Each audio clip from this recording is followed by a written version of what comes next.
Sup, my fellas. Don't forget to leave feedback, and enjoy the story. The narrator explains that his mother's dying wish was for him to become a civil servant. He reflects that her wish likely came from a life of unstable housekeeper work, and her belief that a secure job is best. Those unsettling words became her final message to him at her funeral. He followed her will by always putting safety and stability first in his life. While others relaxed, he constantly studied to keep his grades at the top. His efforts got him into a good university, where he graduated without trouble. He then easily passed the written exam to become a civil servant. On the day of his final job interview, his last hurdle, something terrible happened. He fell and died in a pool of blood before he could reach that safe life. For someone obsessed with safety, his sudden death felt ironic and strangely effortless. The scene shifts to a monstrous head being severed in a burst of blood. Fierce warriors spear and overpower large demonic creatures. One warrior grins viciously in the heat of battle. A chaotic melee erupts between the warriors and hordes of monsters. The narrator initially thinks this violent scene must be a dream. He realizes this battlefield full of monsters and fighters is not the world he once knew. It resembles a fantasy realm like one from cartoons or games. In this world, real monsters roam and magic wielders fight them. Amid distant explosions, we see a crude room where someone lives. A tiny hand reaches up from a bed as a baby cries. The narrator discovers he has been reborn as a baby. He understands that he has reincarnated into a strange new world. A backstory begins of the Demon King invading the land long ago. The Demon King used overwhelming power to conquer the world. His rampage slaughtered countless people without mercy. When humanity was drowning in bloodshed and despair, hope nearly vanished. Yet the Demon King made a single fatal mistake. That mistake led to his body being violently destroyed. He had attacked a particular tribal village, one he should have avoided. That village was home to the strongest warrior clan, the Crow tribe. The story returns to peaceful mountains over the tribe's territory. A massive explosion suddenly erupts in the forest below. The blast tears through the area in a blinding flare. Flames surge upward, rocking the surrounding mountains. When the dust settles, the landscape is scorched and devastated. From within the inferno, a looming figure appears in front of burning trees. A huge armored dragon emerges roaring from the flames. The dragon is startled by someone casually calling out while playing rock paper scissors. The voice continues the game chant nearby, drawing the dragon's attention. Two hands reveal the result of the game, both choosing stone. The boisterous eldest son Gellerhead Blade wins and boasts, while second son Gawain stands silently. Gellerhead praises the new decision game and laughs that it quickly picks a winner. The calm third son, Denbig Blade, is declared the one who gets to fight the dragon. The dragon screams as Denbig faces it alone. Gellerhead smirks and wonders aloud how valuable a dragon horn is. The enraged dragon roars back at him. Gellerhead responds by punching into a glowing blast straight at the dragon's head. After they defeat the dragon, he celebrates, while Gawain complains that only his brother gets the fun. Denberg and Gawain notice something behind them and turn in surprise. A large group of orcs appears, marching toward the two brothers. The orcs growl menacingly as they advance. Gawain stammers at first in shock. Then he brightens and excitedly points out that more orcs have arrived. Gawain dashes forward calling dibs on fighting all the orcs himself. Denbig stands blankly while explosions and Gawain's manic laughter echo around him. Gawain joyfully pummels the orcs in a frenzy of combat. Gellerhead likewise revels in brutal fighting against other monsters. Watching his battle-crazed siblings, Denbig laments that he expected a quiet, stable life after reincarnation. He wonders why fate placed him in a warrior clan that casually beats up dragons. Time passes and we see the peaceful tribal village under the sun. Denbig bursts into a room and tells his father he wants to go to the capital. Chief Doomstone Blade, his father, reacts with surprise and asks why. Denbig insists there is nothing for him if he stays, but his father scoffs at that idea. Doomstone praises Denbig's talent, saying his skills match his brother's and his magic surpasses everyone in the village. Denbig struggles to explain that he wants a respectable, fulfilling job instead. His father suggests leadership roles alongside Gellerhead or Gawain as possible futures. Denbig objects that those paths mean constant fighting with his brothers, which only they would enjoy. Doomstone then proposes joining the diplomatic group led by Denbig's sister. Denbig imagines that group mostly selling monster parts in the city and making long, boring trips between villages. He bluntly asks his father to just let him go straight to the capital instead. Doomstone muses that Denbig clearly has no interest in diplomacy. He abruptly suggests Denbig should become the next village chief. Denbig is stunned and shouts in disbelief. Before he can respond further, someone suddenly leaps into the room with a dagger. The attacker cheerfully greets Doomstone, revealing herself as his second daughter Laisha Blade. Doomstone smiles and casually asks Laisha if she has eaten yet. She rushes past him, ignoring the question. Laisha begins casting a fiery spell as she speaks. She hurls a fireball at her father, yelling that she is dieting. Doomstone effortlessly counters the blast with his own strike. He gently tells her she is healthy already and has no need to diet. While he keeps fending off her attacks, he jokes that he would prefer her more muscular, provoking her outraged shouts. Denbig silently watches the absurd brawl between his father and sister. He thinks he will lose his sanity if he remains in this family environment. Determined, he takes his first step to leave. He heads to a cave, staring into its dark entrance with resolve and dagger in hand. Outside afterward, he looks serious as he contemplates his next move. Inside the cave, a crowd of monsters growls while he thinks he can no longer endure this life. He announces silently that it is time for his backup plan and walks toward the monsters. Back in the village, the scene shifts to the peaceful rooftops at sunset. The house is quiet under the evening sky. Doomstone convenes the village elders at a council table. One elder asks why he summoned them all so suddenly. Doomstone replies that he has an urgent matter to discuss. He declares to the elders that he has chosen who will be the next chief. They question whether he is sick, wondering why he brings up succession now. Doomstone shrugs that he simply likes to handle things early. The elders press him on whether he means his eldest or second son will succeed him. Doomstone pauses silently, eyes closed, before answering. He then states that his chosen successor is his youngest child. The elders react in shock and confusion at this announcement. They demand to know why the youngest was chosen over the older two. Doomstone answers that in their tribe the strongest must become chief, and they all know the reason. The elders fall into uneasy silence. One elder incredulously asks if the youngest is truly stronger than Gellerhead and Gawain. Doomstone admits his son has shortcomings but says that in raw combat power Denbig ranks second in the entire village. An elder argues the eldest should be chief then and asks why Doomstone picked the youngest. Doomstone explains that Denbig is an unparalleled genius in magic. Another elder, sweating, reacts with disbelief. They protest that magic is only tricks and not worthy of leadership. Doomstone agrees magic is trickery. He adds that Denbig once used that trickery alone to capture a dragon. He reveals this feat occurred when Denbig was only 12 years old. The elders shout that such a thing is impossible. Doomstone calmly explains the theory of spell magic versus combat magic for them. An elder warns that using both kinds of magic at once could cause fatal energy backlash. Doomstone retorts that of course he already knows that. He says Denbig casually told him combining them felt as easy as reading while eating. The stunned elders are left speechless. A guard suddenly bursts in, urgently calling for the chief. The guard insists Doomstone must come outside to witness something. Outside the gates lies a huge pile of monster corpses under the setting sun. Doomstone demands to know who left all these dead monsters in front of their gate. Someone reports that there are more than 40 corpses. Another elder yells for help, saying they need 100 people to butcher the monsters before they rot. Leisha runs up shouting that Denbig has left behind a letter. Doomstone takes the letter and reads it in silence. The letter begins affectionately, addressing his beloved family. Denbig writes that he plans to leave the village and go somewhere new. He clarifies he is not abandoning them forever, only seeking work that suits him better.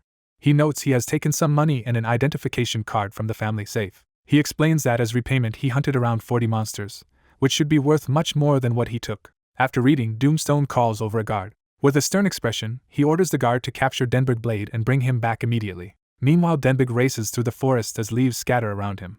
Cloaked, he sprints at high speed away from the village. He thinks to himself that by now they must have discovered the monster corpses.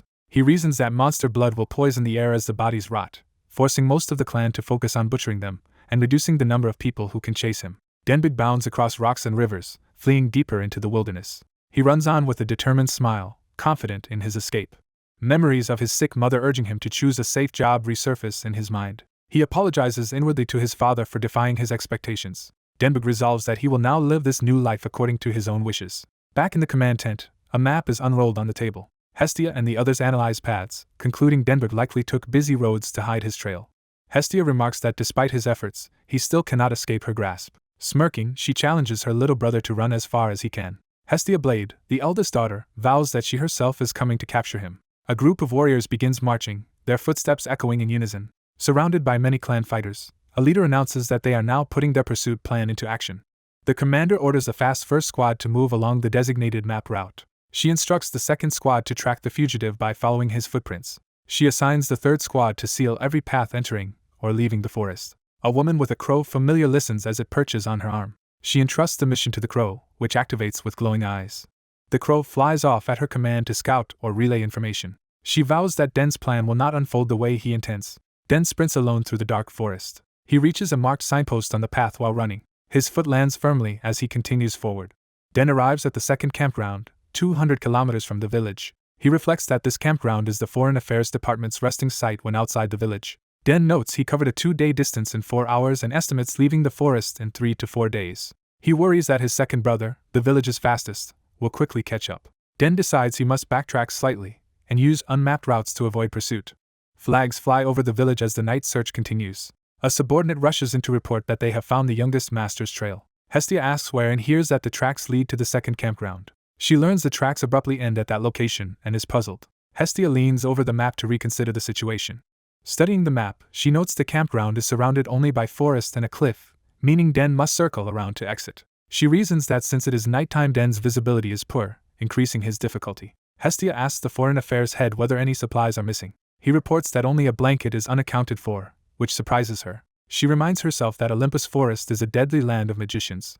She explains that although their village lies at its center, protective measures allow limited magic use there. Because magic in Olympus Forest constantly fluctuates, using spells is far harder than normal. Calculating his condition after hunting around 40 demonic beasts, she thinks Den will be too exhausted to rest comfortably. Looking at the map, she identifies only 2 potential resting spots near the second campground. She concludes Den will likely choose one of those locations to recover his magic. At a cave by the cliff, Den complains about the cold. Shivering inside the cave, he regrets not stealing more blankets from the camp. Wrapped in his cloak, he drinks from a cup to warm himself. He attempts to conjure fire magic in his hand. The spell fizzles, leaving only smoke in his palm. Den acknowledges his magic is not responding properly within the forest. He steels himself to focus harder and tries the spell again. With renewed effort, he successfully forms a strong ball of fire and exults. He uses the fire to heat his drink. Den contentedly sips the hot beverage. Feeling revived, he relaxes and savors the warmth. His hiding place is discovered as soldiers shout that they have found the youngest master in the cave. They rush him, ordering his capture, and Den braces to resist. Den dodges a fast attacker lunging at him. He counters with a blow to the attacker's shoulder. More assailants rush past while Den lands and regains his stance. Surrounded, Den is attacked from both sides. He lands a powerful hit squarely on one opponent's face. Den follows up with another punch, knocking a second opponent aside. He stands amid the falling enemies, having swiftly overwhelmed them. Den taunts that they should have brought more men if they really wanted to catch him. One injured pursuer nervously admits they probably should have. Outside, more searchers hasten toward the cave in response to the commotion. Den dashes away from the cave entrance into the forest. He speeds through the woods again, putting distance between himself and the search party. While running, he reasons that the soldiers' timely arrival could not have been coincidence. He deduces that Hestia is directing the hunt and understands his movements well. Accepting this, he recognizes he must move even faster to stay ahead. Meanwhile, torch-bearing searchers in the forest spot something and react in surprise. They are shocked that their forces have already advanced this deeply into the woods. Hiding behind a tree, Den insists he cannot afford to be caught yet. A crow suddenly screeches near him, startling Den. He tries to quiet the bird, but it keeps cawing loudly. The noise gives away his position, and nearby soldiers shout that they have located the youngest master. As Den flees again, they call after him, begging him to stop. Messengers rush back to inform Hestia that the youngest master has been sighted. Hearing the report, Hestia smugly notes that her prediction was correct. She orders all soldiers to advance toward the target area in a coordinated formation. She commands that this order be relayed immediately to every soldier. A handler confirms via the crow that the Mage is still hiding in the area. Hestia orders an exhaustive search of every tree, rock, and forested spot. She stresses that this time they absolutely cannot let him escape. Numerous squads sweep through the woods as crows guide them overhead. Others enter caves with torches, checking every possible hiding place. Lines of soldiers scour the forest near the mountain and cliff. Night ends and the sun rises over the forested hills. Morning light falls on the village and its banners. Hestia waits tensely with officers inside the command room. She sits in silence, concerned about the lack of results. Her father appears and asks if Den has been found now that it is day, and she addresses him. Hestia reassures him that catching Den is only a matter of time, which eases him. Her father then notices something on the map or report that startles him. Studying the marked deployment circles, he notes that no troops guard the cliffs ahead. Hestia reasons that since only cliffs lie beyond, Den would have nowhere to escape and so left it unguarded. She suddenly senses a flaw in that assumption. He asks how many soldiers first encountered Den, causing the Foreign Affairs head to hesitate. The man answers that only 3 or 4 soldiers found Den. Hestia repeats the number to herself, pondering its meaning. She realizes Den easily could have defeated that small group, so he must have let himself be seen and then run away on purpose. The realization shocks her further. She now suspects Den deliberately exposed his location. She concludes he did this to concentrate all the troops in a single area. Den continues running, his footsteps pounding the ground. One brother races toward the unguarded cliffs, troubled that no one is stationed there. He wonders why Den would intentionally head for a dead end. At headquarters, Hestia mirrors that confusion while brooding over the map. A sudden thought hits her hard as she considers Den's real plan. She wonders in alarm if Den intends to use powerful magic out beyond the forest's bounds. Den keeps sprinting determinedly toward the cliffs. He emerges onto the open cliffside path overlooking the sea.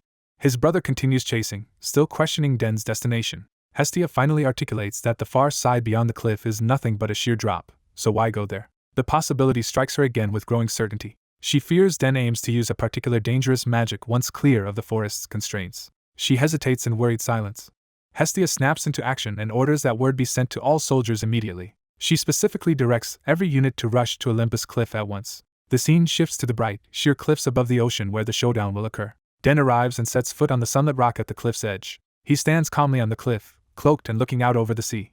Den glances down, thinking over his next move. Something catches his attention as he senses approaching pursuers. A sudden force sends him flipping through the air in surprise. Hestia and others accelerate down the path, closing in on him. Gasping for breath, Hestia declares that they have finally cornered him.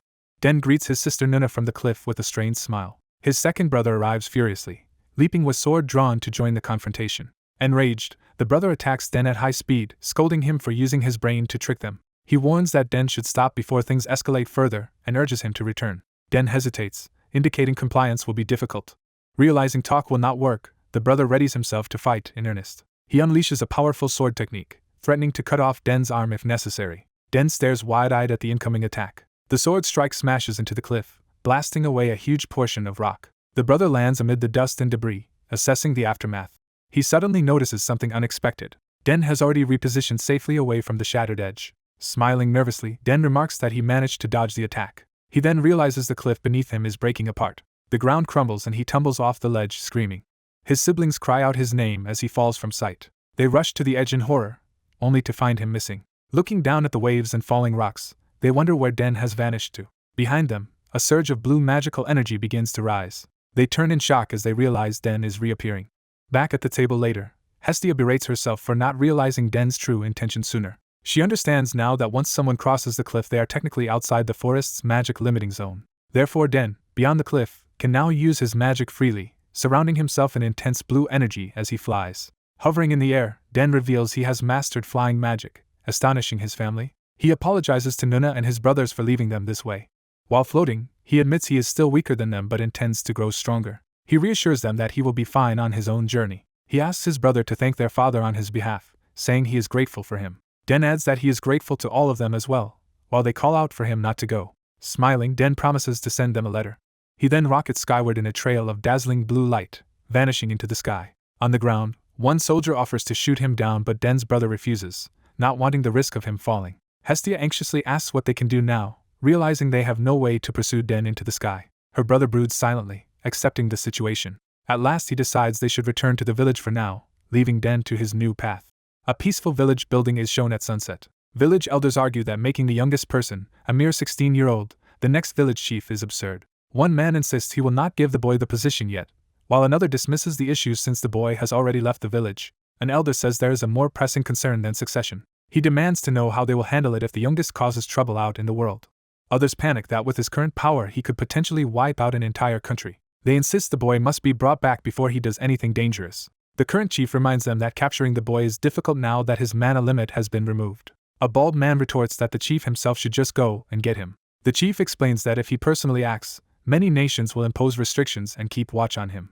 He worries his appearance could lead to high-grade containment measures or worse. Pressed on whether he will just sit idle, the chief silently considers what action to take. He tells the council he already has someone in mind to deal with the situation. Repeating himself, he firmly declares he has already chosen the person. The scene shifts to a different town with houses and a distant castle under a clear sky. The view narrows to a quiet stone street between the town's buildings. A cloaked boy walks alone into this unfamiliar town. We see the tired, slightly bruised face of the cloaked boy as he wanders the street. A close-up shows his blank, exhausted expression. He notes to himself that he has finally made it to a village. The boy pauses and looks around, unsure of what to do next. Surrounded by armored guards, he awkwardly wonders what he should do now. His expression turns flat again as he recalls what happened earlier. The narration rewinds to when he first thought he had arrived at the village. He had silently looked around just before the previous events. Moments later, he had been nervously asking himself what to do while being confronted by guards. A flashback begins to 10 minutes earlier, when cries about a thief rang through the town. A burly man runs down the street clutching a stolen bag while bystanders look on. The thief laughs and taunts his pursuers to try catching him. As he flees, he spots the cloaked boy standing ahead of him. The thief yells at the boy to move out of the way. There is a sudden, powerful impact in the street. The thief ends up sprawled painfully on the ground, his bag spilled. Furiously, he calls the boy a bastard for not moving, while the boy simply asks if he is alright. The boy apologizes, saying he could not see behind him, and checks on the fallen man.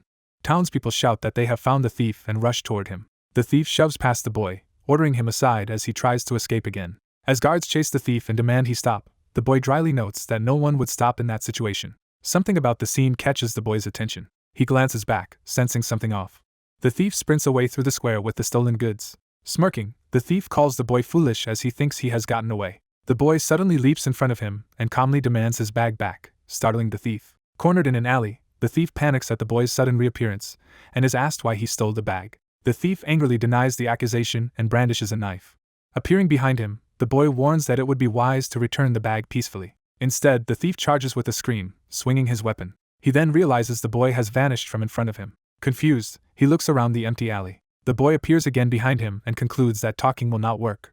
The thief curses and prepares another furious attack. His eyes widen as something suddenly grabs his face. The boy casually flings him through the alley, knocking him out and sending debris flying. The impact causes a huge explosion of rubble against a wall. Watching the destruction, the boy remarks that he really tried to hit as lightly as possible. Approaching the injured thief, he apologizes for the pain as the terrified man begs him to go away. The boy laments that this is why he told the thief to give the bag back, when a shout ordering him to stop interrupts. A stern captain of the guard arrives with soldiers, warning the boy that any further movement will mean death. The boy tries to explain there is a misunderstanding, while the thief plays the victim behind him. Suddenly the thief bolts away in a panic, leaving the boy and guards staring. As the thief flees, the captain yells at the boy not to move, treating him as the dangerous one. The boy, exasperated, is told to stay put and questioned about where he thinks he is running off to. Later, the sky view accompanies the boy's resigned curse about his situation. We see him jailed behind iron bars, looking unamused. Outside the cell, guards search his belongings, baffled that they cannot find any weapon that could have sent a man flying. The captain questions the unfamiliar boy about where he comes from. Inwardly, the boy wonders what kind of situation he has gotten into, and whether he should simply escape. The captain instead asks him to show his identification. Relieved, the boy reaches into a glowing space, glad he brought his older sister's ID. He accesses a magical pocket dimension to retrieve the ID card. His hand emerges with a card drawn from the starry pocket space. He hands the altered ID through the bars, saying here it is. He thinks to himself that he changed the name on it with magic, so it should pass inspection. The captain reads the card, his face straining as he recognizes something shocking. Terrified, the captain apologizes profusely for failing to recognize that the boy is listed as a noble. He frantically orders the other guards to hurry up and escort the boy out of the cell. Outside, the sky over the town is calm again. The guards bow deeply to him at the gate, while he stares at the ID in his hand in silence. Reading it, he realizes in disbelief that his sister actually holds the status of a noble. He notes that while the ID is a relief, relying on it too much could bring trouble.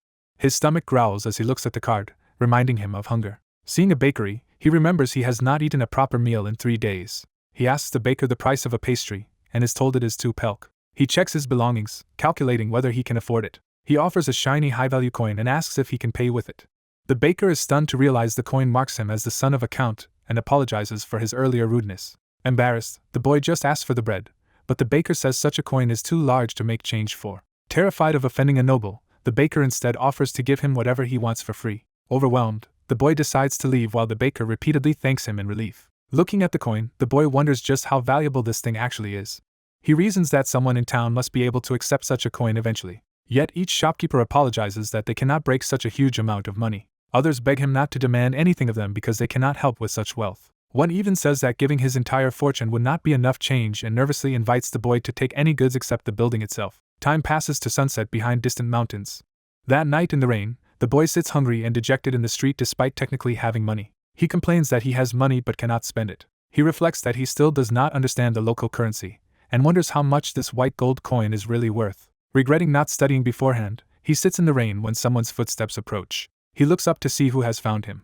The earlier thief returns with 2 huge, shirtless companions, looming over him. The thief demands compensation for being hurt earlier, and says taking the special coin would be enough. The boy stares flatly at him while holding the coin. The big men doubt that this scrawny kid could really have done such damage. Their boss insists he was indeed fooled by the kid and warns them to be careful of whatever hidden weapon the boy may have. The boy recognizes him as the previous pickpocket, which enrages the man further. Instead of panicking, the boy politely asks if they can break his coin into smaller change. The henchmen shout in shock when they realize it is a single platinum coin and question what kind of monster he is. One of them restrains the boss as the boy watches warily. Smirking, the thief declares he will keep the coin as payment and call their earlier conflict settled. He then demands the boy hand over whatever else he has, shouting when the boy seems not to listen. A new voice interrupts, asking whether grown men should really be bullying a child like this. A green-haired youth with a sword and umbrella steps up and orders them to stop. The boyish swordsman is asked who he thinks he is. The thugs tell him to move along if he does not want his pretty face damaged. Instead, the newcomer suddenly punches one henchman hard in the face. He then smoothly moves between them, landing another quick blow. A final punch knocks one of the big men out cold. Soon, both henchmen lie unconscious on the wet street as the leader stares in shock. The swordsman calmly warns the boss to leave while he is still being lenient. The thief hesitates, saying he wants to but is unsure about his companions. His friends grin menacingly behind the newcomer as he realizes something is wrong. The swordsman reacts in surprise to whatever they do next. A loud blow lands and buildings shake in the rain. The blue-haired youth ends up bloodied and unconscious on the ground as the thugs walk away, promising they will see the boy again. Later, the boy sits beside the fallen swordsman in the rain. He asks the unconscious youth if he is alright. The scene shifts to an ensign swinging in the rainy evening. Inside, the boy now feasts ravenously on a table full of food. Someone tells him to eat slowly and offers to order more if he wants. The injured youth introduces himself as Reese Pond Carter and asks to be called Reese. While still chewing, the boy is asked for his own name. After a moment's thought, he gives the alias Denmark and wonders if it sounds too much like a country, but Reese praises it as a cool name. Reese asks if Den has a place to stay and, seeing that he does not, invites him to sleep there for the night. Reese assures him he is not a bad person, explaining that he dreams of becoming a knight and wants to act like one. Den and Reese are interrupted as someone approaches their table. A red-haired girl named Elise appears, hands on hips, clearly upset. She scolds Reese for bringing yet another stranger home. Seeing Reese's bruised face, she is shocked. She demands to know what happened, and Reese sheepishly says he just ran into some thugs, which she assumes was while he was helping others again. She angrily asks how many times this has happened and whether he really thinks he can reach the imperial capital safely at this rate. Hearing this, Den focuses on the mention of the imperial capital. Elise glares suspiciously at Den, making him freeze mid-bite. Den laughs awkwardly under her intense stare. Elise remains unimpressed, silently radiating annoyance. Finally, she declares she does not care anymore and storms off, saying they will see what happens if Reese still insists on going. Reese explains to Den that Elise is his younger sister and is just worn out, telling him not to worry and to keep eating. Later, Reese says he is curious about something and prepares to ask Den a question. Den asks how currency is structured in this region, admitting his confusion, and Reese echoes the word in surprise. Den explains he is from a remote mountain area and does not really understand money, while Reese sympathetically comments that he must have had a hard journey. Someone tells Den they will give him a simple explanation. Den is taught that the Empire uses 8 types of coins from copper up to platinum. The green-haired man shows Den copper and bronze coins and says currency is counted in units called pelk. He explains the exchange rate, starting with 1 copper equaling 1 pelk and building up through bronze and great bronze. He finishes the full list of coin values on paper and shows Den the completed conversion table. Den studies the sheet and says he understands the system. Den asks how valuable a platinum coin is and is told that several gold coins can fund a small territory for a month. Den infers that 1 platinum could probably sustain a large territory for a month and is shocked. Realizing he nearly spent a fortune on something trivial, Den panics internally while the innkeeper begs him to save his building in return for anything. Night falls outside the inn where Den is staying. The green-haired man tells Den to unpack and says he will visit his sister, and Den agrees. Left alone in the room, Den sits silently on the bed. Den stares ahead in thought. Rain pours outside the lit window where Den is staying. Den lays out his many weapons and tools on the bed and looks over them. He wonders if any of his gear can be sold for money. He decides the platinum coin is too valuable to use casually. Den resolves to sell some weapons temporarily to cover his expenses. He opens his personal blue dimensional space with magic. Entering the dimension easily now that he is outside the village, he congratulates himself for having organized it. Den suddenly senses someone approaching the room. The green-haired man quietly peeks into the room. Seeing Den in bed, the man assumes Den is sleeping. Believing Den is exhausted, he decides to stay quiet as Den pretends to sleep. Morning comes over the village rooftops. The green-haired man is still asleep in his own bed. He sleeps unaware of what Den has done. Beside him lies a note where Den thanks him for the meal and lodging, signed with Den's name. Den flies away from the town beneath the morning sun. While traveling, Den decides he first needs a proper identification card and should not move around as a noble. He plans to find a forger who can create documents for him. The scene shifts back to streets of the town. A blonde man walks with 2 large thugs through the streets. The thugs pester the blonde man about sharing the platinum coin and say they would settle for some gold coins. The blonde man tells them to wait, saying even exchanging the platinum will be difficult. He insists they must act cautiously in this situation. Later, the blonde man walks alone and hears something, confused. Not seeing his companions, he wonders where those guys disappeared to. Den appears behind him and greets him. A sudden blow strikes, ending their brief encounter. Den's boot lands on the ground beside a fallen body. Standing over the unconscious blonde man, Den declares his first mission completed. The view shifts to a peaceful forested landscape. Deep in the forest, the blonde man is shown tied upright to a tree. He wakes up groaning. Disoriented, he wonders what happened and where he is. One of the big thugs, now his captor, notes that he is finally awake. The huge man looms over him, prompting the blonde man to demand who he is. The captive angrily asks if the thug tied him up and yells to be freed. A sudden strike shocks him into silence. The thug points to a shattered log and warns that shouting again will make him end up like it, terrifying the blonde man. The thug explains he heard there is a fake ID maker in this village and demands to know who it is. Nervous, the blonde man claims he does not really know anything about IDs. The thug smashes the tree trunk near his head, making him scream. Threatening his life, the thug demands the truth, and the blonde man quickly agrees to talk. The blonde man yells that while he does not know about making IDs himself, he knows someone knowledgeable about such things. The thug silently considers his answer. He then asks where this person is located. The thug heads off through the forest, following the new lead. He examines a silver coin in his hand as he walks. He notes with satisfaction that he has also recovered his stolen money, achieving 2 objectives at once. He tosses the coin into the air. The coin spins and glints as it falls. It lands against his arm. Den watches from hiding as the spell on the coin activates. Den smiles and says it is time for them to go. The exterior of a tavern is shown. Inside the tavern, various patrons sit drinking and talking. Some rough-looking men notice someone entering. A well-dressed man in a blue coat, actually Den in disguise, steps dramatically through the doorway. Den worries inwardly that his transformation might be too conspicuous. He walks calmly among the patrons. The bartender, a woman in a dress, notes that she has never seen him before. She asks if he is looking for anything from the menu. Den hesitates, then remembers what he was told. Recalling the plan, he thinks it will be simple if he repeats the instructions exactly. At the counter, Den orders using the code phrase involving a refreshing dark beer. The woman completes the code phrase by adding fresh seafood as a side. She scrutinizes him closely after the exchange. Satisfied, she tells him to follow her. Their footsteps descend a staircase. Den and the bartender go down into a dim storage-like basement. Den notes internally that they are going very deep underground. He senses something unusual ahead. They arrive before a glowing magical door. Den recognizes the barrier as a powerful magic field in an unexpected place. The bartender dispels or opens the barrier with her hand. A portal forms around them as they pass through. On the other side, she again asks Den to follow her. The magic door behind them closes. Inside a mystic chamber, a veiled woman in purple sits alone at a table. She looks at Den with piercing eyes above her veil. The bartender excuses herself, leaving Den with the robed woman. Den stands before her table, preparing to speak. The veiled woman studies him carefully.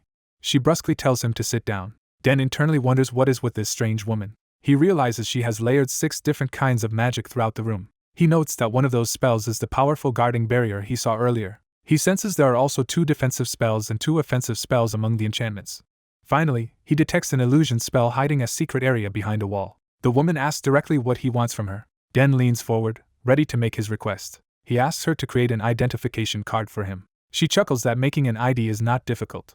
However, she says he must provide special materials, such as the bone of an ogre or demonic beast. Den reacts silently as he listens. He uses his dimension magic to reach inside for something. Den places a demonic beast's bone on the table in front of her. Impressed, she remarks that he is quite capable to possess such a bone. She asks what social rank he wants on the ID and whether he aims to appear as a commoner or knight, and he requests a rank above baron. She rejects the idea, saying forging IDs of higher nobility is out of the question. She explains that high-rank IDs are heavily protected by anti-forgery magic, and she can only imitate, not perfectly duplicate them. Den says the imperfections do not matter, and that handling the magic will be easy for him. Convinced by his confidence, she agrees to take the job. She states the price as 15 million pelks, to be paid up front. Den silently considers this demand. He confidently slaps down a gleaming platinum coin as payment. He asks if this amount will suffice. The woman is left speechless as she stares at the coin. She comments that he must be extremely wealthy. Den then asks if she can also procure other goods besides the ID. He tells her he can provide her with as much money as she desires. She silently reassesses him, intrigued. Time passes and the scene shows another building in the busy town. Den happily notes that he now has an imperial ID and can travel freely. Sitting in his room, Den adds that he gained even more than just a card. He obtained a detailed map of the imperial capital plus information on its forces and noble families. He also acquired grimoires from the capital's collection. Finally, he holds up the bag of coins he received as change.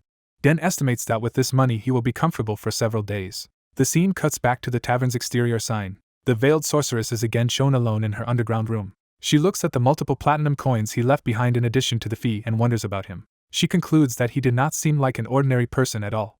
She lowers her hood slightly, still thinking about him. Revealing her face, she continues to mull over the mysterious client. She remains silent, clearly intrigued and concerned. Elsewhere, another cloaked woman decides she should report this peculiar customer to a superior called Lady Big Mama. The narrative shifts to Crow Tribe Village under its fluttering banners.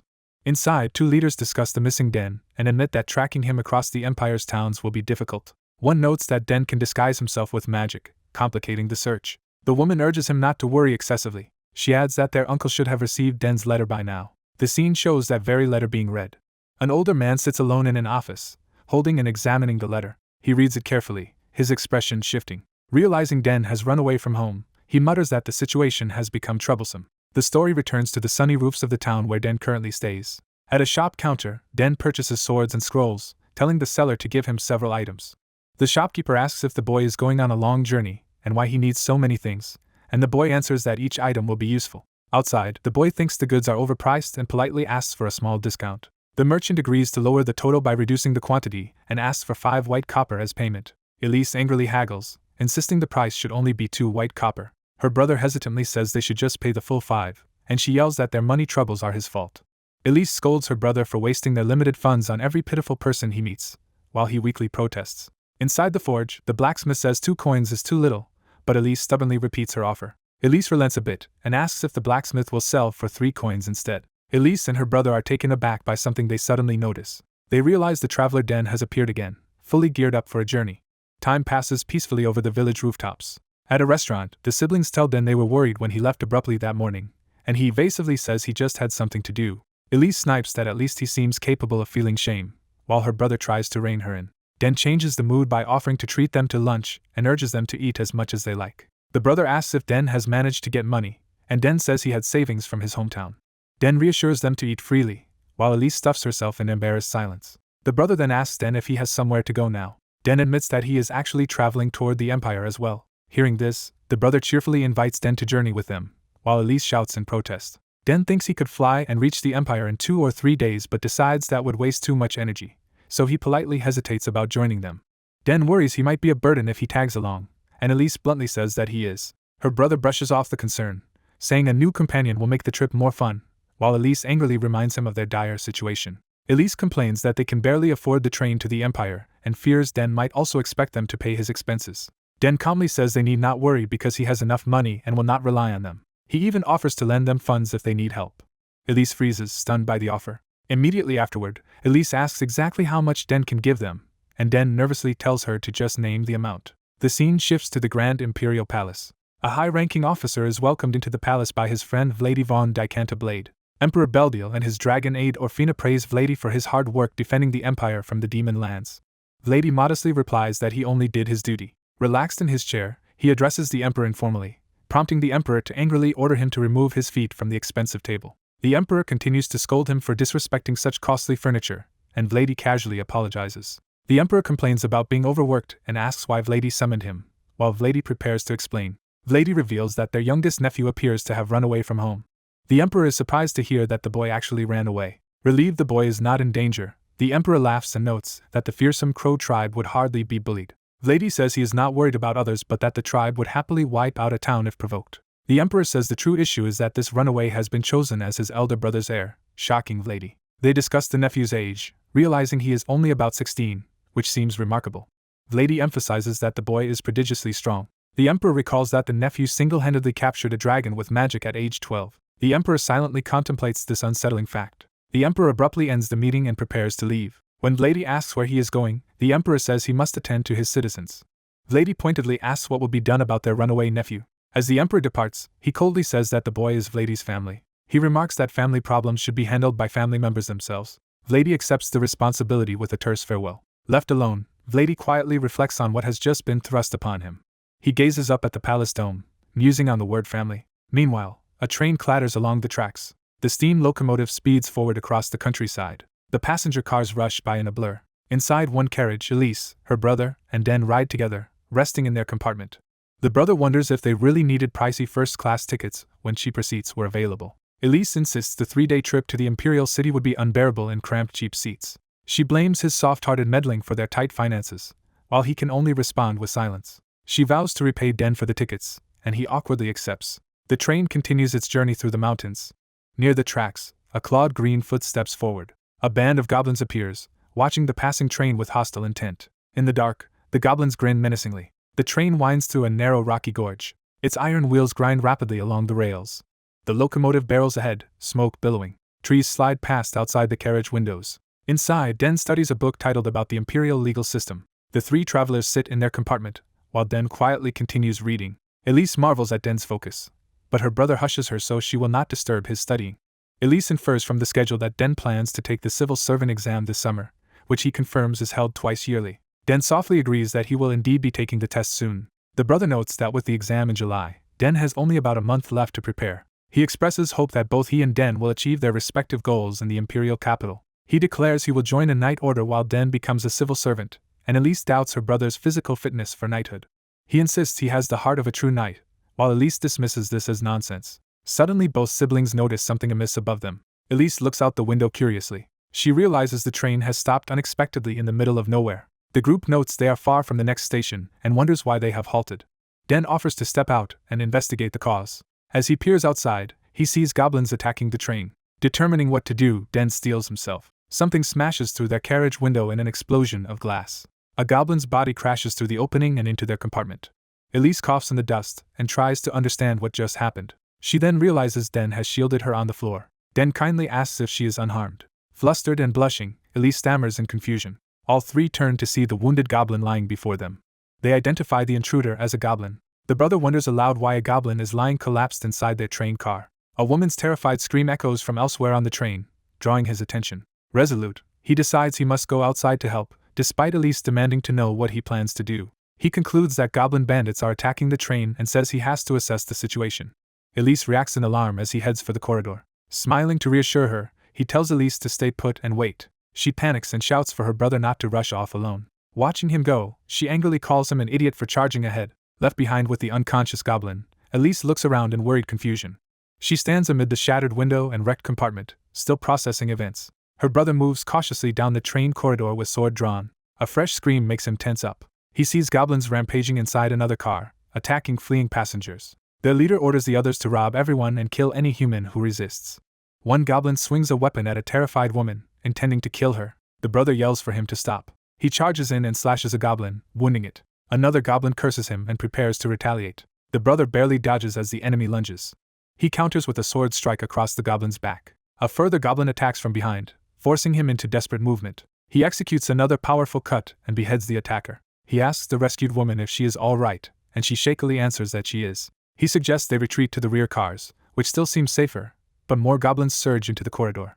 A horde of glowing-eyed goblins blocks their path with a threatening growl. Nervous yet forcing a smile, he urges the woman to run while he holds them off. The pack of goblins roars and rushes him all at once. Bracing himself, he is about to be overwhelmed. Suddenly bolts of crackling magic energy slam into the goblins and hurl them away. One goblin briefly registers surprise as the magic engulfs him. The barrage of spells continues, tearing through the goblin mob. The creatures are battered and thrown aside by the relentless magical assault. Their bodies fall and twitch under the last residual sparks. The brother finds the entire group of enemies defeated around him, stunned by what he sees. Still panting, he can only gape in confusion at the aftermath. Outside, a magically glowing figure hovers beside the carriage. It is Den, floating in the air with energy swirling around his outstretched hand. Den decides they must not squander time dealing with this attack. He resolves to reach the imperial capital quickly to continue preparing for the civil service exam. From above, he surveys the halted train and the scene below. Elise looks out through the broken window, spotting Den outside. She stares after him, clearly moved and conflicted. Den turns away, cloak billowing, and flies off toward his destination. Later, an announcement declares their arrival at East Imperial City Station and instructs passengers to disembark. The train doors hiss open at the platform. Den steps out onto the station floor. He stands calmly with his pack, taking in the new city. A small smile forms as he looks ahead. He reflects that he has finally reached the Imperial City. Elise's angry voice off-screen asks her brother if he thinks he is some sort of hero. She scolds him for risking his life during the attack and worries about what would have become of her if he had died, while he apologizes. She threatens to kill him herself if he pulls such a reckless stunt again, and he nervously agrees. She then turns on Den, complaining that he did not even protect her, calling him rude. Den listens in awkward silence. Nearby, a coachman yells at someone blocking the street, ordering them to move for the passing carriage. The coachman berates the obstacle, demanding respect because an important person rides inside. The man in the way hurriedly prostrates himself and apologizes for his mistake as onlookers, including Den and the siblings, watch. Walking on, Elise warns her brother again not to rush into danger or she will abandon him and go home alone, and he reluctantly promises to behave. Den silently observes their bickering, keeping his thoughts to himself. A noble carriage bearing a wolf emblem passes by, drawing the boy's attention. The ornate wolf crest gleams in the sunlight, hinting at the status of its owner. The boy stares blankly, lost in thought as he watches. His red-haired companion snaps him out of it, reminding him he wanted to visit the bank. Realizing he forgot, he agrees they should head toward the city's financial district. They arrive at an impressive building that houses the bank. Inside, a smiling clerk asks how she can assist the boy. He tells her he wants to open a new account. The clerk agrees and asks to see his identification card, which surprises him. Nervous, he rummages through his belongings to find the forged card. He hands the card over and the clerk politely tells him to wait. She sets the card on a magical verification device. The device lights up, projecting the card's data. The boy watches tensely from the other side of the counter. He anxiously thinks that he placed the anti-counterfeit magic correctly on the card. Panicking, he wonders what to do if he is caught and regrets not using his real village ID. The clerk cheerfully confirms his identity as Sir Den von Mark. To his relief, he quietly exhales, glad his forgery passed inspection. The clerk asks him to register a 6-digit PIN and he agrees. Later he receives a flat magical card-like document used for banking. He realizes this single card lets him deposit and withdraw funds, like a local debit card. Thinking he can now break his platinum coin into usable money, he is asked if he is finished. He says he is done, while the girl complains about being made to wait. She hands him a small pouch, telling him to take it. When he asks what it is, she says it is repayment of her debt to him.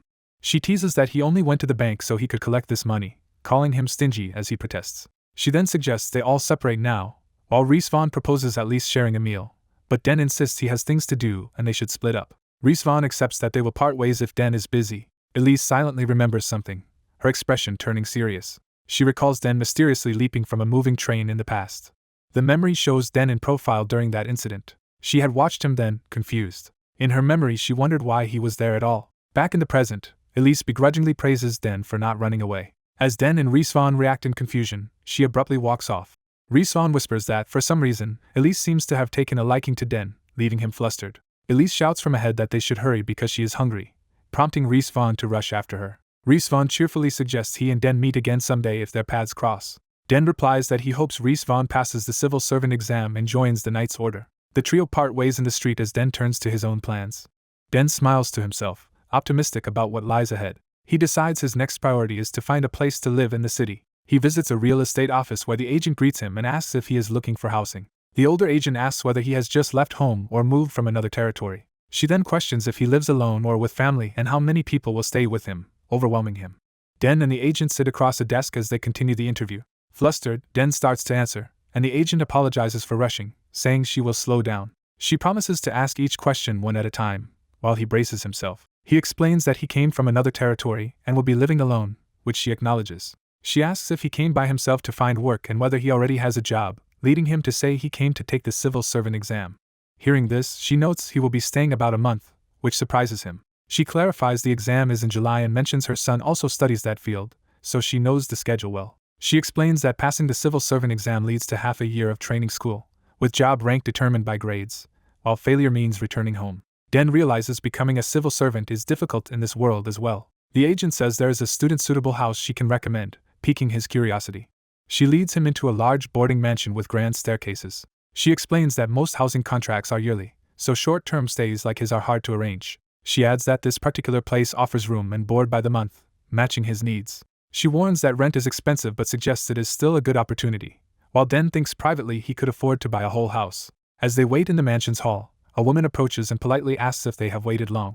The elegantly dressed woman introduces herself as Arsila von de Pyala Artemis, owner of the mansion. She tells him he can simply call her Arsila. Hearing the surname Artemis, Den recalls having seen that name before. Arsila apologetically asks to check his identification card because her son dislikes uncertain guests, and Den hands it over. Discovering he is registered as a noble, she apologizes for not realizing, while he says it is all right. Den admits he recognizes her family name, and she says that is likely because of her famous son. She explains that her son is known as the young chancellor of the empire, shocking Den. Den remembers that this chancellor was listed among the nobles who shared names with identities on his forged card. His memory shows the imposing figure of Arcanta von de Pyala Artemis. He recalls that Arcanta is a top-ranking noble, the emperor's right hand and strategist. Den nervously asks why such an elite family is taking in boarders, and Arsila vaguely says there is no particular reason. Smiling, she adds that she simply enjoys being around people. Den awkwardly accepts her explanation. The three of them share a brief, slightly tense silence in the hall. Arsila then excuses herself, saying someone named August has just arrived, and Den agrees to wait. Alone, Den worries that boarding here, given the Chancellor connection, might be dangerous for his fake identity. He imagines that the Chancellor may be close to his scheming uncle and fears being exposed. As he walks through the mansion, he notes how clean and beautiful it is inside. He wonders where his assigned room will be in this large building. Arsila returns with Rhys Vaughn and Elise, who have also come to board, surprising Den. Reese Vaughn recognizes Den and calls out to him. Den likewise exclaims Rizvan's name in surprise. Elise is shocked to see Den there as well and starts to question him. She blurts out that there is no way and asks if he is also staying as a boarder here. Elsewhere at the Imperial Palace Finance Department, staff remark on the large amount of paperwork awaiting them. Inside, they attribute the extra work to the upcoming civil servant test. An aide presents Arcanta with the personal data for the boarding students currently staying at the Artemis Mansion. Among the files, the aide reads out Elise Rizvan's name. Arcanta notes it has been a while since he last heard about those children, identified as Arcanta Vaughn de Faviola Artemis. Another official asks if he knows the students whose files he is reading.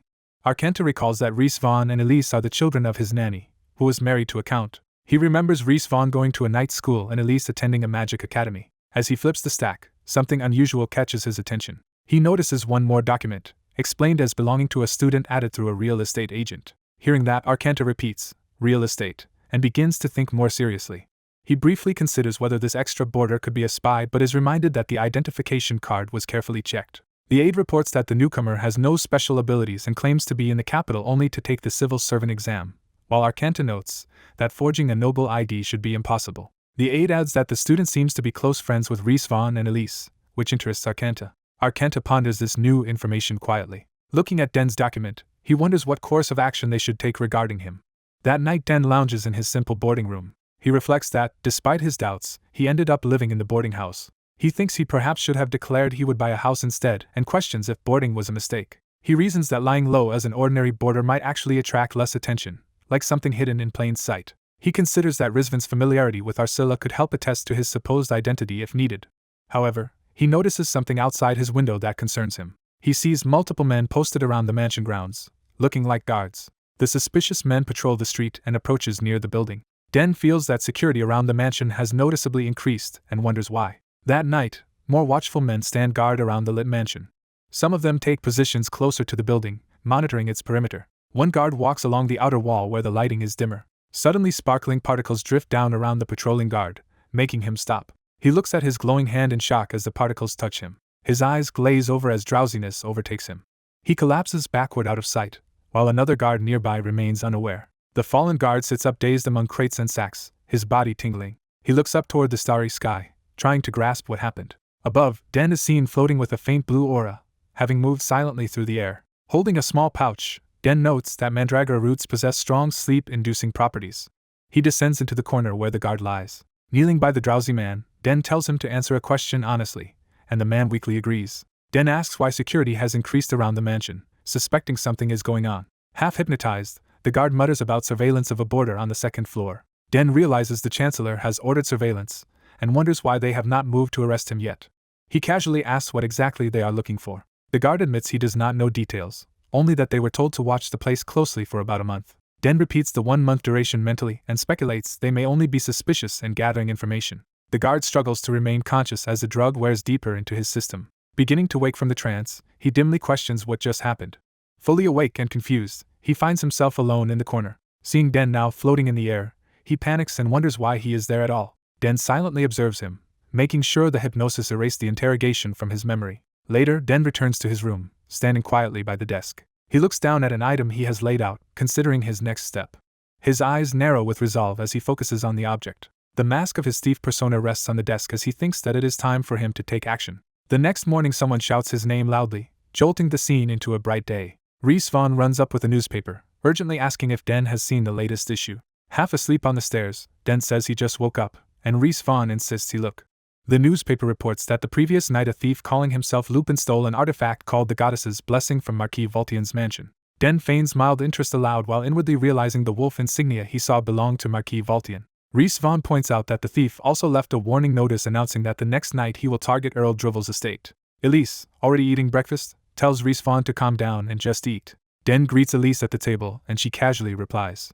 Reese Vaughn comments that because of this theft, both the Knight's Order and the finance department will be extremely busy. Den says he understands the Knight's workload but asks why finance would be affected, so Reese Vaughn explains that the stolen jewel will likely appear on the black market. Reese Vaughn elaborates that since the finance department monitors money flows, they must work hard to uncover such illegal transactions.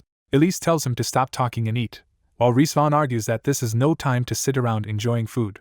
As Den nonchalantly eats, Elise insists he just focus on breakfast and notes how expensive it is, while he thinks about the theft of the Goddess's Blessing. The young man sits silently, lost in thought. He arrives at the finance department's outer palace building to register for the civil servant exam. Inside the office, staff bustle with documents as he approaches the front desk. He asks the clerk to sign up for the civil servant test and is told to wait. The clerk apologizes, explaining they are suddenly overwhelmed with work. The clerk slides him a registration form and asks him to fill it out. He quietly studies the form he has been given. Hearing someone ask about missing black market documents, he listens as they say the matter is under investigation. Other workers gossip that the thief Lupin is expected to act today and rush to alert the knight's order. The young man wordlessly watches, intrigued by the commotion. Evening falls over the city. The view shifts to a palace courtyard surrounded by buildings. Numerous knights muster in the courtyard while an official apologizes for the heavy deployment. Another official says the vigilance is necessary so the chancellor can work undisturbed. On a rooftop, a cloaked young man asks for people's understanding of the security. Smiling, he faces a dark portal forming beside him. He reaches an arm toward the portal. Now masked, he finishes putting on his disguise. Flying over the city in his cloak, he wonders if he should make a quiet visit. Night settles over the streets as people mill about. Guards and bystanders stand watch near a lit building. From outside, someone observes a lighted window. Through the window, the cloaked young man can be seen inside. Two men outside look up, noticing something unusual. They exchange a suspicious glance. In a rented room at 2005, an illusory copy of the young man reports that nothing special is happening. Knights stand ready in the palace courtyard at night. Armed knights line the interior hallway leading to a guarded chamber. Inside the treasure room, knights stand watch around a display pedestal. The object under glass is identified as the Crystal of Endless Skies. Two knights debate whether Lupin will actually appear, agreeing their duty is to guard regardless. Another knight mutters that so many troops were summoned it looks like they are preparing for war. Their stern superior, Druval Earl, scolds them for chatting and asks if they came to play. Druval questions the knight captain's ability to protect the crystal, but the captain assures him all routes are blocked. Druval doubts the captain's confidence. He reminds all the knights how valuable the Crystal of Endless Skies is and threatens execution if they fail. A knight rushes in, shouting to the captain that there is a problem. The messenger reports that Lupin has appeared at Earl Margaret's manor, shocking the captain and Druval. A narration recounts that at 2100 hours all of Earl Margaret's silver and gems vanished from his safe. In place of the loot, a card bearing Lupin's name was left behind. The captain and Druval react in disbelief to the robbery and ask for the current time, which is 2138. The captain announces they will split the knights in half, to Druval's alarmed protest. Druval yells that it is not even 10 yet and demands what they will do if Lupin comes here. The captain calmly argues that the timing proves the warning was likely a ruse but says half the order will stay, prompting Druval to shout him down. Druval rages that their sole purpose is to defend this place, while the captain tries to explain the situation. Druval furiously accuses him of insubordination. He ends the argument by ordering everyone to obey him without question. A single knight quietly slips away from the tense room. That knight, actually the young man in disguise, walks alone down a hallway. He smirks, clearly pleased with how events are unfolding. Elsewhere in the palace, another knight patrols through a hall of statues. A sudden magical flash fills that corridor. Footsteps sound as someone arrives. The masked thief Lupin steps into view, cloak billowing. He holds the stolen crystal in his hand and thinks about how easy it was. Remembering the earlier heist, he reflects that even with his strength he could not have fought all those soldiers, so he never promised to spare other targets. Suddenly he senses something and turns. He notices a door wrapped in glowing magical seals and wonders what is going on with that room. He realizes various protective spells have been cast on the door and suspects something important is inside. Confident in his own magic, he begins disarming the protections. He grasps the doorknob once the spells are neutralized. Lupin opens the glowing doorway and steps into the hidden room. Inside is a quiet office, which puzzles him. Looking around, he notes that it seems like an ordinary study. He glances back, still wary. He then spots another magic seal on one of the desk drawers. He dispels the magic barrier on the drawer with his hand. He opens the now unsealed drawer and peers inside. His eyes widen in surprise at what he finds. Inside the drawer lies a mysterious notebook, prompting him to question what it is. The next morning, someone calls out to Den from outside, asking if he has seen the newspaper. In the kitchen, Den looks up as his roommate rushes in excitedly saying Lupin successfully stole the Crystal of Endless Skies. Den casually responds while his friend adds that Lupin also took Earl Margaret's 1,000-year-old amethyst necklace. Den privately realizes the necklace he took was that legendary amethyst piece. His friend explains that the Imperial Palace is in chaos. He adds that the necklace was meant to be the third Imperial Princess's birthday present, causing Den to spit out his drink. Worried, the roommate asks if Den is okay and apologizes for rambling. Den internally repeats that the necklace was a present for a princess. He nervously wonders if this theft will blow up into serious trouble. That night, the scene shifts to the Imperial Palace. Inside, a maid runs down a corridor calling for the princess. The maid anxiously searches, asking aloud where Her Highness is. She calls again while passing storage crates and barrels. One of the wooden chests subtly begins to open. A girl's eyes peek out from inside the chest in silence. She climbs out, her pink gown and shoes appearing first. The girl, catching her breath, is revealed to be the princess. Text identifies her as the third imperial princess, Aurelia von Bahamut de Orwellian Altria. The maid finally finds her and exclaims in relief. Startled, Aurelia tells the maid not to follow her, but the maid pleads for her to wait. Aurelia hurries away as the maid calls after her. The princess looks back, worried. She then steps out onto a balcony overlooking the palace grounds. Gazing down from the balcony, she reacts in surprise. The maid shouts up to her in alarm, while Aurelia is left speechless. The princess stands on another balcony, clearly torn about what to do. She studies the balcony opposite hers, considering the distance. With a determined expression, she steels herself. She leaps toward the neighboring balcony, her heel pushing off the edge. Aurelia soars across the gap between balconies in her dress. Her foot stretches toward the far ledge. She smiles nervously midair, sweat beading on her face. Realizing something is wrong, she cries out in surprise. She reaches forward, panicking as she begins to fall. Aurelia plummets and screams. The maid sees the fall from above and cries out in horror. She rushes to the railing, horrified at what she thinks she witnessed. Looking down, she is confused not to see a body below. Meanwhile, Aurelia keeps her eyes shut tight in terror. She slowly opens one eye, confused that she is still alive. She discovers she is being carried through the night sky by a masked man and shrieks again. In his arms, she demands to know who he is and why he is carrying her. Lupin apologizes, saying the situation looked dangerous, while she protests that flying like this feels even more perilous. He calmly assures her he will set her down somewhere safe. Before doing so, he tells her he has a question to ask. He asks if she knows where the third imperial princess's room is located. Blushing in confusion, she only manages a stunned response. Lupin looks at her kindly as he waits. She stares back at him, cheeks flushed. He suggests they first get away from the palace while still holding her. Surrounded by crackling magic, he tells her to hold on tight, and she hesitantly responds. Alarmed, she begs him to wait a moment. He accelerates through the air with her, and she shrieks again. As they streak across the sky, she yells that he is flying far too fast. From afar, the pair can be seen speeding high over the city. Aurelia looks around wide-eyed, still overwhelmed. Lupin muses internally about how large the palace complex is. He politely asks her once more to reveal where the third princess's room is. She nervously says she cannot casually share that information. Curious, she asks why he is searching for the princess's room, and he answers that he has something to give her. He then asks if Aurelia herself could deliver it to the princess on his behalf, which puzzles her. He lands with her in a quiet courtyard. Standing before her, he hesitates while she silently watches. He holds out the amethyst necklace and asks her to pass it to the princess. She studies the jeweled necklace in surprise. When she asks what it is, he says she can tell the princess it is a birthday present. Turning away, he adds that the princess will understand its meaning eventually. He says he has other business and bids her goodbye. Aurelia watches him go, still processing what happened. She notices rats scurrying near a barrel and stiffens.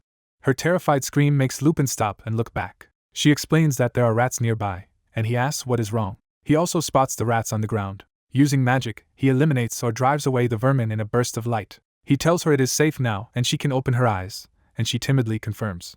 Embarrassed, she apologizes, saying it is her first time seeing rats in real life, and he accepts that it is understandable. He repeats that he will leave now, but she hurriedly calls for him to wait. He turns back, confused, as she hesitates to speak. Blushing and still seated, she admits that her legs have gone weak and she cannot stand. Lupin stares at her in disbelief, asking her to repeat what she just said. Night falls over the imperial city. On a high tower, a masked boy asks the girl if she can still escape despite the trials ahead, and she quietly agrees. The girl says she must flee or else obey her late father's will, which surprises the boy. She hesitates, troubled by what to reveal. She explains that if she remains in the imperial palace she will be pushed into an unwanted marriage.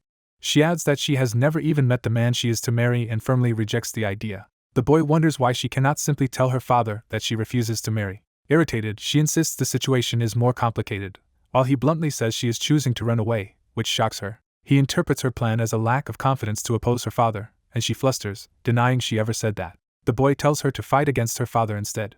He suggests extreme methods like starving herself or cutting her hair. He even mentions acting desperate enough to seem suicidal, which she says she could never do. He reminds her that it is her own life. He asks if she truly wants to live only by others' orders. He urges her to resist so she can live the life she desires. She falls silent, thinking over his words. Determination begins to form in her eyes. She finally says she will try to fight. Standing by the bell, she declares that she herself will choose whom she marries. She looks resolute, no longer wavering. The boy smiles, pleased by her decision. He offers to escort her back to the imperial palace, and she gratefully accepts. The scene shifts to the eastern region of the imperial capital. We see a tavern exterior where the next encounter will occur. Inside the tavern, a cloaked woman enters, drawing the patron's attention. The mysterious woman, veiled in purple, reveals herself more clearly. She approaches the bartender at the counter. The bartender eyes her suspiciously. He watches as she heads toward a back room. Her heels click as she descends to a lower level. Cloaked in purple, she walks down a stairway into a basement. A door opens slightly, light spilling from within. Inside waits a large nun-like woman, Big Mama, who greets the visitor. Big Mama welcomes her old acquaintance, Milphia. Milphia, introduced as the Granwell branch manager of the information merchants, asks if everything is going well. Big Mama complains about still being called Big Mama instead of Mom, and Milphia awkwardly agrees to adjust. Big Mama casually asks why the Granwell branch manager has come all this way. Milphia explains that a man recently came to buy information from her, prompting this visit. She hands over a record of what he bought, and asks Big Mama to review it.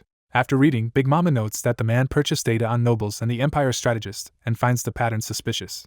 She says she last saw the man boarding a train toward the imperial capital, concluding he is likely there now. Milphia recalls having recently heard an interesting rumor. Big Mama mentions hearing that a member of the Crow tribe was found hanged outside Olympus Forest. She asks Milphia's opinion, suggesting the pieces of a bigger scheme are fitting together. Milphia silently considers the implications. She answers that the hanging and the man's purchases are probably connected. Big Mama muses ominously about the Crow tribe. Back at the palace, the princess stands on a balcony, clutching her pendant. She wonders anxiously how many people will die in the coming events. The panel focuses on the purple pendant she holds tightly. The imperial palace glows peacefully that night. Lupin carries the princess back onto a palace terrace and sets her down. She apologizes for wasting his time, but he assures her it was fine. She invites him for tea as an apology, but he declines, saying lingering here would be bad for him. He pauses and glances back at her. She looks at him while still clutching the pendant. Again the pendant is shown as she holds it close.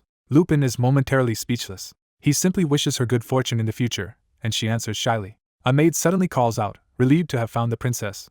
Lupin says he is leaving, while the princess hurriedly asks to at least know his name. He hesitates with his back to her. She repeats what she hears, his name, in surprise. He tells her to call him Lupin. She blushes and begins to respond.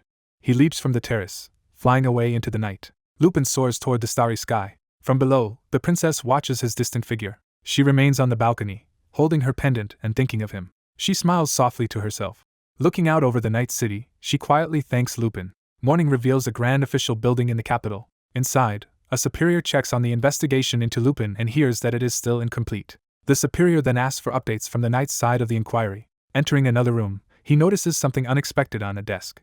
He picks up an unfamiliar planner and wonders whose it is. He begins leafing through the book, curious. He realizes it contains coded lists that seem to detail noble corruption. Meanwhile, footsteps hurry along a stone street. Lupin, now in civilian clothes with a backpack, approaches a large building where many people gather. He smiles, excited by where he has arrived. The superior tells his subordinates that although they suffered because of him, he is repaying them with this information. He adds that although they will become even busier, exposing these scandals will greatly advance the Chancellor's career. Lupin walks through the city streets, looking content. As townspeople move around him, he hopes the documents he left behind will be a good present for the Chancellor. The scene shifts to snowy mountains under a bright sky. Far out on the snowy expanse, a lone girl with an umbrella stands. A close view shows the white-clad girl, Yuria, calmly holding her parasol in the snow. A silver-haired boy, Alfonso, runs toward her, calling her name, and she greets him. Ignoring her warning to slow down, Alfonso slips and falls face first into the snow. She scolds him for not being careful, and he protests that this is why they should move together. As she claims his fall was out of her control, she begins casting a healing spell on him. Alfonso rubs his face as the magic takes effect. He thanks her, but she tells him not to smile at her like that. She questions how he expects to become a knight when he is this clumsy, and he insists he can manage it. Enthusiastically, Alfonso declares he will go to the imperial capital and fight demons like the hero Bloody Blade. Yuria replies that he must first get through their current training grounds for that dream to be possible. Strange sounds suddenly echo around them as something stirs beneath the snow. Alarmed, Alfonso asks about the noise as the ground begins to crack and shift. An enormous ice golem emerges behind him, causing him to freeze in terror. Both siblings shout each other's names in panic. Yuria gasps as she sees the danger. The ice around her shatters and opens like a gate. Multiple ice golems surge toward her at once. Yuria steels herself and prepares to unleash powerful magic. A distant explosion on the mountainside draws the attention of onlookers in their snowy village. Villagers gather outside, noticing the commotion on the training grounds. An elderly, dignified man in white furs, the head elder, walks forward with his attendants. He silently gauges the situation. Watching the distant blast, he calmly states that the trial has begun. A younger elder asks if he is not worried, and the old man replies that he is not. He says this level of challenge is trivial for the boastful child in question and expects him to perform well. Another elder counters that the children's overwhelming talent is precisely what worries him. Looking up at the mountains, the old man asks rhetorically whether those youngsters can really be called normal children. As he starts walking, he refers to Yuria and Alfonso as his grandchildren.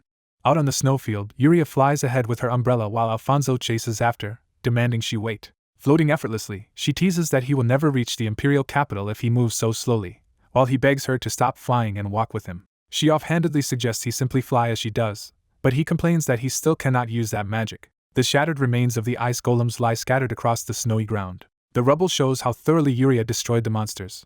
Back in the village, the head elder proudly notes that his grandchildren belong to the monkey tribe, implying their extraordinary abilities. The story cuts to a bright festival day in the imperial capital. Banners line the streets of the Imperial Capital Night Academy as crowds gather for the event. The academy district bustles with people enjoying the festivities.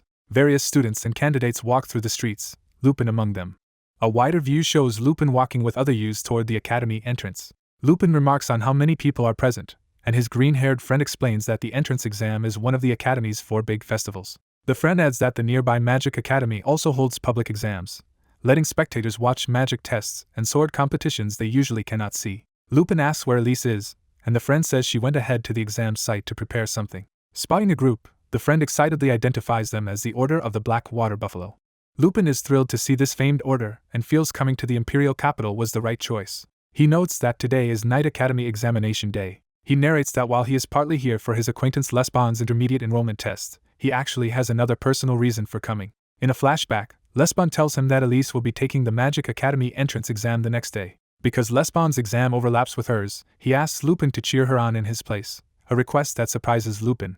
Lupin reflects that he was shocked both to learn Elise can use magic and to realize Lesbon trusted him enough to ask this favor. Back in the present, he thinks that he agreed anyway. The memory lingers of Lesbon speaking enthusiastically. Lupin smiles faintly, recalling the request. He muses that after all his recent stress preparing for the civil servant exam, this academy festival will at least give him a day's rest. Suddenly someone yells an accusation nearby, drawing Lupin's attention. He hears a man angrily shouting at someone for using an umbrella even though it is not raining. Pushing through the crowd, Lupin hears the same man blame his broken arm on that umbrella holder. At the center of the circle, a guard berates the small umbrella-carrying figure, who nervously apologizes, and the man yells in disbelief. The guard raises his fist, threatening to break another bone, and the small figure screams. Lesbon steps in, calmly telling the guard to stop. The guard snaps at him, demanding to know who he thinks he is, while Lupin watches from behind. Lesbon stands firm as the guard hesitates mid-punch. Lesbon points out that the man's bones are clearly fine and that he only has a minor scratch, angering the guard. Enraged, the guard calls Lesbon an insulting name and threatens to beat him as well. A stern man arrives asking what the issue is, startling the red-haired knight. The red-haired knight recognizes the newcomer as Gamri and reacts with annoyance. The red-haired knight warns the 2 protagonists that this matter is not over. He further vows that next time he sees them he will kill them. The green-haired youth demands to know what the knight means. The green-haired youth turns away and expresses thanks. The white-haired child with the umbrella smiles and says their life was saved. The green-haired youth tells them not to worry and asks if they are hurt, and the child replies they are fine. Another brown-haired boy silently watches the scene. The view shifts to the grand building of the academy. Inside, an instructor calls names from a crowd of examinees who answer attendance. A red-haired girl named Elise answers when her name is called. The teacher calls for Yulia and waits. The crowd, including a pink-haired youth, looks on in silence. The teacher wonders where Yulia is. As the teacher asks if Yulia is absent, a girl bursts in yelling that she is present. The white-haired girl identifies herself as Yulia Pendria and announces she is here for the magic exam. Other examinees, including Elise, turn to look at the late arrival. Elise stares in silence, clearly intrigued. The scene cuts to a clear sky, indicating time passing. Crowds fill a stadium where entrance exams are held. In the stands, the brown-haired boy asks why the green-haired youth suddenly came since his exam is later. The green-haired youth explains he came early out of curiosity about how the entrance exams work, while the brown-haired boy remains unsure. An announcement declares that the Night Academy entrance exams are about to begin. Officials ask the audience to stay quiet as the umbrella-holding child walks toward the arena. The 2 boys notice this and react with surprise. They recognize that the kid with the umbrella is the examinee in the arena. The red-haired knight approaches the child and demands to know what is going on. Realizing the child is their school's examinee, the knight looms over them, scaring the child. Terrified, the child apologizes and begs the knight not to kill them, while he laughs ominously. Another official asks the knight if he knows the child, and the knight denies any connection. The knight adds darkly that the kid just resembles a dead friend, further frightening the child. The examiner tells the child the match is starting and asks how long he plans to keep using the umbrella, so the child hurriedly closes it and apologizes. The examiner explains that the child's opponent is an intermediate knight student from their academy. He reassures the child that victory is unimportant and they are simply measuring his abilities, urging him to do his best. The examiner signals for the test match to begin. Drawing his sword, the red-haired knight reminds the child of his earlier promise to kill him. He rushes in and declares that he does not care about the exam because today will be the child's last day. The child screams in panic as the attack comes. The clash shakes the arena, shown by impact marks across the stadium. Spectators, including the two boys, watch in shock at what just happened. The two main boys remain stunned, trying to process the sudden outcome. The red-haired knight sits on the ground, sweating and wide-eyed, confused by the result. The child is shown standing over him with a sword at his throat, clearly having overpowered him. The child stares blankly, surprised by his own actions. A giant crack in the arena floor separates them, revealing the force of the child's blow. The green-haired youth exclaims in disbelief at what the child just did. The brown-haired boy watches silently, clearly deep in thought. Another announcement declares the start of the Magic Academy entrance exam at the same building. Inside, the teacher explains that the test will be taken in groups of 10, called by name order. Yulia nervously approaches Elise and tries to get her attention. Yulia admits she arrived late and asks Elise to explain what the exam involves. Thinking she may not be prepared, Elise tells her that the exam evaluates 2 skills. Elise explains that the first skill tested is flight magic and the second is magic marksmanship. Yulia acknowledges this information while Elise watches her. Elise internally wonders what is going on with this clueless yet confident girl. Back in the stands, the two boys and others continue observing the exams. The brown-haired boy specifically focuses on the performances with interest. Down in the arena, someone wonders aloud who the mysterious umbrella kid really is. Yulia wonders what the boy just did to create such a massive impact. The red-haired knight, still shaken, begins to speak. Yulia approaches and politely asks if the knight is alright, making him yelp in fear. The knight backs away, telling Yulia not to come any closer, confusing him. Yulia starts to ask why he is acting like that. His foot slips into the crack in the floor from the earlier clash. Yulia falls hard, crying out in pain as the knight watches. The knight clutches his head, dazed, and wonders what happened. Yulia grabs her head and panics, shouting that she is bleeding as the examiner runs toward her. In distress, she cries that she is bleeding and urgently asks if it needs immediate healing. She adds that she cannot even stay under strong sunlight for long, baffling the watching knight. In the stands, the green-haired youth asks what is going on and whether the test has effectively ended. The brown-haired boy silently contemplates Yulia's odd behavior and strength. The boy reflects that the kid has a natural talent for battle yet seems unable or unwilling to use it properly. He thinks that if the kid actually learned formal swordsmanship, his power would be formidable. An announcement states that the intermediate night entrance exam will start in 10 minutes and calls applicants to assemble at Glory Plaza. The green-haired youth says it is time for his exam and entrusts Elise to the brown-haired boy, who agrees. The scene transitions back to the Magic Academy building. Magic examinees rise into the air using flight spells as their test begins. One nervous girl struggles to maintain her balance in midair. She loses control and crashes painfully to the ground while the staff watch. The professor comments that this year's applicants do not seem very capable. She orders her assistants to ready the next group, and Elise's group prepares. Elise stands anxiously, watching the previous performances. The professor notes that it is not yet Elise's turn as the brown-haired boy watches her from the stands. Elise calls out to Den in surprise, and he answers that their teacher Mr. Riesvon sent him to watch over her. Frustrated, Elise mutters that Den always does whatever he pleases, while he just watches quietly. Den advises Elise not to fixate on her staff but to relax her body and concentrate on the flow of magic power. When she questions his comment, he explains he merely read that advice in a book and wanted to share it. He then encourages her with a smile to do her best. Elise, still flustered, wonders aloud what exactly he means. An assistant calls Elise to get ready for her group's test. Den cheers loudly, wishing Elise good luck as she heads out, while she remains embarrassed and tense. The teacher announces the start of the test for the 4th group. She instructs them to first use flight magic and then aim their spells at the prepared targets. She tells them to begin whenever they are ready. Elise steels herself, sweat on her face as she prepares to cast her spell. She narrows her eyes, focusing her will. She recalls Den's advice to loosen her body and focus on mana flow. Concentrating silently, she lets that guidance sink in. Empowered, Elise unleashes a strong flight spell, wind and light swirling around her. Her feet lift off the ground as magical energy sparkles beneath them. She rises gracefully into the air, impressing nearby examinees. Elise happily realizes she has successfully cast flight magic. She smugly thinks to herself that this level of magic is easy. She turns her attention to the next part of the exam, magic marksmanship, and eyes the hanging targets.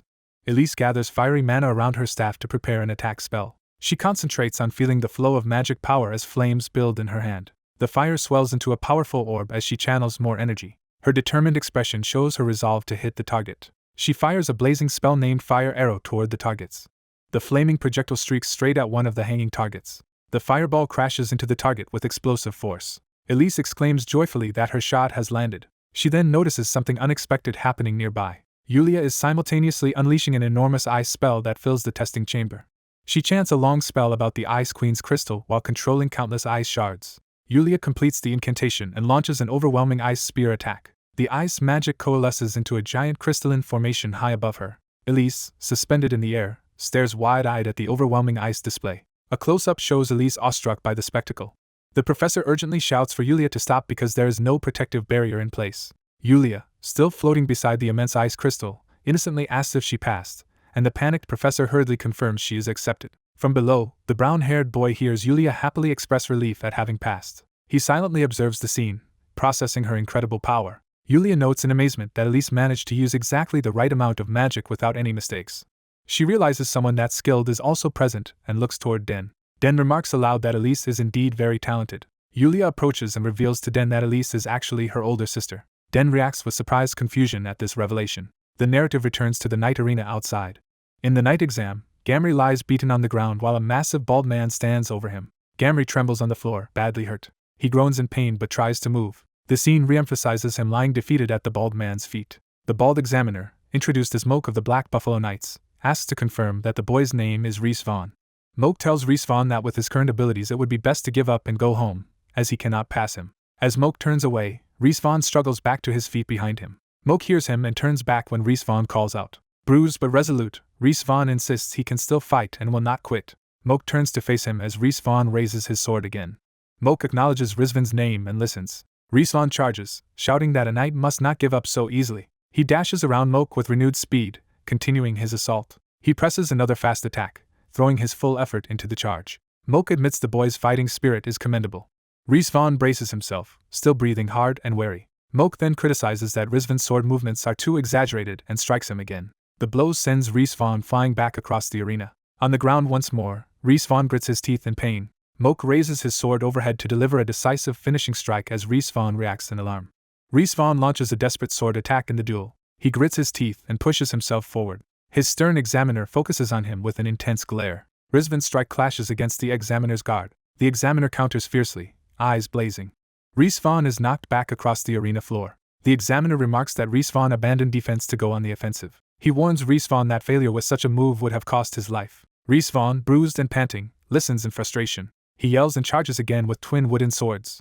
Their weapons collide as Reese Vaughn attacks with renewed ferocity. Exhausted but determined, Reese Vaughn steels himself. The examiner remains calm and observant. Reese Vaughn screams and drives in close, landing several body blows. The examiner absorbs the hits and prepares to retaliate. With a powerful swing, he sends Reese Vaughn flying once more. Reese Vaughn staggers up, groaning but still gripping his sword. The examiner questions where the previously calm fighter has gone. He tells Reese Vaughn to relax and trust his own skills. Reese Vaughn steadies his breathing, trying to regain composure. He silently focuses, expression tightening. He shouts and rushes in for yet another frontal assault. The examiner raises his blade to block Rizvan's overhead strike. He notes that Reese Vaughn is repeating the same attack. Reese Vaughn presses in close, surprising the examiner. The examiner grimaces, slightly pushed back. He realizes something and widens his eyes. Reese Vaughn suddenly slashes past him with a swift, rainbow-tinged arc. The follow-through cuts the examiner's side, drawing blood. Reese Vaughn ends the combo, sword extended, breathing hard. He looks up in surprise at what he has done. The examiner, wounded but standing, faces him in the sunset light. Looking down, the examiner anxiously asks if Reese Vaughn is all right. Instead of answering, he headbutts Reese Vaughn and sends him flying. Reese Vaughn crashes down and skids across the arena floor. He looks up in shock as the examiner's sword hovers at his face. The examiner says the exam is not over and urges him to stand. Reese Vaughn stares at the blade pointed at him, sweating. A bead of sweat runs down as he contemplates his situation. He admits defeat and declares that he has lost. Confused by the examiner's expression, Reese Vaughn asks why he looks displeased. The examiner asks if Reese Vaughn truly thought he could beat a professional knight, and Reese Vaughn answers that he did not, though he had reasons to try. The examiner falls silent, considering his words. He then says skilled individuals like Reese Vaughn are always welcome here. Reese Vaughn, blushing slightly, is puzzled by this unexpected praise.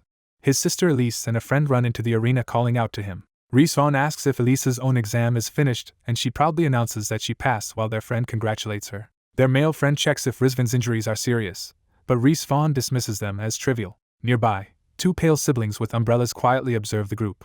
Reese Vaughn confirms to his companions that those two were the ones who helped him earlier, and says he believes they are good people. The white-haired girl watches them thoughtfully, murmuring to herself. She narrows her eyes with interest as she continues observing. She softly responds to the assessment of them being good people while the sunset illuminates the Colosseum. Night falls over a multi-story stone building with lit windows. Reese Vaughn, Elise, and their friend arrive inside, looking up in surprise at the stairway. The white-haired siblings stand ahead of them in the hall, waiting. Reese Vaughn recognizes that these two were at the exam grounds. The boy asks the group to look after them. The girl introduces herself as Yuria and says she will board here, while the boy introduces himself as Alfonso. Reese Vaughn tells the newcomers that he and his siblings will also be staying in the dormitory.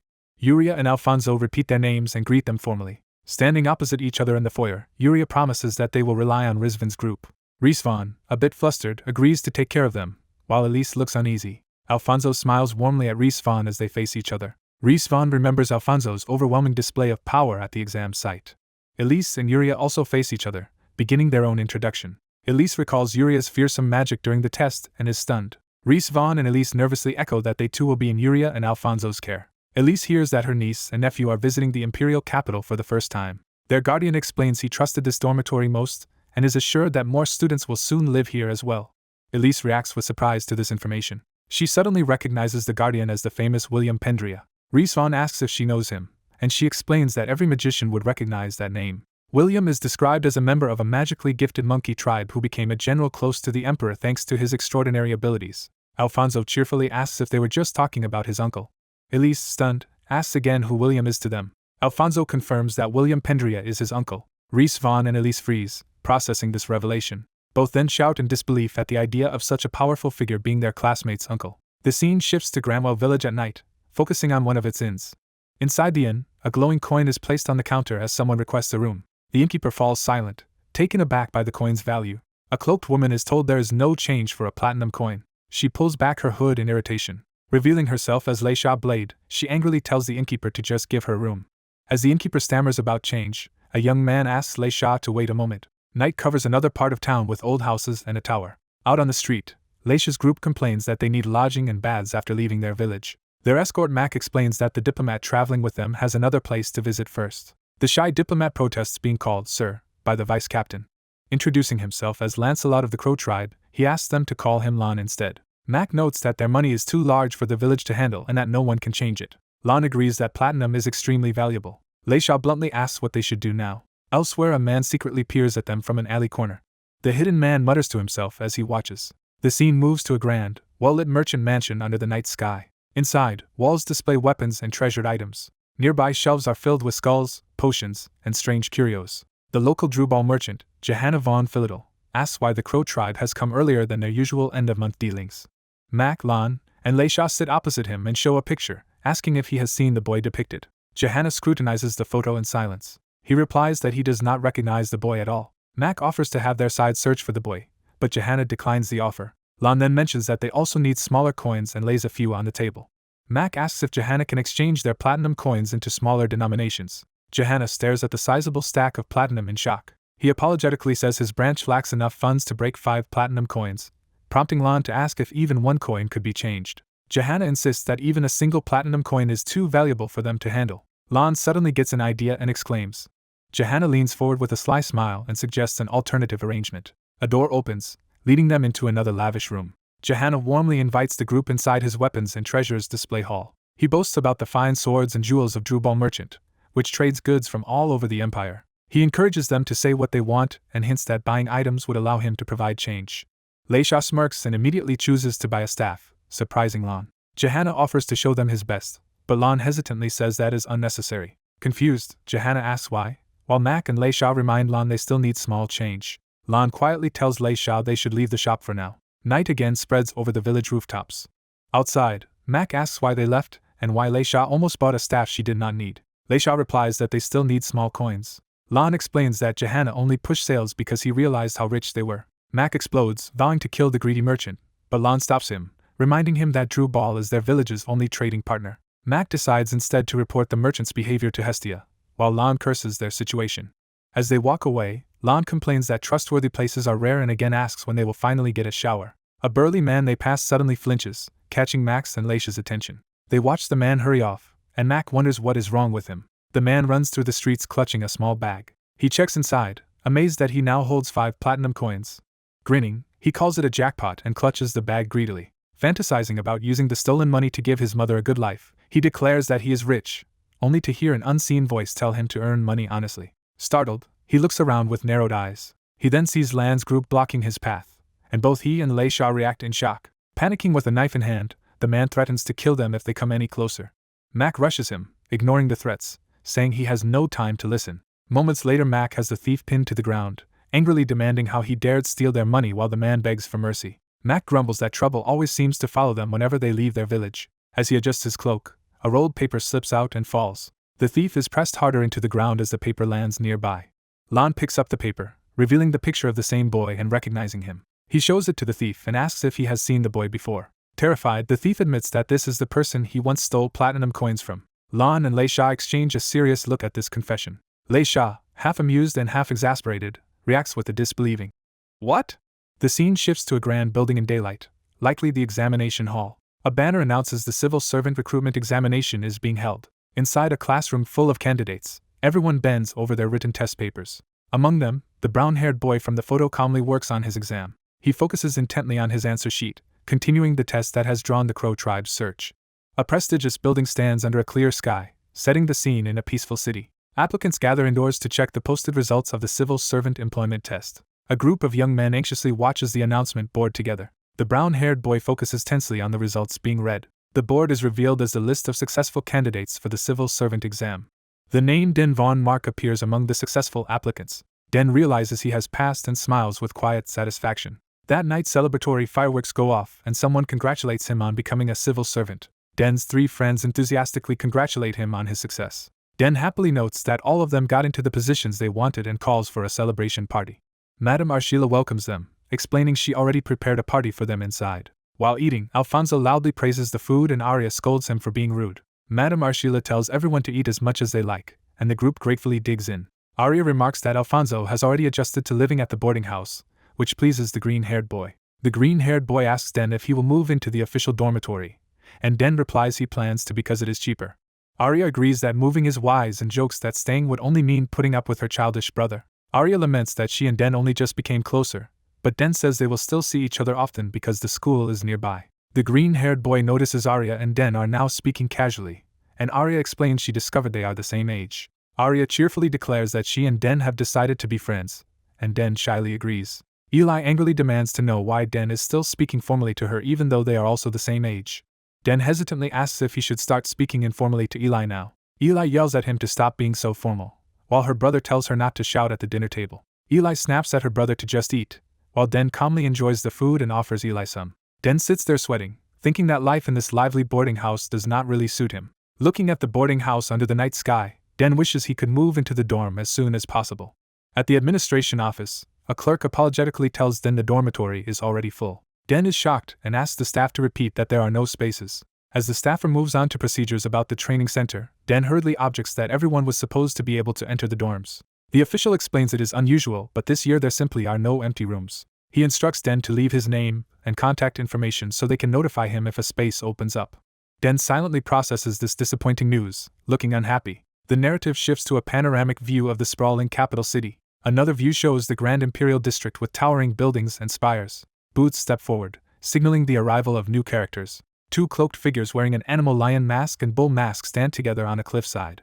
The bull-masked man asks if their plan is not too sudden, and the lion-masked man calmly admits it may be. The lion-masked man addresses the bull by name, preparing to reassure him. Lion tells Bull that if he can seize control of everything, there will be no problem. Bull silently considers this remark. Lion mutters that wanting to grasp everything is greedy.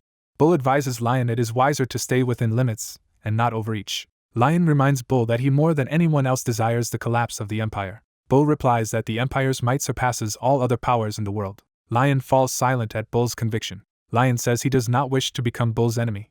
Yet he warns that if Bull obstructs his path, Bull should be ready for a confrontation. Bull again responds wordlessly, weighing the threat. Bull casually flicks away a stone, showing controlled strength and irritation. Bull reaffirms his stance with a stoic expression. Over the city, Bull decides he will not hinder Lion's actions so long as they do not conflict with his own convictions.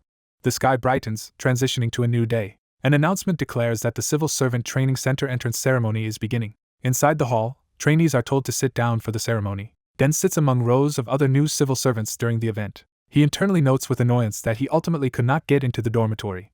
He recalls considering other housing, but Madame Arshila kindly insisted he stay at the boarding house until a room opens. The green-haired boy celebrates that Den can keep living with them for a while, and Den feels he cannot refuse such goodwill. Den worries that remaining at the Chancellor's closely watched boarding house will make it hard to carry out his own secret plans. As he frets, someone greets him from beside his seat. A stout older trainee asks Den if he can sit next to him.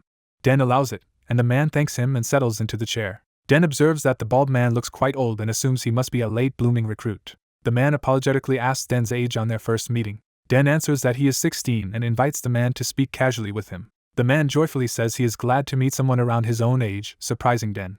He insists that although he is older, Den can speak comfortably with him and refer to him like an older brother, which Den thinks is absurd given how uncle-like the man appears. The man introduces himself as Flam Dainter, and Den introduces himself as Denmark. Flam enthusiastically suggests that since fate brought them together they should have lunch after the ceremony, but Den declines. Outside, Flam persists, offering to pay and insisting they eat together despite Den's protests. The scene shifts to the majestic Magic Academy buildings glowing in the sunlight. Students in cloaks chat and walk around the academy grounds. Boots step across the cobblestone, heralding another arrival. A long-haired blonde girl in a blue uniform gazes at the academy with determination. A pink crystal pendant she wears suddenly sparks with purple magical energy. The pendant flares in a blinding magical explosion. The blonde girl runs as the activated pendant flies upward, trailing energy. She approaches a group of academy staff members who seem to be overseeing an examination. One staff member adjusts her glasses as she recognizes the approaching girl. The girl exhales nervously, the pink stone now resting calmly at her throat. She confidently declares her alias, Aria von Holstein, and asks for her exam to be graded or recorded as a pass. The story jumps to a domed royal building, marking another location. Inside an ornate chamber, maids dress the princess in an elaborate pink gown that she finds uncomfortable and not to her taste. Aria complains about having to wear it, but the maids remind her that Her Highness's birthday banquet will begin soon. One maid explains that as the main celebrant she must be dressed in the most extravagant outfit, though Aria hesitates. A maid looks toward the door as someone approaches. A man outside identifies himself as General William and asks permission to enter the room. The maids object that the princess is changing, but Aria calmly allows him to come in. A maid again protests that men should not be allowed in her bedroom, just as the general steps inside. General William greets the princess and congratulates her on enrolling in the Magic Academy. Aria says her admission is thanks to his help, noting that without him she would be preparing for a wedding instead. The general modestly claims he only relayed her request to the king and that she passed the entrance exam on her own, while she credits his long-term instruction in magic. Aria asks why he has come, and he answers that the king is worried about her situation. He points out that the concern stems from her enrolling at the academy under an alternate identity. Aria argues it is better this way so others will not be uncomfortable around the princess, and the general agrees it will also help her enjoy normal school life. He adds that the arrangement comes with a specific condition. Aria looks at him curiously, waiting to hear the condition. Later at the academy gates, someone calls Her Highness from behind, catching Aria's attention. Aria turns and sees a white-haired girl in white clothing approaching her. The white-haired girl explains she has been assigned as Aria's protector starting today. She introduces herself formally as Yuria Pendria. Aria studies Yuria with a surprised expression. Yuria looks back at her expectantly. Aria introduces herself under her true name, Aria von Holstein. Aria offers her hand and says she looks forward to getting along with Yuria. Smiling warmly, she calls Yuria by name. Yuria smiles back, accepting the greeting. Yuria addresses her as Your Highness, then corrects herself to use Aria's alias and respectfully repeats Miss Aria von Holstein. The scene returns to the training center buildings to transition back to Den's storyline. Inside a lecture hall, a teacher gives a technical lesson while trainees listen and take notes. Den attends class and the narration explains that this is the usual daily schedule at the institute. It is described that from August to November trainees attend classes and sit for exams. Then in December they train directly under a government official and receive their final job assignments. A lecturer ends one of these classes by dismissing the students until the next session. After class, Flam asks Den which elective course he chose in addition to the 5 mandatory ones. Den answers that he plans to take the Republic Language and Adventure Studies. Flam happily says he also wanted Adventure Studies. Flam suggests they continue their conversation while walking out together, puzzling Den. Flam casually asks if Den is not preparing for his next class, implying Den's schedule is different. Den is confused by the question, not understanding Flam's implication. A strict armored instructor suddenly yells at a group to line up in 7 rows. Startled trainees scramble to get information as they shout to one another. The instructor berates the slow-moving men, asking if they came here to play. The trainees finally form neat ranks on the training ground facing the instructor. He tells them they must always assemble in this formation for his class from now on, and they answer in unison. He explains that this class focuses on building physical strength. Den thinks to himself that this dreaded course is the swordsmanship class.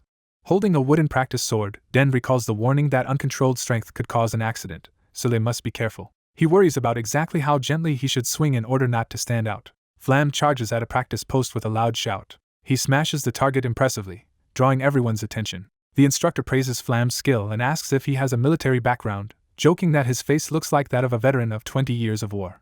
Flam laughs it off, saying he has never actually been a soldier, while Den watches silently. Den decides to strike his own post using the least strength possible. His sword barely taps the top of the target at first, yet the blow drives the post deep into the ground and cracks the earth, stunning everyone. Den looks around nervously while others, including Flam, laugh and chat nearby, oblivious to his real power. Training continues with Flam now popular among classmates and instructors. Den sighs, realizing how hard it is to hide his strength. He concludes he should probably skip swordsmanship class as much as he can, even if it means getting poor grades. The narrative shifts to the imposing Grand Temple, another key location in the city. Inside, enormous statues of divine figures preside over a hall bathed in light. A lone robed figure stands before the massive statue, emphasizing the temple's scale. The figure is revealed as the lion-masked man from before, now present inside the temple. Someone respectfully addresses him as Sir Fernando. In front of the great statue and a crowd of hooded followers, Fernando reports that they have assembled everyone as ordered. Fernando removes his lion mask, revealing his human face. He lowers the mask completely, ending the disguise. A disembodied voice praises him as Paladin Maliv for his work. Maliv begins to address the gathered followers, preparing a speech. Identified as Cardinal Fernando, he calls the robed congregation his noble warriors. That night, as Den and Flam walk through the city streets, Flam remarks that he thought staying in the training center dorm was mandatory, and Den replies that he discovered it actually is not. The bald instructor suggests they enter the dorm, but Den explains he was told there were no vacant rooms. The instructor thinks that is ridiculous and offers to investigate the situation. Den declines, saying the dorm promised to contact him if a room opens. The instructor laments they cannot stay in the same dorm and spend more time together, and Den agrees lightly. As they walk, Den suddenly turns his head, noticing something. Den spots two suspicious men moving crates in a dark alley near the building. The two men begin climbing through a window, clearly sneaking into the building. Den silently watches them, looking troubled. The instructor asks if Den saw something, and Den nervously denies it. The instructor proposes that Den temporarily use his room, but Den frantically refuses. Night settles over the Grand Temple-like complex. The scene shifts to a rooftop overlooking the city. A hand grips the edge of the roof as someone climbs up. Two black-clad infiltrators crouch and stand on the roof, preparing their break-in. They move to a rooftop window and start working to open it. One thief uses a glowing staff to apply magic to the window from outside. Magic pulses around the window frame as the spell activates. The mage quietly removes the entire enchanted window with his spell. His partner signals approval as they prepare to enter through the opening. Inside a long corridor, the two thieves sneak along the hall. The pair exchange determined looks as they advance. They break into a run down the corridor toward their target. The mage raises his hand, indicating he will handle the next obstacle while his partner watches. Rings of security magic light up the corridor, and the mage says dismantling it will take time. The other man tells him to finish disabling the magic as quickly as possible. They arrive before a large closed double door deep inside the building. The heavy door slowly opens, spilling light into the hall. The two thieves step into the room beyond. They see a glowing statue displayed on a pedestal at the center. One thief announces they have located the prized golden goddess statue.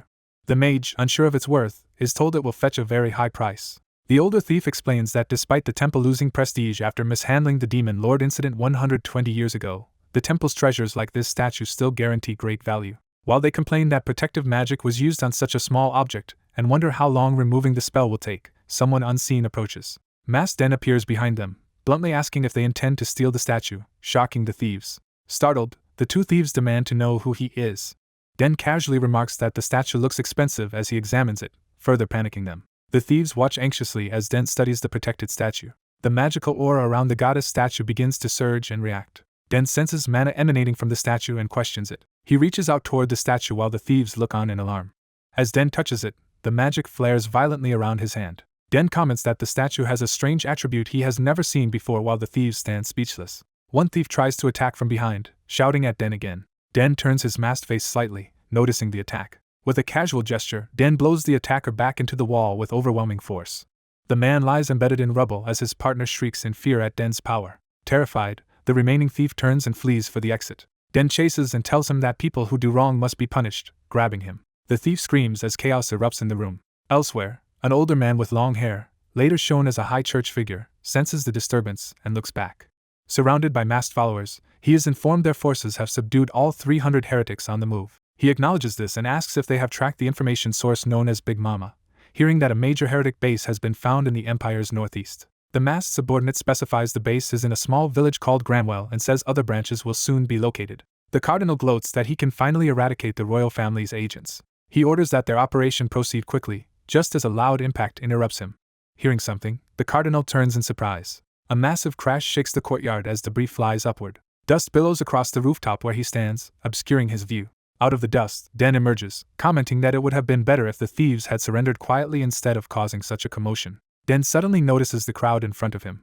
He finds himself facing the cardinal and a large assembly of masked cultists. Holding the goddess statue, Den awkwardly insists he is not the one stealing it. The cardinal focuses on the statue in Den's hand, startled. Den realizes with dismay that he is holding the famous golden goddess statue everyone is after. The cardinal immediately orders his followers to capture Den at once. Den, panicking, tries to get them to wait and listen. Several cultists leap at him, attacking with blades.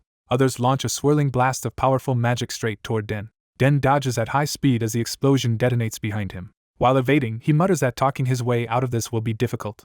He suddenly vanishes from their sight, leaving only an afterimage falling from above. The baffled cultists look around, asking what just happened and where he disappeared to. They marvel that he vanished without a trace. The cardinal furiously commands them to locate him immediately. Outside, the scene shifts back to the city's towers under the night sky.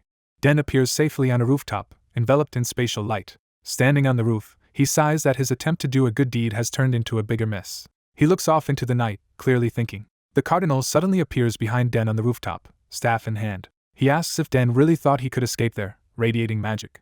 The cardinal declares that Den will pay for his sins with his life as purple power gathers. Den smirks, thinking to himself that he was meddling unnecessarily. A huge magical explosion erupts atop one of the towers, lighting the night. The enraged cardinal prays loudly for divine punishment on the one who scorned the god's name, unleashing power through his staff. He calls down the wrath of God, bombarding the rooftop where Den was. Amid the blast, Den protests that the cardinal is misunderstanding the situation. Lightning energy streaks toward Den as he watches tensely. Another massive explosion engulfs the tower. Afterward, the cardinal stands alone on a smoke-covered roof, surveying the damage. He looks uneasy and strained as dust settles around him. The ruined tower's shattered top is shown, evidence of the fierce attack. The cardinal curses Den under his breath. Something suddenly shocks him, widening his eyes. He coughs up blood, clearly suffering backlash from using such powerful magic. Alarmed followers rush toward him, calling out his title. They ask if he is alright, but he snaps at them to be quiet and points out that the intruder is escaping. The followers explain his magic power is unstable from disuse and urge him to care for his own body. He grimaces in frustrated pain. Elsewhere, a window rattles as someone slips silently back inside the building. Back in his room, Den sighs that all this chaos was not the reason he infiltrated the temple tonight. He removes his mask, then notices something in his hand. Realizing he still has the goddess statue with him, he reacts in surprise. The next day, narration establishes the Civil Servant Training Institute. Den sits in the dining hall there, blending in among other trainees. He broods internally, wondering what is special about the goddess statue. He recalls trying to store the statue in another dimension but discovering that it resisted all attempts to be put away. He remembers disguising its color so it would not be recognized and deciding to keep it on his shelf until things calm down so he can return it later. The instructor interrupts his thoughts, asking Den if he has heard some news. He explains that the princess's birthday ball will be held at the Magic Academy. Den reacts mildly and is asked if he has suitable clothes for the event. Den says he does not and was not planning to attend, then hears there was an announcement about it. The instructor clarifies that students of the Magic Academy, the Knight Academy, and all civil servant trainees are required to attend the ball. Den is left speechless and then incredulously asks what. The scene shifts to the Magic Academy campus under daylight. Inside, students walk the corridors as a white-haired girl passes among them. A close view reveals the confident white-haired student in her academy uniform. She is addressed as Milphia and is told someone has a favor to ask of her. In a flashback, a nun explains that their planted informants at the Magic Academy will graduate next year and asks Milphia to enroll as a new operative. Milphia objects that such work is for normal informants, but the nun notes that at 16, she is the perfect age. The nun takes her reluctant silence as agreement to the plan.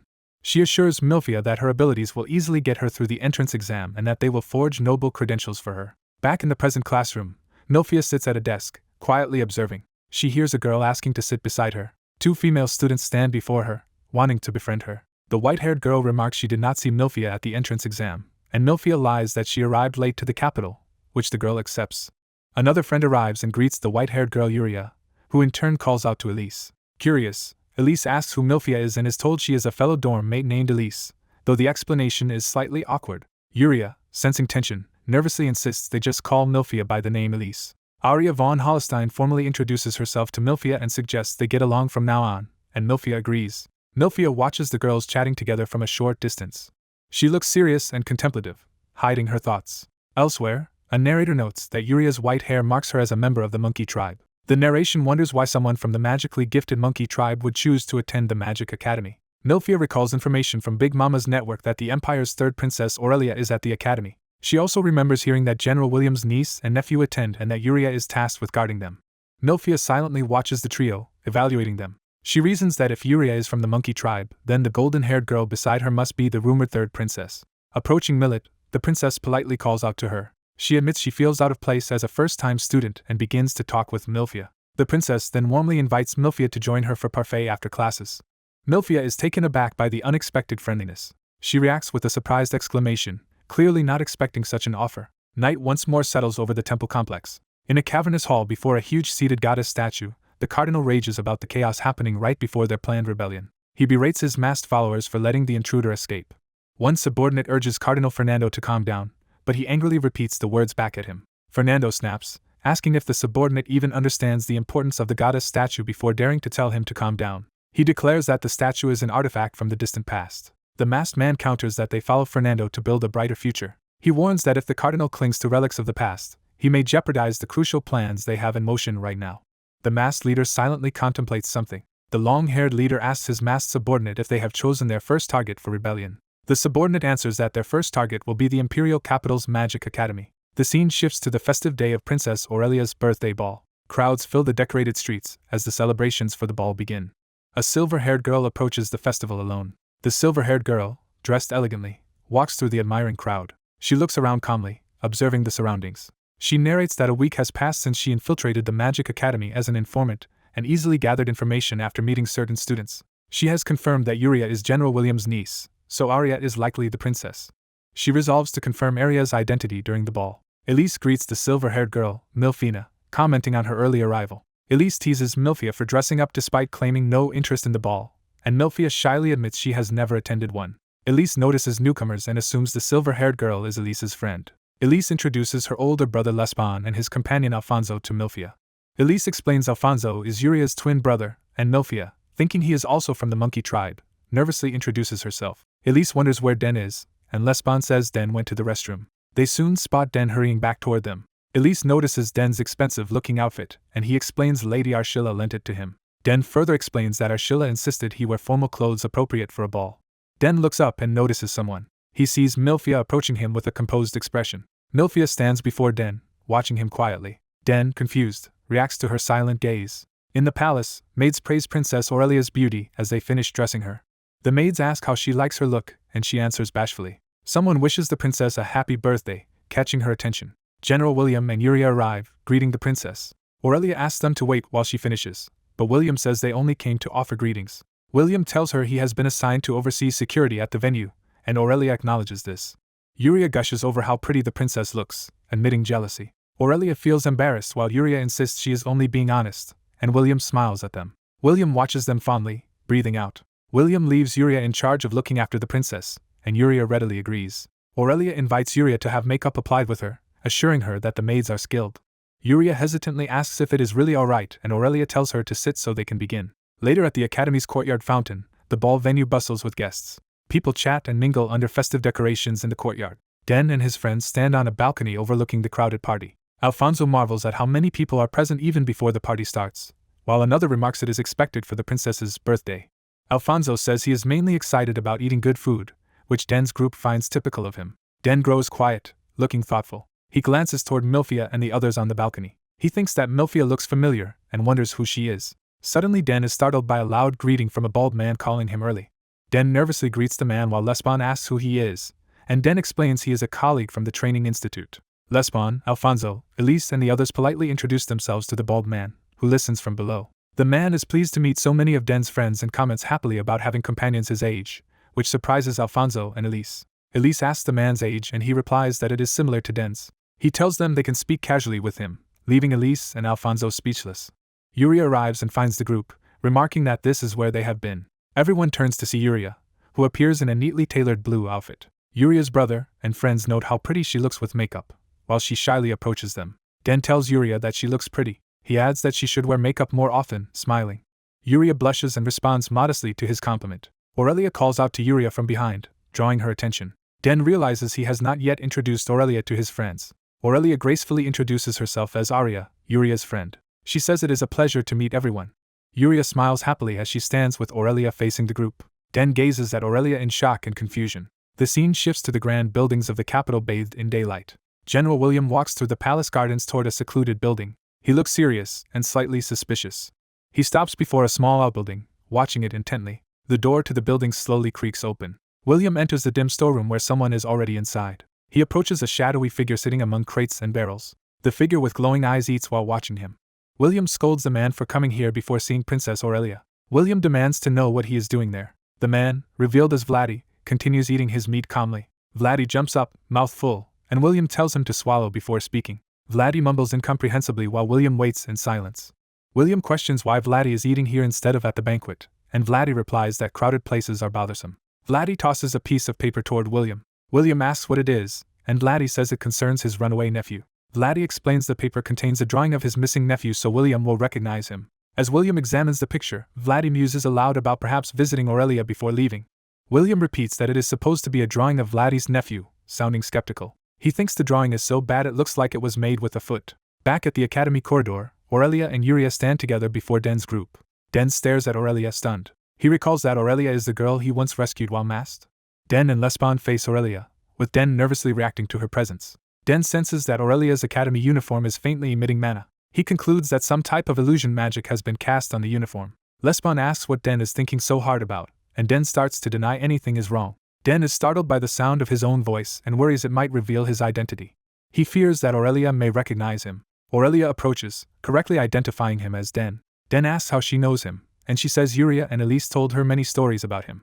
Aurelia warmly says she hopes they can get along from now on. Den answers awkwardly but accepts. The narrative shifts to the Great Temple, another imposing building in the capital. Inside the temple, robed figures gather before a covered statue as three leaders stand above them. The lion-masked leader asks if preparations for their plan are complete and receives confirmation. He asks his subordinate Eagle about their goal, and Eagle states it is to kidnap the third princess. Another subordinate asks Fox what achieving this will grant them. Fox replies that kidnapping her will give them a chance to kill the emperor and dominate his servants. The lion-masked leader agrees and stresses that this rare opportunity must not be wasted. He orders the cultists to move out, declaring they will bring divine wrath upon the immoral nobles. The story returns to the castle where the festive banner still flies over the city. Guests fill the opulent ballroom of the birthday celebration. Amid the crowd, Den and his friends gather while Aurelia stands on the upper level. Den follows behind Aurelia and Lesbon, feeling uneasy. He looks conflicted and troubled. Seeing Aurelia enjoying herself with Yuria and the others, Den quietly slips away from the group. He walks down a hallway away from the festivities. He reflects on the improbability of meeting Aurelia again at such a place. He recalls that she likely does not recognize him because he wore a mask last time and decides it is safer to avoid her. Den's foot steps decisively as he commits to his decision. He climbs onto the rooftop of the academy to be alone. A dark magical sphere appears beside him. Den dons his enchanted mask, transforming into his Lupin persona. He explains that this mask hides his identity through magic, making recognition difficult. He thinks Aurelia will not find him as long as he keeps the mask on. Then someone approaches from behind. Den hears the presence and turns in surprise. Vladdy, masked and charging with a sword, suddenly attacks, forcing Den to block with magic and scream. Den recovers, demands to know who the attacker is, and braces himself. Realizing Den's speed, Vladdy acknowledges him as pretty fast. Vladdy says he came to check the situation, and Den recognizes him as his uncle Vladdy. Vladdy grins menacingly and challenges Den to dodge another attack. He launches a powerful strike that Den barely evades while crying out. Vladdy praises Den's performance, saying it is not bad. A panicked Den begs for a pause and asks if he has somehow offended his uncle. Vladdy calmly explains that Den did nothing particular. He simply looks suspicious, so Vladdy decided to kill him, which horrifies Den. Vladdy bizarrely asks whether Den is a balance or a fish, leaving Den confused. Vladdy clarifies he is really asking about Den's true identity. Den anxiously urges him not to rush for an answer. Vladdy warns he never asks the same question twice and unsheathes his sword again. As the sun sets over the city, evening approaches. The clock tower stands against the orange sky, signaling the coming night. Elsewhere, two cloaked figures wearing animal-themed helmets arrive at a vantage point. The cow-masked figure admits feeling uneasy about something. The scorpion-masked figure asks what is causing his unease. The cow-masked man says he is not exactly sure. He starts to say more, still unsettled. He finally voices a premonition that there will soon be bloodshed at the Magic Academy. The scorpion-masked figure praises his intuition and asks what he means. She states that she enjoys witnessing disasters. She adds that tragedies filled with misery and agony are her favorite, alarming the cow-masked man. She tells him not to worry too much about his premonition. She explains that their role today is only to watch events unfold. The cow-masked man falls silent, still uneasy. Meanwhile on the rooftop, Vladdy stamps his foot to launch himself forward. He rushes at Den in a blur, continuing his relentless assault. Vladdy demands that Den reveal his identity quickly as he presses the attack. Den, terrified by his uncle's insistence and refusal to repeat questions, desperately begs him to wait. The uncle launches a powerful sword strike at the masked young man, who barely reacts in time. The young man panics internally, realizing his uncle genuinely intends to kill him. The uncle mockingly asks what the terms fish and balance mean, hinting at some code. The young man, confused, repeats the strange code words fish and balance to himself. The young man nervously asks if the uncle's riddle also involves water bearers and lions, revealing he recognizes zodiac references, and the uncle assumes this means he knows more. The young man stammers that the uncle must have mistaken him for someone else, which the uncle questions. The young man explains he only inferred there is a group named after the 12 constellations and insists he is not affiliated with them. The uncle coldly states he does not believe the young man's denial. The young man insists he is only a passing thief, which the uncle repeats skeptically. Trying to de-escalate, the young man flatters the uncle as a high-ranking knight and argues someone like him need not bother with a petty thief. When the uncle prompts him to continue, the young man thinks with relief that the man is at least listening now. The young man argues that the uncle's duty should be protecting the ball rather than wasting time on him. He further suggests that, given the uncle's rank, he should be targeting far more dangerous enemies. Hinting, the young man points out that true threats would be those trying to sabotage the ball itself, just as distant explosions erupt. The uncle is startled as he notices multiple explosions rising from the city. The uncle confirms the explosions are the sort of enemies the young man meant, while the thief awkwardly agrees. Using the distraction, the young man politely excuses himself, assuming the uncle will rush off. As he turns away, the uncle calls out to the young man, still unwilling to let him go. The uncle sternly demands to know where the young man thinks he is going. The young man looks back in feigned innocence, asking what the uncle means. Inside the grand hall, nobles continue enjoying the ball, unaware of the chaos outside. Two companions of the thief, a small girl and a large man, indulge enthusiastically at the banquet table. Two academy girls admire a chocolate fountain, still carefree amid the festivities. Elsewhere in the palace, a lavish hallway with a closed door lies quiet before the event begins. A young woman in a pink gown, actually Princess Aurelia, waits seated beside her maid. The maid reminds Aurelia that everyone has gathered to see her and urges her to greet the guests. Aurelia notes her dress is under illusion magic so no one will suspect she is a student, accepting the precaution in silence. The maid complains that her own corset is uncomfortable after so long without wearing one. Aurelia requests permission to step onto the terrace for some fresh air. The maid allows it but warns Aurelia not to stay long since she must formally greet the ball soon, and Aurelia promises to behave. Aurelia moves alone to the balcony, enjoying the open air outside the ballroom. Leaning on the railing, Aurelia gazes thoughtfully into the evening sky. Night falls over the city while lights glow from the tall towers and buildings. In a memory or earlier encounter, the masked thief suddenly falls onto Aurelia, shocking her. The thief smiles gently at her, masked and cloaked. Aurelia looks up at him in wide-eyed amazement, clearly affected by the meeting. Back in the present, Aurelia smiles faintly as she recalls that prior encounter. On the terrace she wonders aloud what Lupin, the thief, might be doing now, unaware of danger approaching behind her. Cloaked figures assemble on the rooftop above while Aurelia remains oblivious below. A closer view reveals the masked cultists in identical hooded cloaks and faceless masks. Meanwhile, atop other roofs, the uncle and the masked young man sprint side by side toward the explosions. The uncle relentlessly chases the thief across the rooftops as they run. The thief realizes while running that he probably cannot outrun his uncle. He contemplates that if things go badly his uncle could kill him, so he decides to stay with the knight and wait for a better opening. Still fleeing, the young man calls back to ask the uncle a question, which the uncle grudgingly entertains.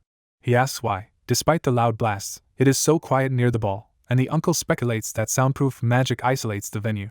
The thief concludes that guests inside likely remain oblivious to the explosions. He reasons that security forces will have rushed to the blast sites to assess the situation for the ball's continuation. The pair continue running while the uncle processes this information. Seeing the devastation firsthand, the uncle exclaims in horror at the scale of the explosions. As he runs, the uncle wonders why these blasts are occurring at all. He then realizes the thief has slipped away during their chase and curses him angrily. The young man uses his agility to leap high across the cityscape, moving faster alone. While darting through the air, he theorizes the explosions may be a terrorist act, yet even the attackers themselves might still be within the soundproofed area. He further deduces that the explosions could be mere bait and that the true objective might be the ball. Mid-flight he starts to suspect their real aim could be something even more specific. A chilling thought hits him and he anxiously trails off, sensing a connection. At that moment, cloaked figures address Aurelia by her real name, startling her. She turns to find multiple masked cultists standing directly behind her on the terrace. The cultists calmly order Aurelia to come with them. Aurelia, confused and wary, questions them with a puzzled look. The thief races through the night sky toward the palace as urgency mounts. He concludes that if the ball is the target, then Princess Aurelia is likely the terrorist's true goal. Aware he might be wrong but confronted with choices, he reflects that he could simply flee instead of intervening. He admits that the safest choice for himself is to run away and wonders why he should care about conspirators targeting the princess. Yet he also considers that the explosions might only be random terrorism, casting doubt on his theory. He pictures his friends happily attending the ball and realizes abandoning them could leave them to die. He reasons that although the blasts distracted the guards, they will eventually return, meaning the terrorists are probably acting inside right now, and he may not be able to save everyone. As he flies on in grim silence, his expression shows internal conflict about what to do. Resolving himself, he lands and begins activating a magical device. He reveals a triangular artifact called the Eye of Horus, preparing to use it. He laments that using such a precious item for this situation feels wasteful but prepares anyway. Accepting necessity, he activates the Eye of Horus as it glows red. The artifact's eye opens with a burst of purple power, releasing its magic. Its vision reveals the entire palace complex shrouded in purple, showing him what normal eyes cannot see.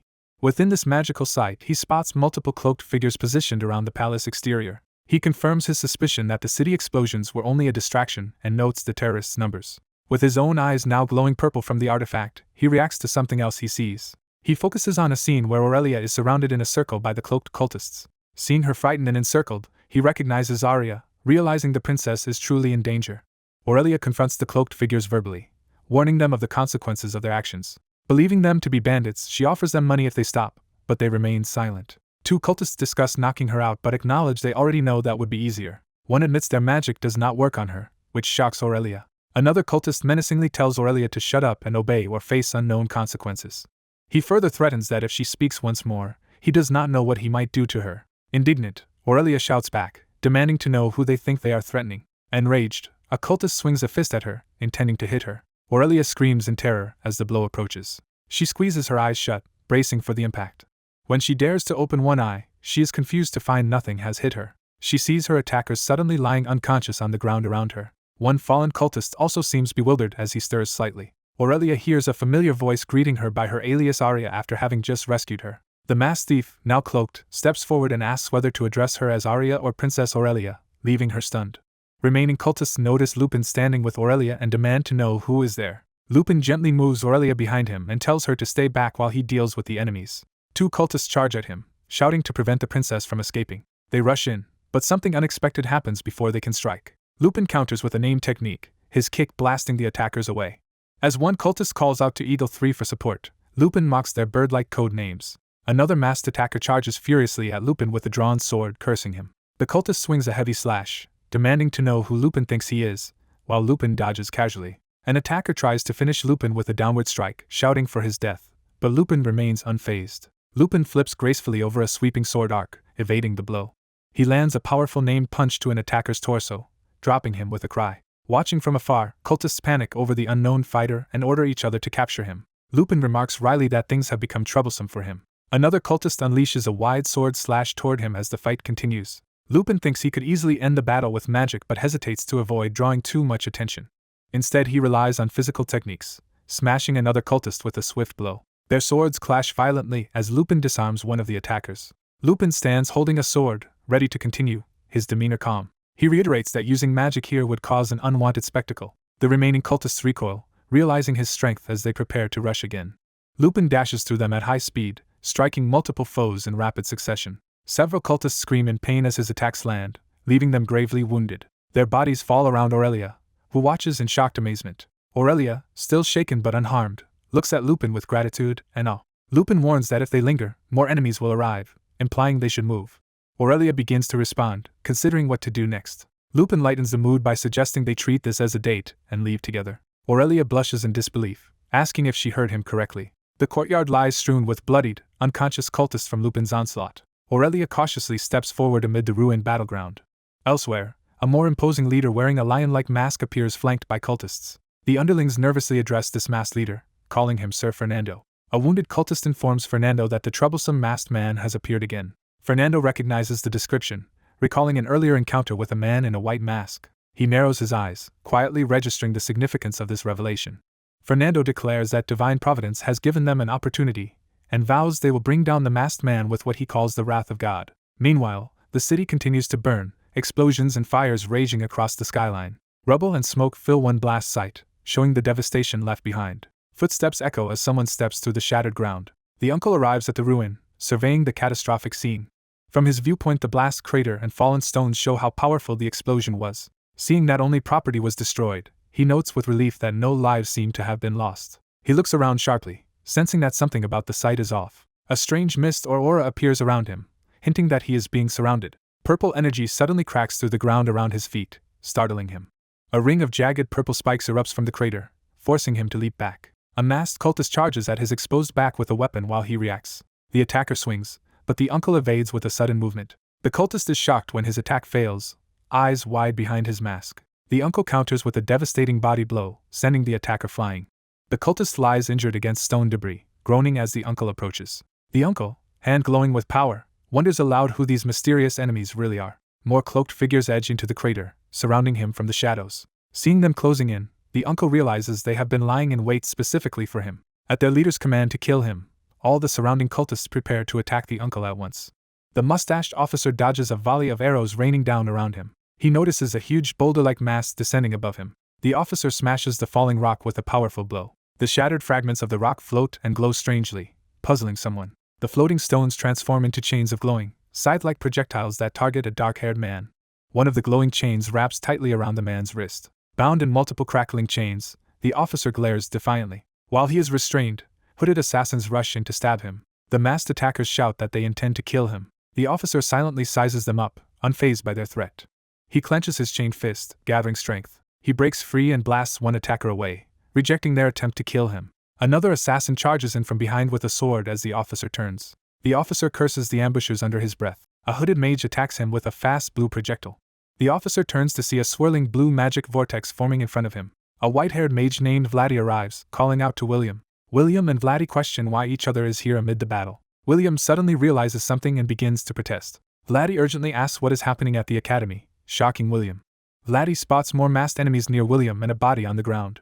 Vladdy and William sense multiple unfamiliar mana signatures emanating from the academy. Near them, more masked figures step forward ominously. William and Vladdy find themselves surrounded by additional hooded cultists. A larger group of masked cultists advances toward them. William concludes that the whole situation was a trap. At the academy city, robed cultists gather under the night sky. Several cultists quietly position themselves in formation in a courtyard.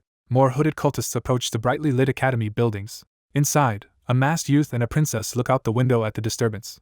The masked boy tells the princess that, whatever is happening outside, the enemy's true target is her. The princess anxiously wonders why she would be singled out. The boy senses something, startling both of them. He hears shouts outside ordering people to capture them and realizes they have been discovered. Confused, he wonders how they were detected despite his stealth magic. He suddenly notices something that explains the detection. He realizes the princess's bracelet is radiating magic that may be shielding her but also revealing their position. He explains that the mana from her bracelet is giving away where they are, surprising her. He apologetically reaches toward the bracelet and begins casting magic on it. A ring of magic energy forms around her upper body as he works on the bracelet. The bracelet changes to a bright golden glow, leaving her confused. Outside the room, cultists spot them and shout to capture them before they escape. The masked youth again excuses his actions as he pulls the princess close. He steps onto the window ledge, preparing to jump out. Using magic, he leaps into the sky while carrying the princess in his arms. The enraged cultists yell at him from the broken window, demanding he come down. Floating above the city, he taunts the pursuers to catch him if they can. A lion-masked mage appears, recognizing the masked youth again. The lion-masked mage vows not to lose him this time and gathers immense magical power. He invokes a devastating spell called Divine Punishment, and channels it through his crystal staff. A colossal blue lightning bolt of divine punishment hurtles down toward the flying pair. The youth and princess watch in shock as the bolt closes in on them. A massive explosion of light and energy erupts around them. The lion-masked mage floats afterward, assuming his attack hit, as debris drifts through the air. He then looks ahead in surprise, sensing something is wrong. The masked youth appears unharmed, holding the princess inside a protective magical sphere. The lion-masked mage is stunned that they withstood divine punishment, and the youth says he will now fight seriously. Surrounded by swirling energy, the youth resolves to truly face his opponent. The lion-masked mage charges again while flaming projectiles rain toward the youth. The youth shields himself and the princess, casting air shield to block the barrage. Numerous explosions go off around their shielded forms in midair. The princess reacts fearfully to the continuing bombardment. She suddenly remembers something important that she had forgotten. The youth tells her not to worry about him and that she should sleep, confusing her. Under his magic, the princess grows drowsy and speechless. She closes her eyes, falling into a magically induced sleep. The youth notes that her bracelet is absorbing much of his mana, making it difficult even to keep her asleep. More hooded mages and archers appear above him, preparing another attack. He calmly says such attacks do not affect him, standing secure inside his barrier, as arrows strike harmlessly. A sword-wielding cultist tries a close-range strike from behind, asking if this will work instead. His slash is again stopped by the youth's glowing defensive circle. The youth smirks, acknowledging that even that attack is futile. The frustrated swordsman curses him. Another cultist orders their ally Vibro to keep attacking as they close in. Even while carrying the princess, the youth evades and counters, blasting one attacker with light. Additional cultists shout and attack with swords from different angles. The youth flips in midair while dodging yet another lunging strike. Still upside down with the princess in his arms, he watches his opponent closely. One cultist gathers swirling blue energy below, preparing a powerful spell, while the youth rises above it. The cultist is smashed by another golden blast against the youth's barrier. The youth, glowing with electricity, channels more power through his hand. His lightning-infused blast hits the blue-haired swordsman in the chest, shocking him. The burning cultist falls away while two others hover nearby, and the youth and princess remain aloft. Seeing his comrade fall, another cultist shouts Vibro's name in alarm. The youth coolly asks if the cultist should really be worrying about someone else right now. The cultist realizes too late that he is in danger. The youth strikes him as well, sending him falling while he cries out in pain. Remaining archers desperately unleash a final volley, yelling for the youth to die. The youth continues flying with the unconscious princess as magical arrows streak toward them. Protected by his barrier, he complains that the constant attacks are extremely annoying. He raises his hand and summons swift, blue energy currents. He mocks the enemies as small fry and sends their own arrows back down at them. The redirected arrows rain upon the archers, wounding and panicking them. More cultists are struck and electrocuted by the returning projectiles, screaming. A distant cult leader shouts for the youth to stop, furious at the slaughter. The lion-masked mage again invokes divine punishment, surrounding himself with an even larger blue manifestation. The youth studies the incoming ultimate spell, muttering about divine punishment. He charges power into a small orb-like talisman in his hand. He then hurls his empowered attack, declaring that the enemy should be the one to receive the divine judgment. The lion-masked mage reels, stunned that his divine punishment has been turned back on him. His eyes widen in silent shock as he faces the counterattack. The youth spiraling, golden attack surrounds him and the princess, speeding toward the lion-masked mage. The youth remarks that this next move should be much harder for his opponent to evade. In response, the lion-masked mage casts a mighty defensive spell called Wind Maiden, summoning a vortex of wind. Wind blades surge around him as he braces against the incoming power. Even with Wind Maiden, he winces and strains under the onslaught. He then uses a spell called Divine Retreat to blast himself away from the clash. Watching him escape, the youth admits the mage is fairly capable. He wonders aloud if the mage can also avoid his next technique. The youth prepares another fiery orb and launches it toward the fleeing enemy. The sky glows red as the massive energy swirl expands, seen even from the ground. One injured cultist lies on the ground, barely conscious amid the chaos. The wounded cultist weakly calls out to Lord Fernando. His pendant lights up as he hears a cryptic phrase about paths and futures. Fernando declares that 7 spearheads correct the future into a single outcome. The youth counters that everything else will be erased, unleashing his finished attack. He names the ultimate spear technique Gibalg as he prepares to strike. A blazing spear of light arcs down from the sky toward Fernando. Fernando stares in terror as the attack closes in on him. The attack detonates in a blinding explosion of fire and light. From afar, Vladdy watches the sky filled with falling embers over the city. On the battlefield below, Vladdy and William stand among the defeated cultists.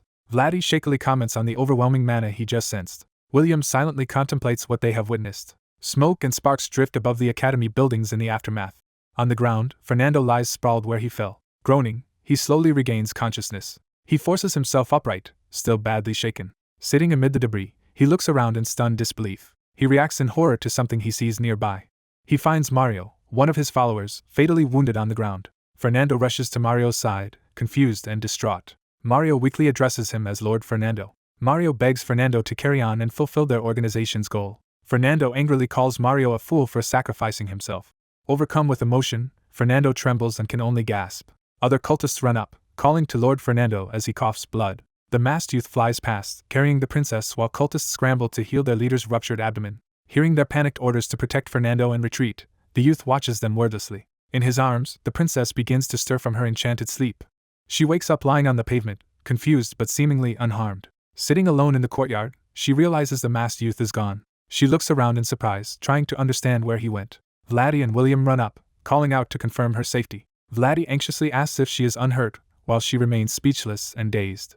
She quietly wonders where Sir Lupin, her masked rescuer, has disappeared to. Elsewhere in the city, ordinary townsfolk stroll under the peaceful night sky, unaware of what transpired. Among the crowds, a tall white-haired woman in blue walks purposefully through the streets. The same imposing woman continues forward, drawing attention as she passes. As others chat in the foreground, the white-haired woman walks away, leaving the scene with an air of mystery.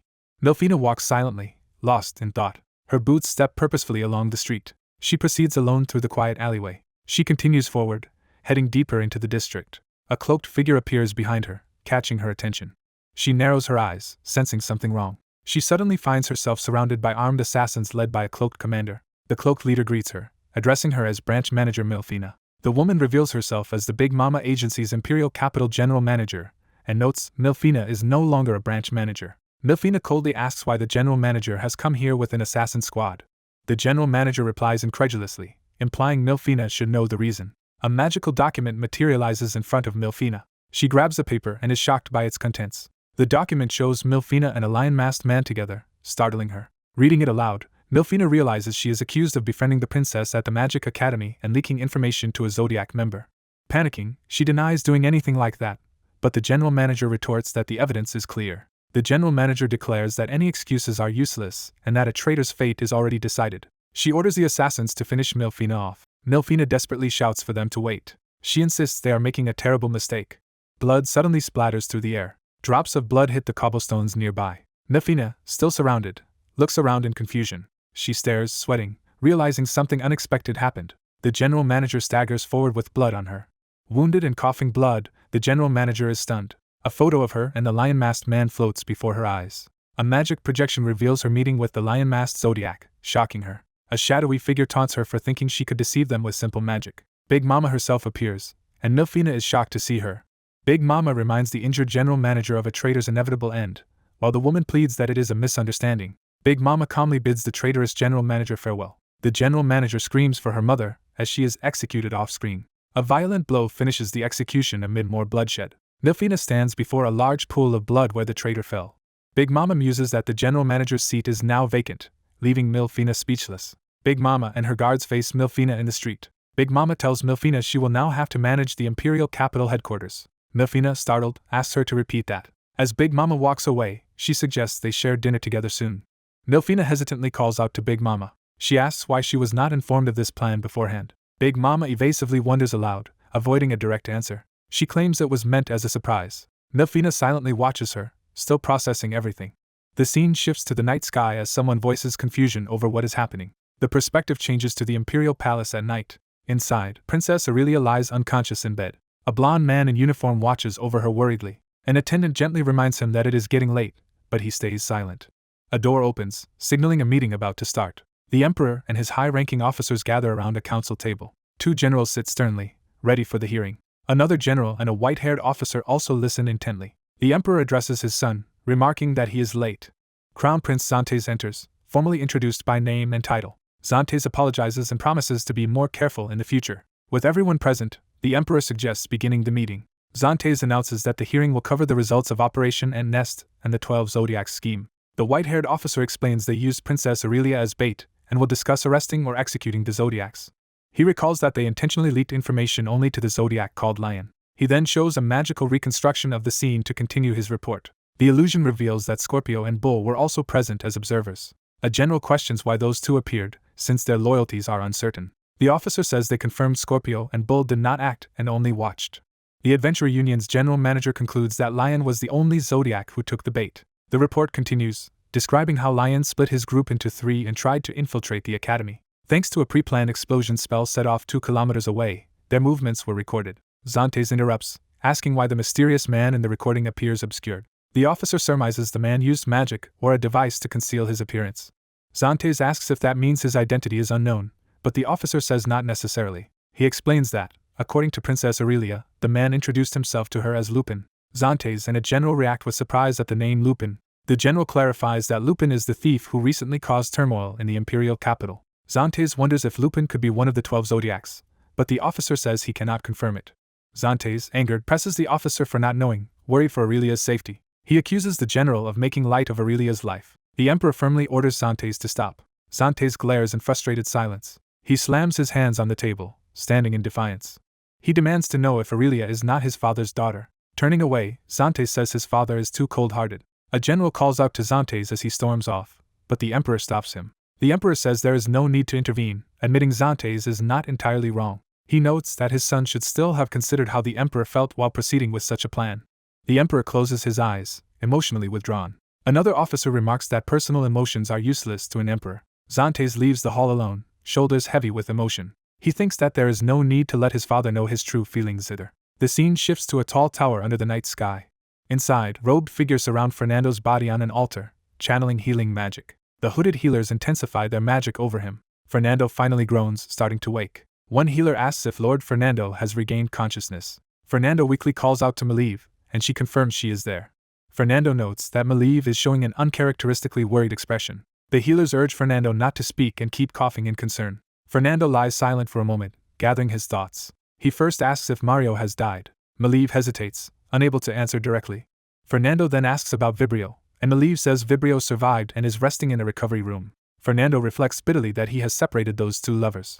In the recovery ward, Vibrio lies awake in bed, blaming herself for gravely wronging Vibrio's partner. She calls herself a fool for what she did. She clutches something tightly in her hand, lost in regret. The narrative shifts to the southern Imperial Granary region at night. Lights from a nearby town glow beyond the fields. In a village street, two townsfolk stroll together under the stars. The view focuses on the Grand Cathedral of St. Percival. Inside the cathedral, a lone figure prays before the altar. The man is introduced as the Pope, praying in silence. He senses a presence and turns slightly. He welcomes an arriving visitor. The visitor is the elegant Saintess Healy's. Healy's thanks the Pope for receiving her so late at night. The Pope says it is nothing and that he could not possibly treat a pilgrim saintess poorly. She asks if they might share a cup of tea, and he gladly agrees. They sit together outside in the cloister garden, drinking tea. The Pope comments that her pilgrimage seems to have been difficult again, and she replies that nothing in the world is easy. Healy's adds that, despite everything, this pilgrimage was actually a bit fun. Curious, the Pope asks what made it fun. Healy's prepares to explain. Suddenly she senses something shocking and falls silent. The Pope notices her sudden change of expression. He nervously murmurs in surprise.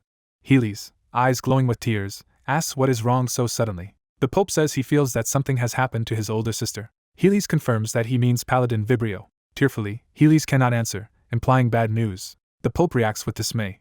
Healy's recalls that Vibrio carries the miracle pendant the Pope spent a year creating. The Pope concludes that Vibrio must have used that miracle. Healy's apologizes and says she must leave for the imperial capital at once. The Pope offers to assign escorts to accompany her. Healy's refuses, saying she will go alone.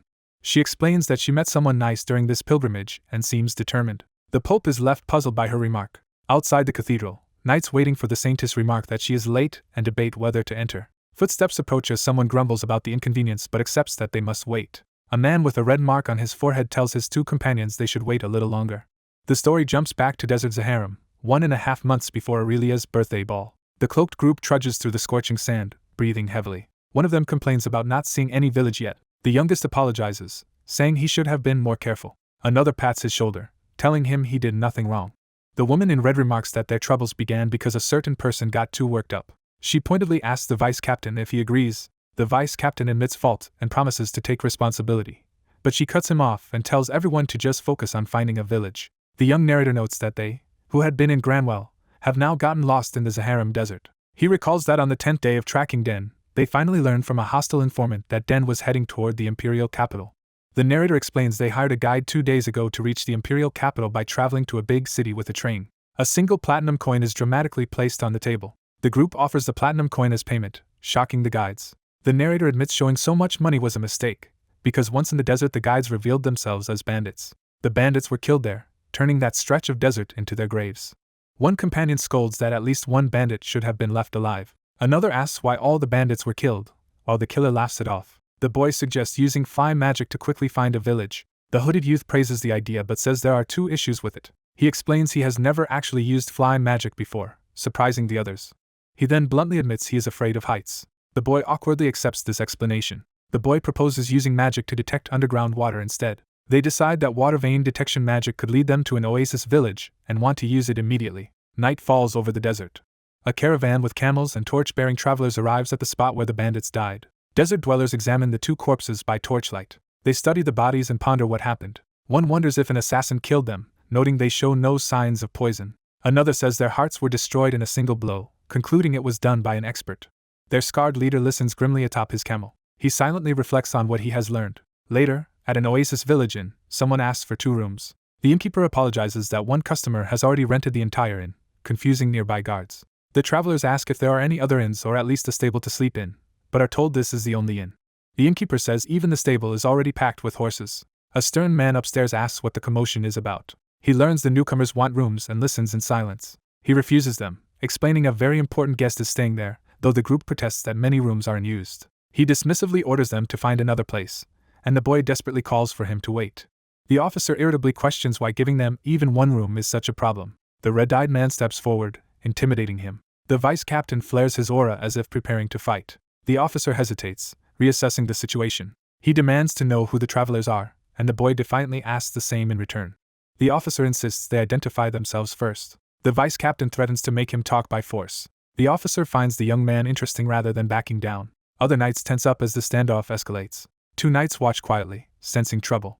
Their commander warns the vice captain to watch his words. He further cautions that careless words could be his last. The red-eyed siblings trade a silent, tense look. The officer sarcastically remarks on how warmly they are treating guests. The vice captain declares that sometimes fists are better than words and prepares to brawl, alarming his companion.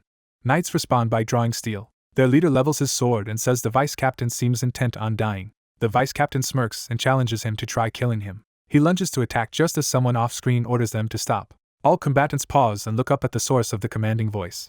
The officer and vice captain turn in shock as they recognize who has spoken. The saintess, Helis, appears on the stairs, astonishing everyone. The red-eyed woman apologizes to the saintess for her subordinate's rudeness. Helis calmly says she will apologize on behalf of her escorting knights. She then introduces herself to the travelers as Helis.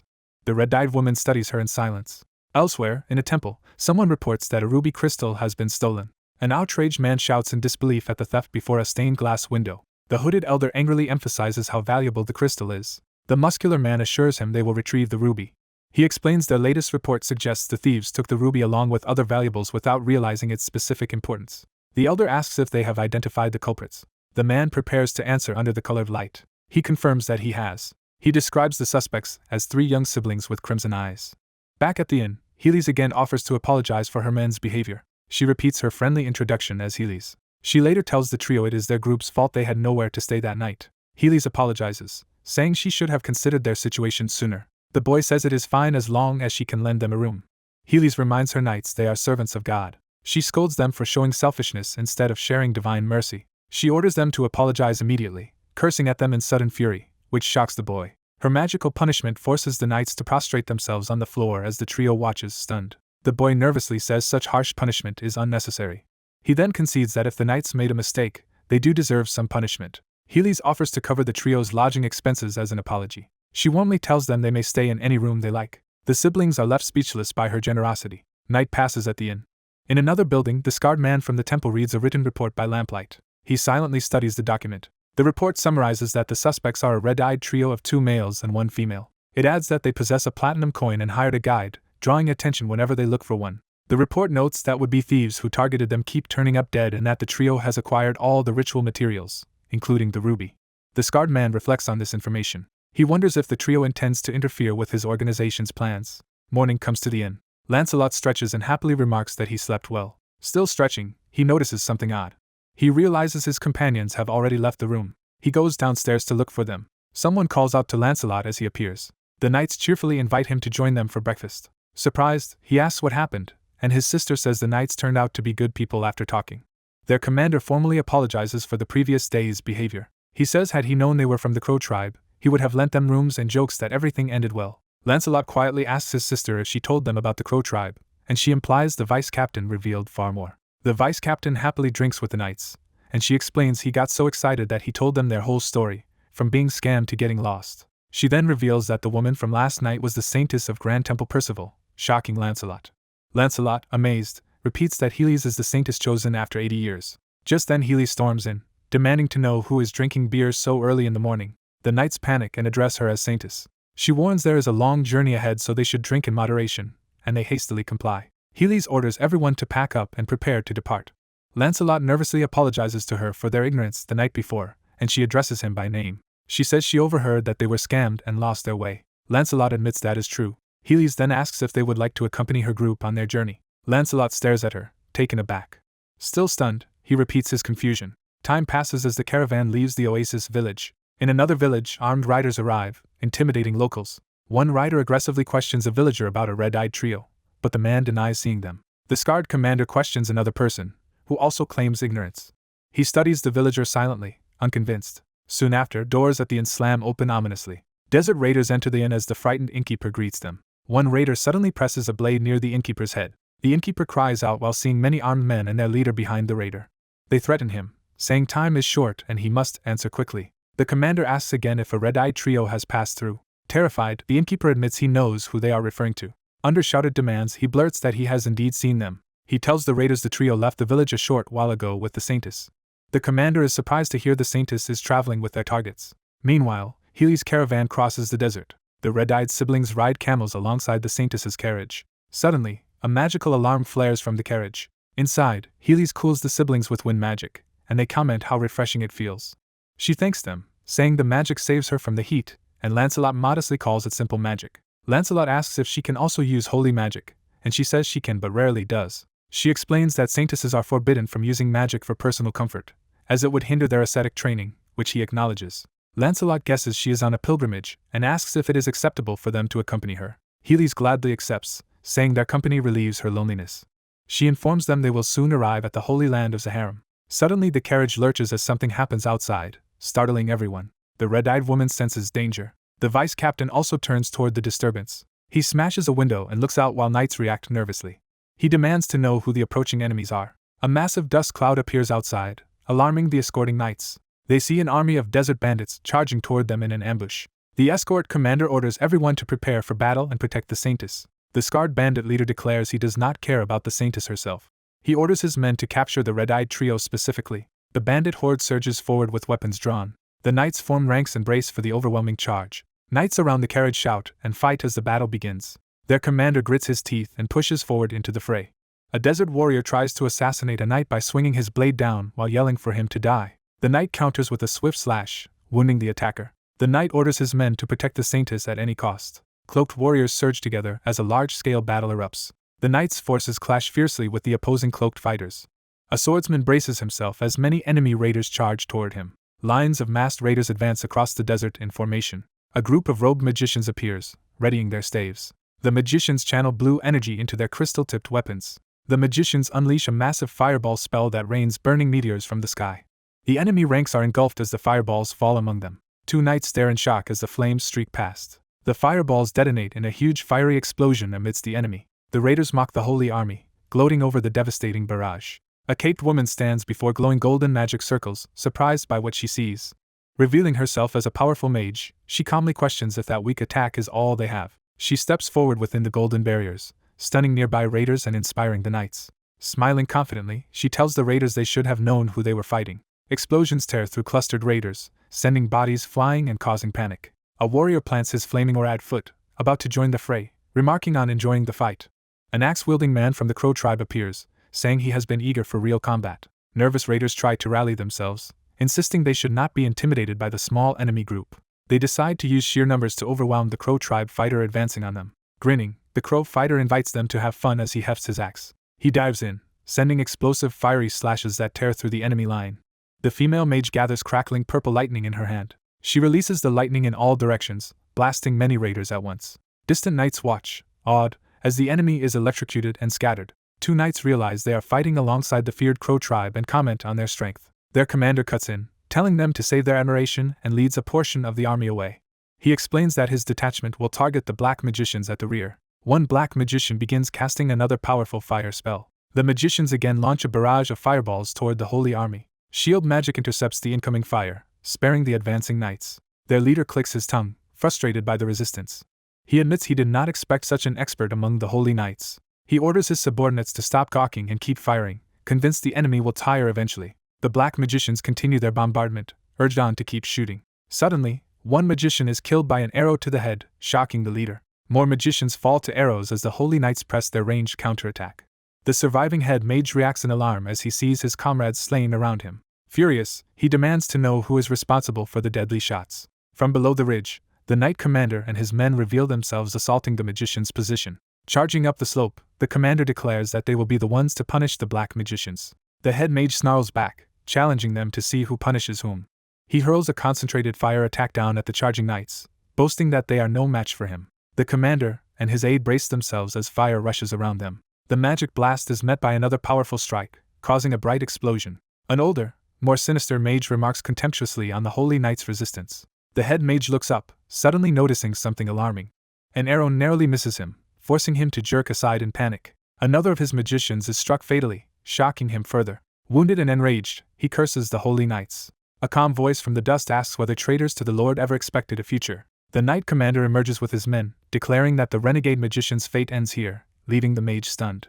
The head mage recognizes something about them, and is horrified. Far away, delicate hands clasp in prayer, glowing with holy light. The saintess kneels in a chamber, surrounded by radiant flames as she prays.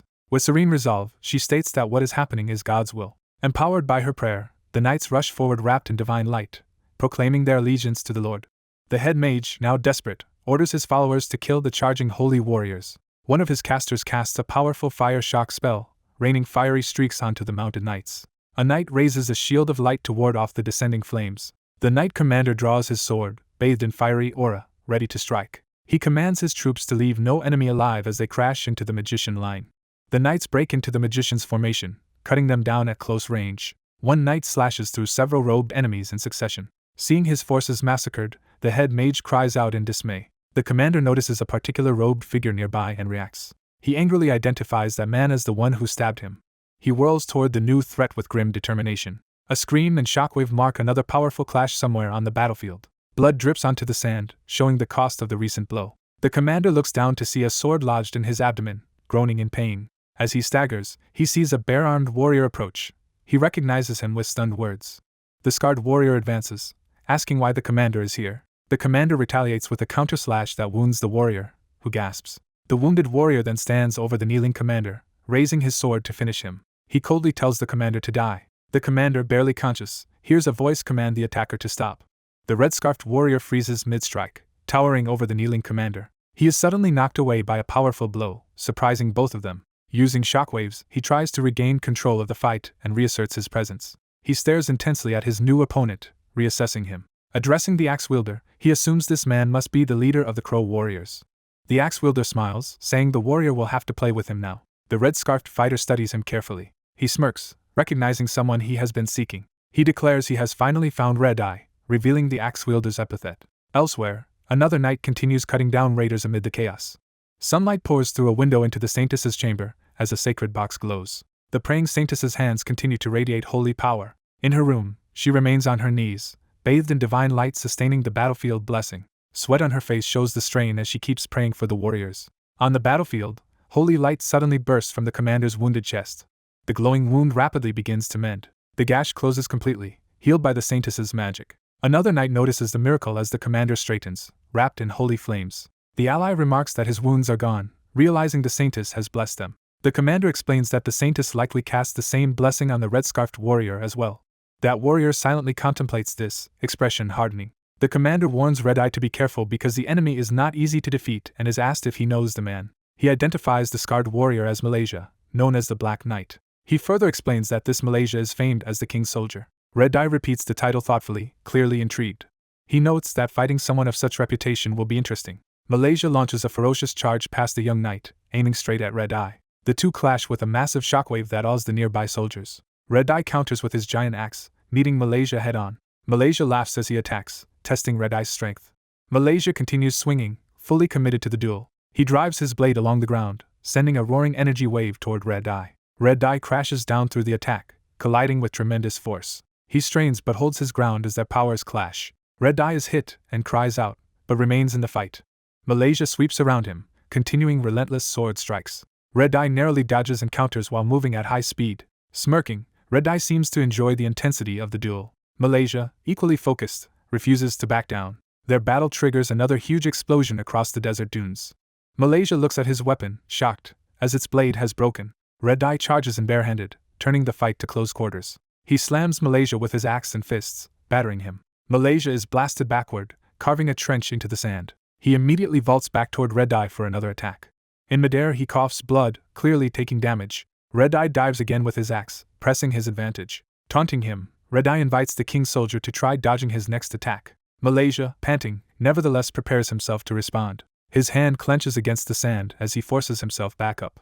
Red Eye unleashes a dust cloud attack straight at the recovering man. Darting through the dust, Red Eye aims a decisive thrust. He slashes across Malaysia, who can barely react. Malaysia realizes too late how dangerous his opponent is. Red Eye resets his stance, glaring at him from across the dust. He screams for Malaysia to die, charging with murderous intent. Malaysia unexpectedly catches the weapon mid-strike, shocking Red Eye. Red Eye stares in disbelief as his killing blow is stopped. Malaysia headbutts him brutally, stunning the king's soldier. Red Eye reels, clutching his forehead as Malaysia recovers his composure. Malaysia jokingly asks if the blow helped clear Red Eye's head. Red Eye, hand to his forehead, is left momentarily speechless. Malaysia notes aloud that Red Eye possesses immense power along with his distinctive eyes. Malaysia then asks if he is in fact a member of the Crow tribe. The surrounding knights subtly shift, encircling Malaysia as he faces them. With the holy knights gathered behind him, Red Eye now confronts the outnumbered warrior. The commander declares that everything ends here. He advises Malaysia that surrender would be wiser than continuing to struggle. Malaysia glances around at the ring of enemies hemming him in. The final scene pulls back to show Malaysia and the holy warriors standing amidst the bodies of fallen raiders and magicians. The brutal battle finally concluded. In a desert battlefield, several robed men lie dead or unconscious on the sand. A man in a red hood looks toward distant commotion where the bodies lie. A young mage in a red cloak dives down, unleashing a powerful lightning spell on the enemies. Two red-cloaked youths stand amid the glowing aftermath of the magic, alert and serious. The scarred man in red is silent, taking in the situation with a grim expression. Their commander warns that this confrontation is far from over. The scarred man throws something that erupts in a blinding flash between the commander's group. As smoke billows out, the commander's men realize it is a smoke bomb and shout to capture the escapees. The commander squints through the smoke, trying to locate the fleeing enemy. He spots the silhouette of the scarred man retreating across the rocky dunes. Elsewhere, a desert scout blows a horn to signal his comrades. Bandits and robed fighters react to the horn blast in alarm. Their leader orders a full retreat, and the desert raiders begin withdrawing. The raiders rush past the caravan guards, disengaging from the fight. Two young guards watch the sudden retreat, confused about what is going on. Their superior explains that the enemy leader has ordered the withdrawal, and the soldiers address him respectfully. He calls out to Mel and Zeke, drawing the two younger men's attention. The commander orders them to track the retreating enemy but to run if things become too dangerous. Mel and Zeke accept the dangerous assignment without hesitation. The commander watches them ride off into the desert, brooding in silence.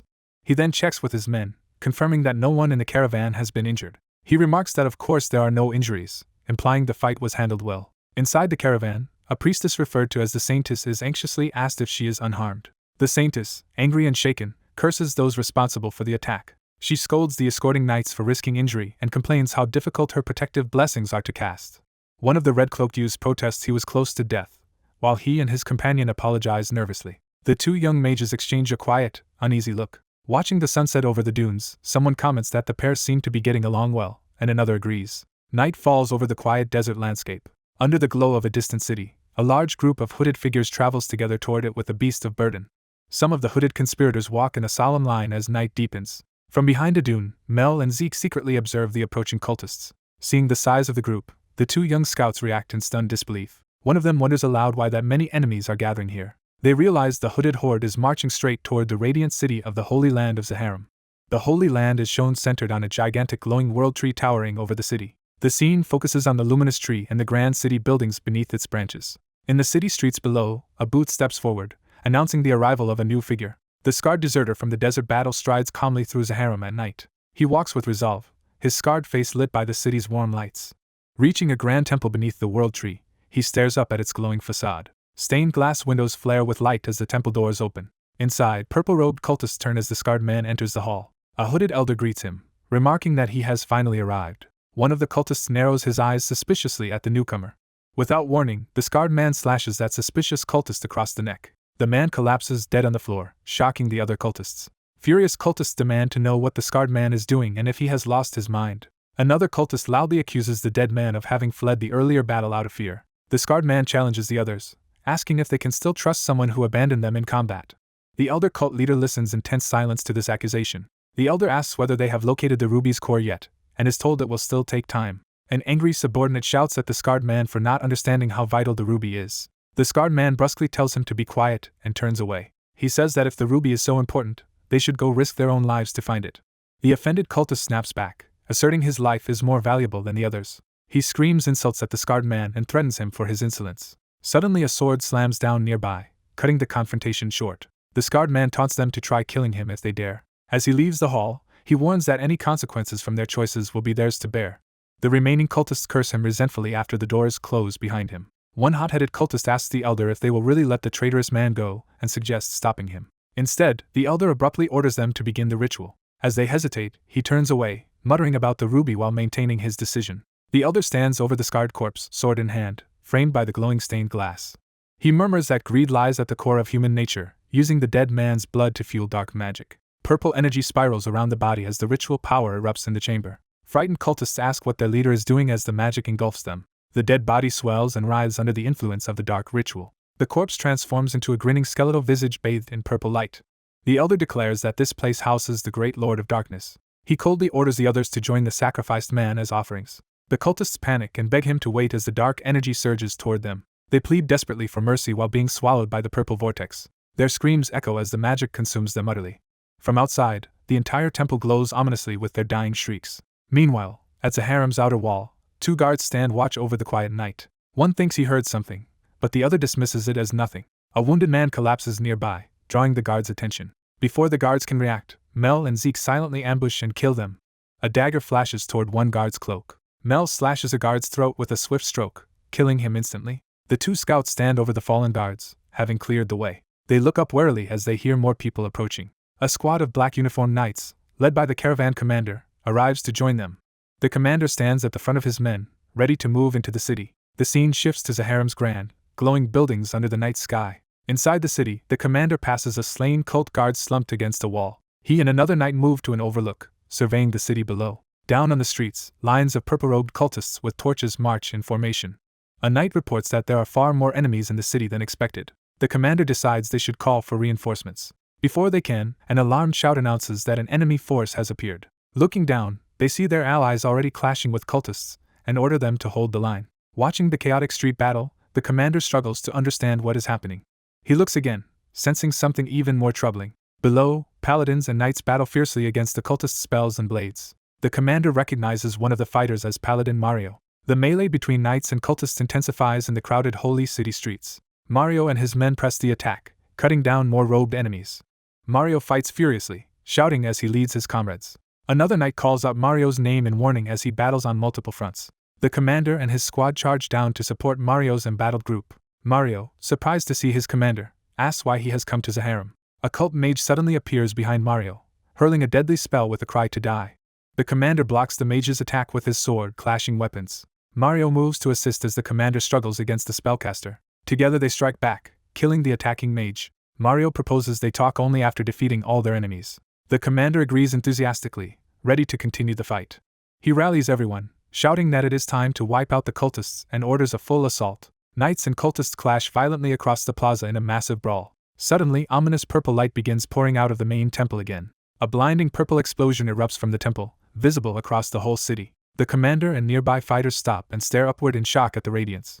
The commander, bathed in purple light, murmurs in bewilderment. From the temple emerges a towering demon-like creature with red eyes and exposed muscles. The monster growls menacingly, eyes blazing with hatred. It lets out a deafening roar as flames and energy surge around its body. The temple continues to pulse with dark energy, saturating the city in purple glow. Inside, cultists' corpses lie twisted, their faces frozen in horrific death. More dead cultists are shown, casualties of the ritual's grisly power. At the altar beneath the stained glass, the elder sits among heaps of corpses, having completed the summoning. The demon's face contorts as it reacts to the power and carnage around it. It advances through smoke and glowing embers, fully revealed as the summoned abomination. A massive blast devastates part of the city, sending debris and dust into the sky. The monster charges into the knights, swatting them aside and crushing several at once. Soldiers scream as they attack in desperation against the overwhelming foe. The creature lands a brutal blow on one knight, hurling him back with deadly force. The commander watches the slaughter in alarm as the battlefield burns around him. Shaken, he asks what kind of monster they are facing. The demon opens its maw, gathering seething purple energy inside. It unleashes a devastating beam of energy that sweeps through the knights. A boot slams down as someone prepares to counterattack. Mario leaps in, sword raised, shouting as he strikes at the monster from behind. Another knight drives a glowing weapon into the creature's arm as it roars. Horrific tentacles burst from the monster's body where it was struck. Mario stares in shock as the tentacles writhe toward him. The commander dives in, using his sword and power to cut a path and shield Mario. Seeing the horror, he yells for Mario to run, though Mario hesitates in disbelief. The beast whips its tentacles out in a wide arc, preparing a massive sweep. The commander shouts for everyone to retreat immediately. The tentacles lash through the knights, snatching and flinging them while they scream. Many soldiers are impaled or crushed by the monstrous limbs, crying out in pain. More knights are struck down, their line collapsing under the onslaught. The monster's attack causes further explosions and destruction throughout the burning city. The ground is left shattered and smoking where the devastation hit.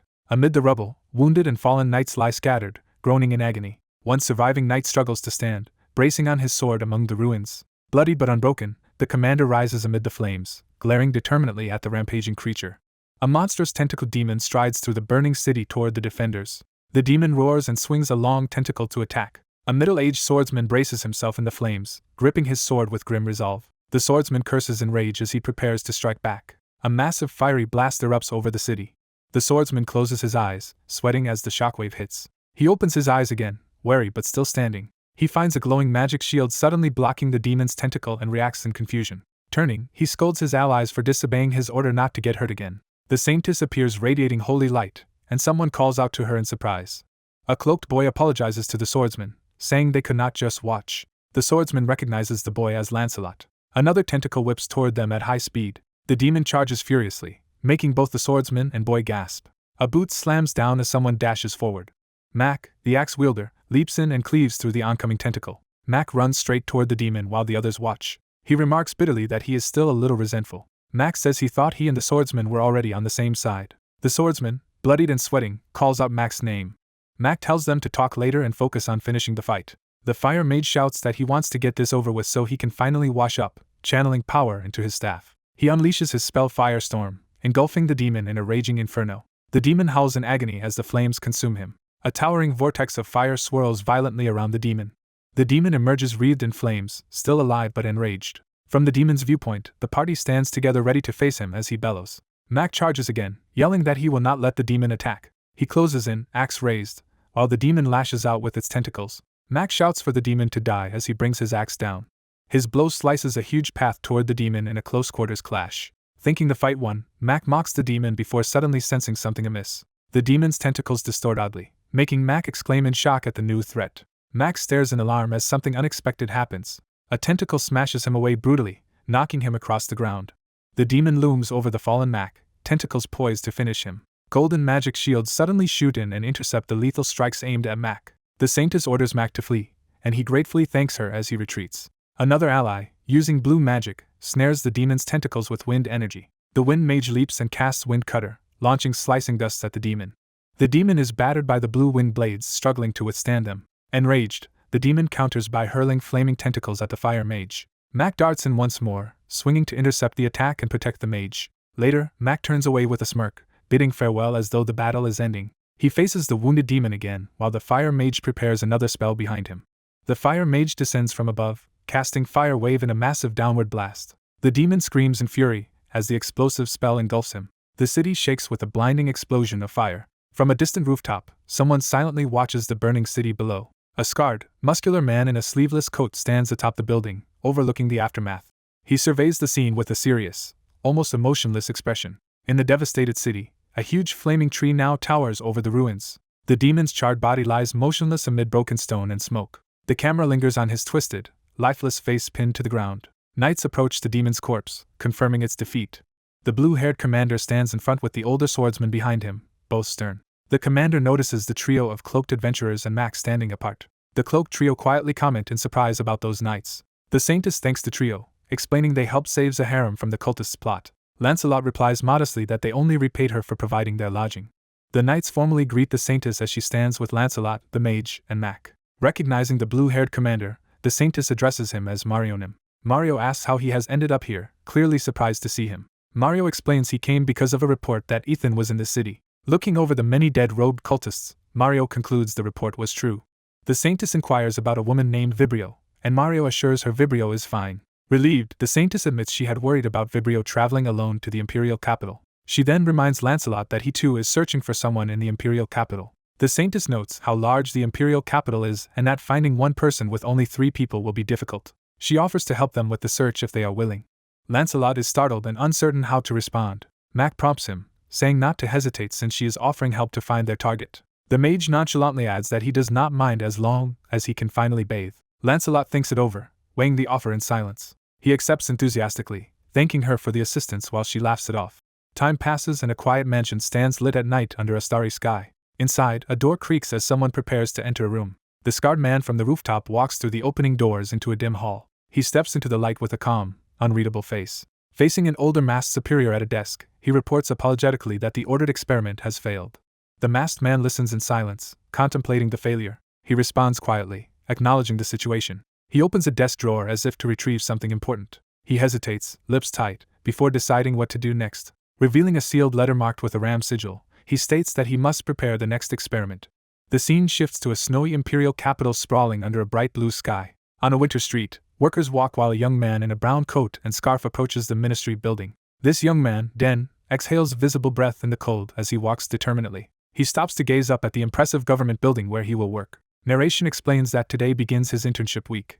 More narration clarifies that internship placements depend on grades and that as an honor student he could choose his department. Den is greeted by a large, mustached fellow intern who notes he has arrived early. The jovial man remarks that it is their first day and asks if Den is nervous, while Den thinks he had not realized this man was also an honor student. Entering the ministry lobby together, they discuss their assigned departments, third for Den and fourth for his friend Flam. At the reception area, they part ways, wishing each other good luck.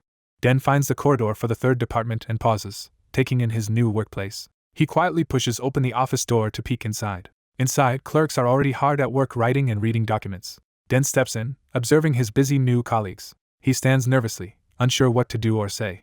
Den introduces himself to the stern man at the front as Den von Mark, their new intern. Turning to another clerk, he casually asks what time it is. The department head Pelgrind explodes, declaring that an intern should never arrive this late. Den protests that his shift starts in half an hour, only for Pelgrind to accuse him of talking back. Pelgrind mutters that this is why he dislikes young people today, while Den is left speechless.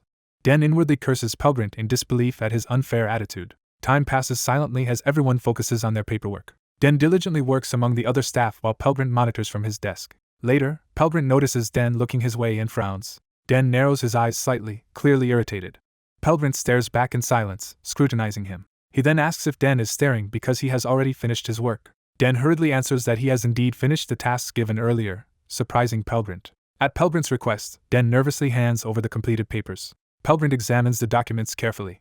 As he reads, he grows quiet, clearly impressed despite himself. Den sees the huge stack of new work and mentally balks at having to do all of it in a single day. Pelgrind glances back, while other clerks stare in astonishment at Den's output. Snapping at everyone, Pelgrind orders them to stop gawking and get back to work since year-end is busy. Den watches this reaction wordlessly, unsure what to think.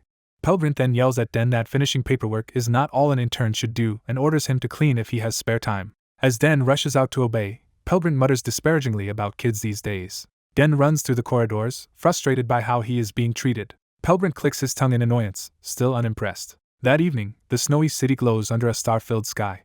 Office workers walk home through the lamplit streets. Pelgrind heads home as well, still deep in thought. He turns down a quiet alley toward a modest building. He steps inside a small, sparsely furnished room. A voice immediately comments on how punctual he is, as usual.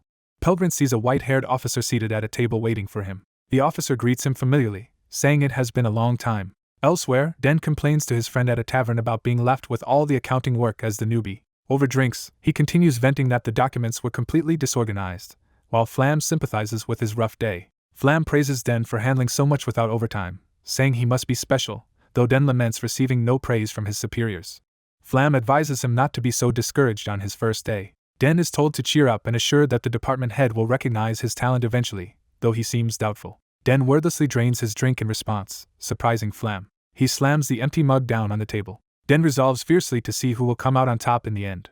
Meanwhile, light spills from the ministry windows into the snowy street outside. Inside, two older men sit together, one complaining that he had begged not to receive any trainees while the other says distribution had to be equal. The white-haired officer suggests Pelgrind still cannot move on from what happened years ago. He reminds Pelgrind that the tragic incident occurred 5 years back and urges him to forgive himself. Pelgrind replies that he cannot forget because the memory is still as vivid as if it happened yesterday. The officer falls silent, understanding his lingering guilt. Pelgrind places a sealed envelope on the table. The officer explains that the envelope contains information on an organization called Scorpio and tells Pelgrind to examine it. He studies the report carefully, concerned by what he reads. Concluding that the person described seems too weak to truly belong to Scorpio, Pelgrind suggests it may be bait, prompting the officer to ponder this possibility. The red-eyed man contemplates something in silence. He warns the bespectacled man that the mission could be fatal and asks if he will still proceed. The bespectacled man calmly answers that he accepted the risks before coming. He reassures the other man that he will definitely capture the target. Snow falls over a city surrounded by mountains, shifting the scene. A building is shown in the snowy city. Inside, a green-haired man knocks on a door in a hallway. The green-haired man cheerfully calls Den for breakfast. Hearing no reply from inside, he becomes puzzled. He opens Den's room door and calls his name, finding it empty. The green-haired man looks around, surprised. He surveys the neat but empty room, wondering about Den. The scene shifts to another large, snowy building. Den arrives at his workplace, entering a room stacked with documents. He internally curses the department head, thinking he came early to appeal to him. The department head appears and snidely remarks that Den must be free if he arrived so early. Den nervously greets him, while the department head responds irritably. Den is shocked when the department head piles a huge stack of files before him. The department head explains the stack contains everyone in the area. He orders Den to sort the people by age, leaving Den speechless. Den loudly agrees to the order. Time passes over the snow-covered town. Den and other workers labor over documents under the department head's supervision. The department head continues his own paperwork. He is startled when a towering sorted stack appears beside him. Den proudly reports that he has finished the task. Smiling, Den asks if there is any more work he can do. The department head tells him to reorganize the files by address, implying he can decline. Panicking, Den insists he will do it immediately and runs off with the stack. While furiously working, Den curses the glasses-wearing department head in his thoughts. A clock shows time passing as he keeps at the tedious job. Eventually, Den slams another finished stack down before the department head. Grinning, Den declares the work complete and inwardly challenges the department head. The department head hands him a new list of the deceased and orders him to remove them from his organized files, again asking if he refuses. Den sees silently as the department head repeats that he does not have to do it. Den politely asks permission to go to the restroom and is told indifferently that it is his choice. Outside, snow falls and a bird flies over the city. A streak of light suddenly shoots across the sky, startling the bird. Den, seemingly launched like a comet, screams insults at the department head as he flies. Still shooting through the sky, Den vows to see who wins in the end.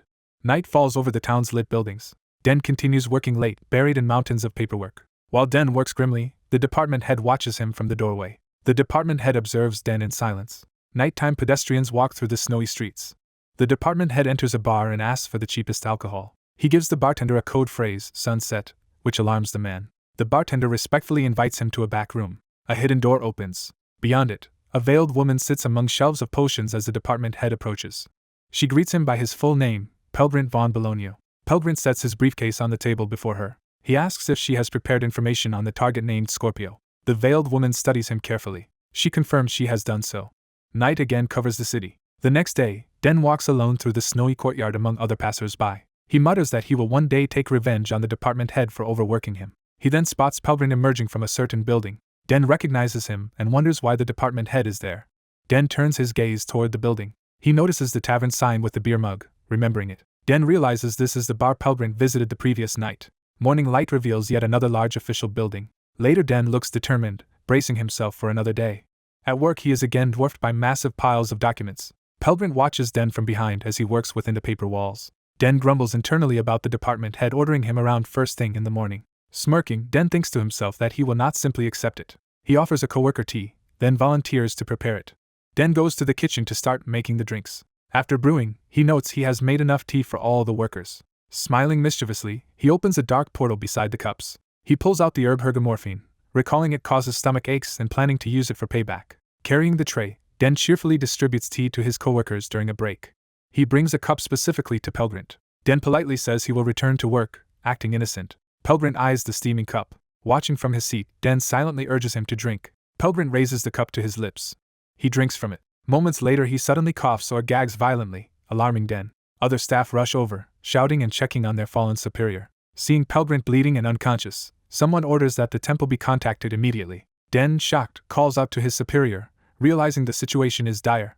Later, outside the white building, someone senses something amiss. Another view of the institution sets the scene for the aftermath. Pelgrint lies in a medical room bed while others look on. A healer reports that Pelgrint's life is no longer in danger and wonders what happened. A knight comments that nowadays even trainees can use magic, glancing toward Den. Others recall that Den saved Pelgrint by using poison detoxification magic. Den hears a knight say he now sees him in a new light. Another official calls Den by name to speak with him. A group of knights tells Den they need to question him outside. Den looks confused and wary. He is taken to the White Deer Knight Commandery for questioning. Investigators present the contents of Pelgrint's stomach, saying the poison was identified as horin. A knight interrogator asks Den if he gave Pelgrint that substance. Den examines the evidence photo nervously. Realizing it is Horan, he thinks he never added that poison. The knight states that witnesses saw Pelgrin spit blood after drinking Den's tea. Den protests loudly that he would never deliberately poison his superior. The interrogator angrily demands the truth, slamming the table, as another knight enters. The higher-ranking knight rebukes his subordinate for jumping to conclusions. The subordinate nervously addresses his superior. The captain apologizes to Den for his underling's conduct. He then dismisses the underling, saying he will handle the case. The captain's appearance changes the atmosphere as he focuses on Den. He thanks Den for saving Pelgrin's life. Sitting opposite Den, he explains that despite that, procedure requires a full investigation. He mentions another substance discovered when Pelgrin's stomach was cleaned. The captain explains they identified it as hergomorphine. He points out that it matches the herb found in Den's tea. The captain asks Den to clarify what happened. Den hesitates, sweating. Den admits that he did put hergomorphine in Pelgrin's drink. He confesses that days of stressful treatment and heavy work drove him to secretly add it just to give Pelgrin diarrhea as petty revenge. The captain silently absorbs this explanation. He then asks how Den obtained the herb. Den answers that he brought it from his rural hometown. Den further explains he needed it for alchemy practice and notes the herb is legal. The captain muses about alchemy and concludes that explains how Den saved Pelgrin. Den asks when he will be allowed to leave, but the captain hesitates. The captain says that due to regulations in a poisoning case involving a high-ranking official, Den must stay in custody for a while. Den listens thoughtfully, not arguing. He then says he has a request. Den asks for 1 day of freedom to find the real culprit himself. Curious, the captain asks how Den intends to do that. Den explains that though Horan normally acts quickly, there is a method to slow its effect. The captain is intrigued. He repeats the idea of delaying the poisoning to confirm his understanding. Den considers his next words carefully. He explains that coating specially treated Horan can delay its arrival in the stomach. Den concludes that by identifying everyone who can perform that advanced method, they can narrow down the culprit. The captain questions how Den could know who has that capability. Den confidently replies there is a way to determine it. The captain, puzzled, waits for his plan. The scene shifts back to the bright day outside the commandery. Den waits in the courtyard, granted time to act. He steels himself for the investigation ahead. He heads toward the same tavern Pelgrin visited. Den recalls that at the Big Mama informant agency the veiled woman had given Pelgrin a city map and contact instructions. He remembers seeing Pelgrin enter that very bar the previous night. A voice calls to Den, asking why he is standing idle. Den turns to see another knight, the commandery's vice captain, behind him. Den mentally notes the man's rank as vice captain. Accepting the inconvenience, Den decides he will cooperate with the vice captain. The two stand together, preparing to act as partners. They face the tavern entrance and agree to go inside. The tavern door swings open. Den and the vice captain enter the busy bar, beginning their on-site investigation.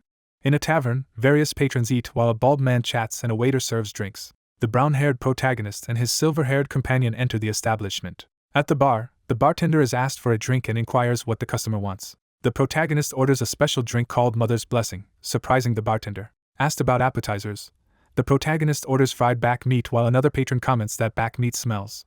Hearing criticism of the dish, the bartender decides he will obtain it elsewhere and falls silent. The bartender, now cooperative, tells the two to follow him. As they walk, the silver-haired man questions what is happening, but the protagonist insists they keep following. A hidden door is opened, revealing a bright passage. The bartender leads them into a secret room with a crystal ball and says a woman will arrive soon. The protagonist waits as a veiled woman in purple enters from a side doorway. The veiled woman sees him and reacts with surprise. The protagonist recognizes her and hesitantly calls her Den. They sit across from the veiled woman at the table, crystal ball between them. The protagonist looks at her expectantly, preparing to speak. He thinks to himself that this veiled woman is likely Granwell's informant contact. She asks what information they are seeking. The protagonist requests data on Joran's agents in the imperial capital and a full month's movements of Pelgrin von Bologna. He also asks for everything Pelgrin has previously purchased from her. The informant silently weighs his request.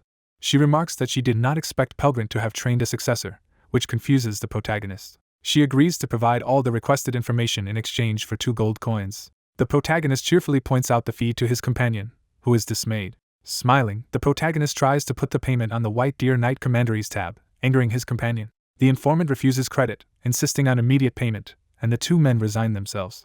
The protagonist calmly places 2 gold coins on the table. His companion is shocked by how much money he casually had and asks how long the job will take. The informant says she already has the information and will share it right away. Before she continues, the protagonist asks if he can pose another question. He pointedly asks how she came to know the password for their informant network.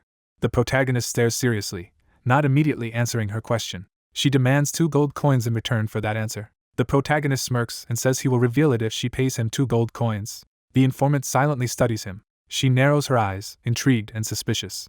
She decides to figure out his secret herself, reasoning that she is an informant, while he simply agrees. After they leave, the door to the secret room shuts. The veiled woman sits alone with the crystal ball, thinking. She wordlessly reflects on what just happened. A nun enters and asks if the boy seemed familiar to her. The veiled woman, now unmasked, tells the nun he is an acquaintance from Magic Academy who appears to be investigating Pelgrant von Bologna's murder. The nun confirms Pelgrant was an elite imperial spy and begins to deduce what that makes the boy. The woman silently considers the implication. She reasons that since he knew Pelgrant bought information from them the previous night, he is very likely Pelgrant's successor. The nun repeats the idea of a successor in surprise. The white-haired woman notes something odd, pointing out he used the ordinary informant method instead of the royal one. She says she needs to learn how he discovered the password. The nun forbids her from getting involved with the boy. The woman asks why she must stay away. The nun curtly tells her to obey without question. She states that this is a direct order. The younger woman suppresses her objections. She kneels and pledges to obey the order. Later, in a park, the protagonist sits reading documents while his companion stands nearby. The protagonist studies the pages with growing interest. He confirms that the documents detail Pelgrant's every action over the previous month, dispelling his doubts. He concludes Pelgrant was someone even professional informants regarded with caution. He then asks his companion for a map of the imperial capital. Reluctantly, the companion hands over his official map. The protagonist quickly grabs it, prompting his companion to protest that it is executive equipment. Worried about being punished if it is lost or damaged, the companion frets as the protagonist examines it. Ignoring the panic, the protagonist begins roughly drawing and marking on the map. The companion yells at him, but the protagonist calmly asks him to be quiet. The silver-haired man insists they must catch the criminal, half choking on his frustration. The protagonist keeps analyzing the map silently. He notes from the informant's data that 36 people in the capital collaborate with Horan traffickers and marks them. He recalls that Horan is a powerful poisonous herb requiring special magic containment. He reasons that even with containment, the poison's strength limits how long it can be carried safely. Combining carrying limits with the minister's route, he narrows the suspects to 3 specific people. He identifies those 3 top suspects as Karpal, Dwen, and Bairn.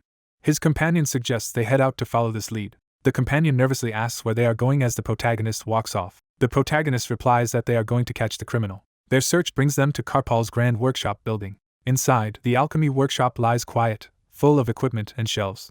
The sturdy front door of the lab stands intact. Outside, the protagonist uses magic to rip the door off with a shout, startling his companion. Seeing the blasted door, the companion scolds him for overdoing it. Karpal confronts them, outraged that they destroyed his door. He storms forward, demanding to know what is going on. The companion apologizes nervously while the protagonist flashes the White Deer Knight Commandery token and announces their affiliation. The deputy chief is stunned that the protagonist somehow obtained his knight token. The deputy chief yells in disbelief about the stolen token as the protagonist calmly asks Karpal to confirm his identity. Karpal acknowledges who he is and asks why the knights are here, so the protagonist says they received a report of drug production. Karpal denies everything, insisting his workshop is clean and innocent.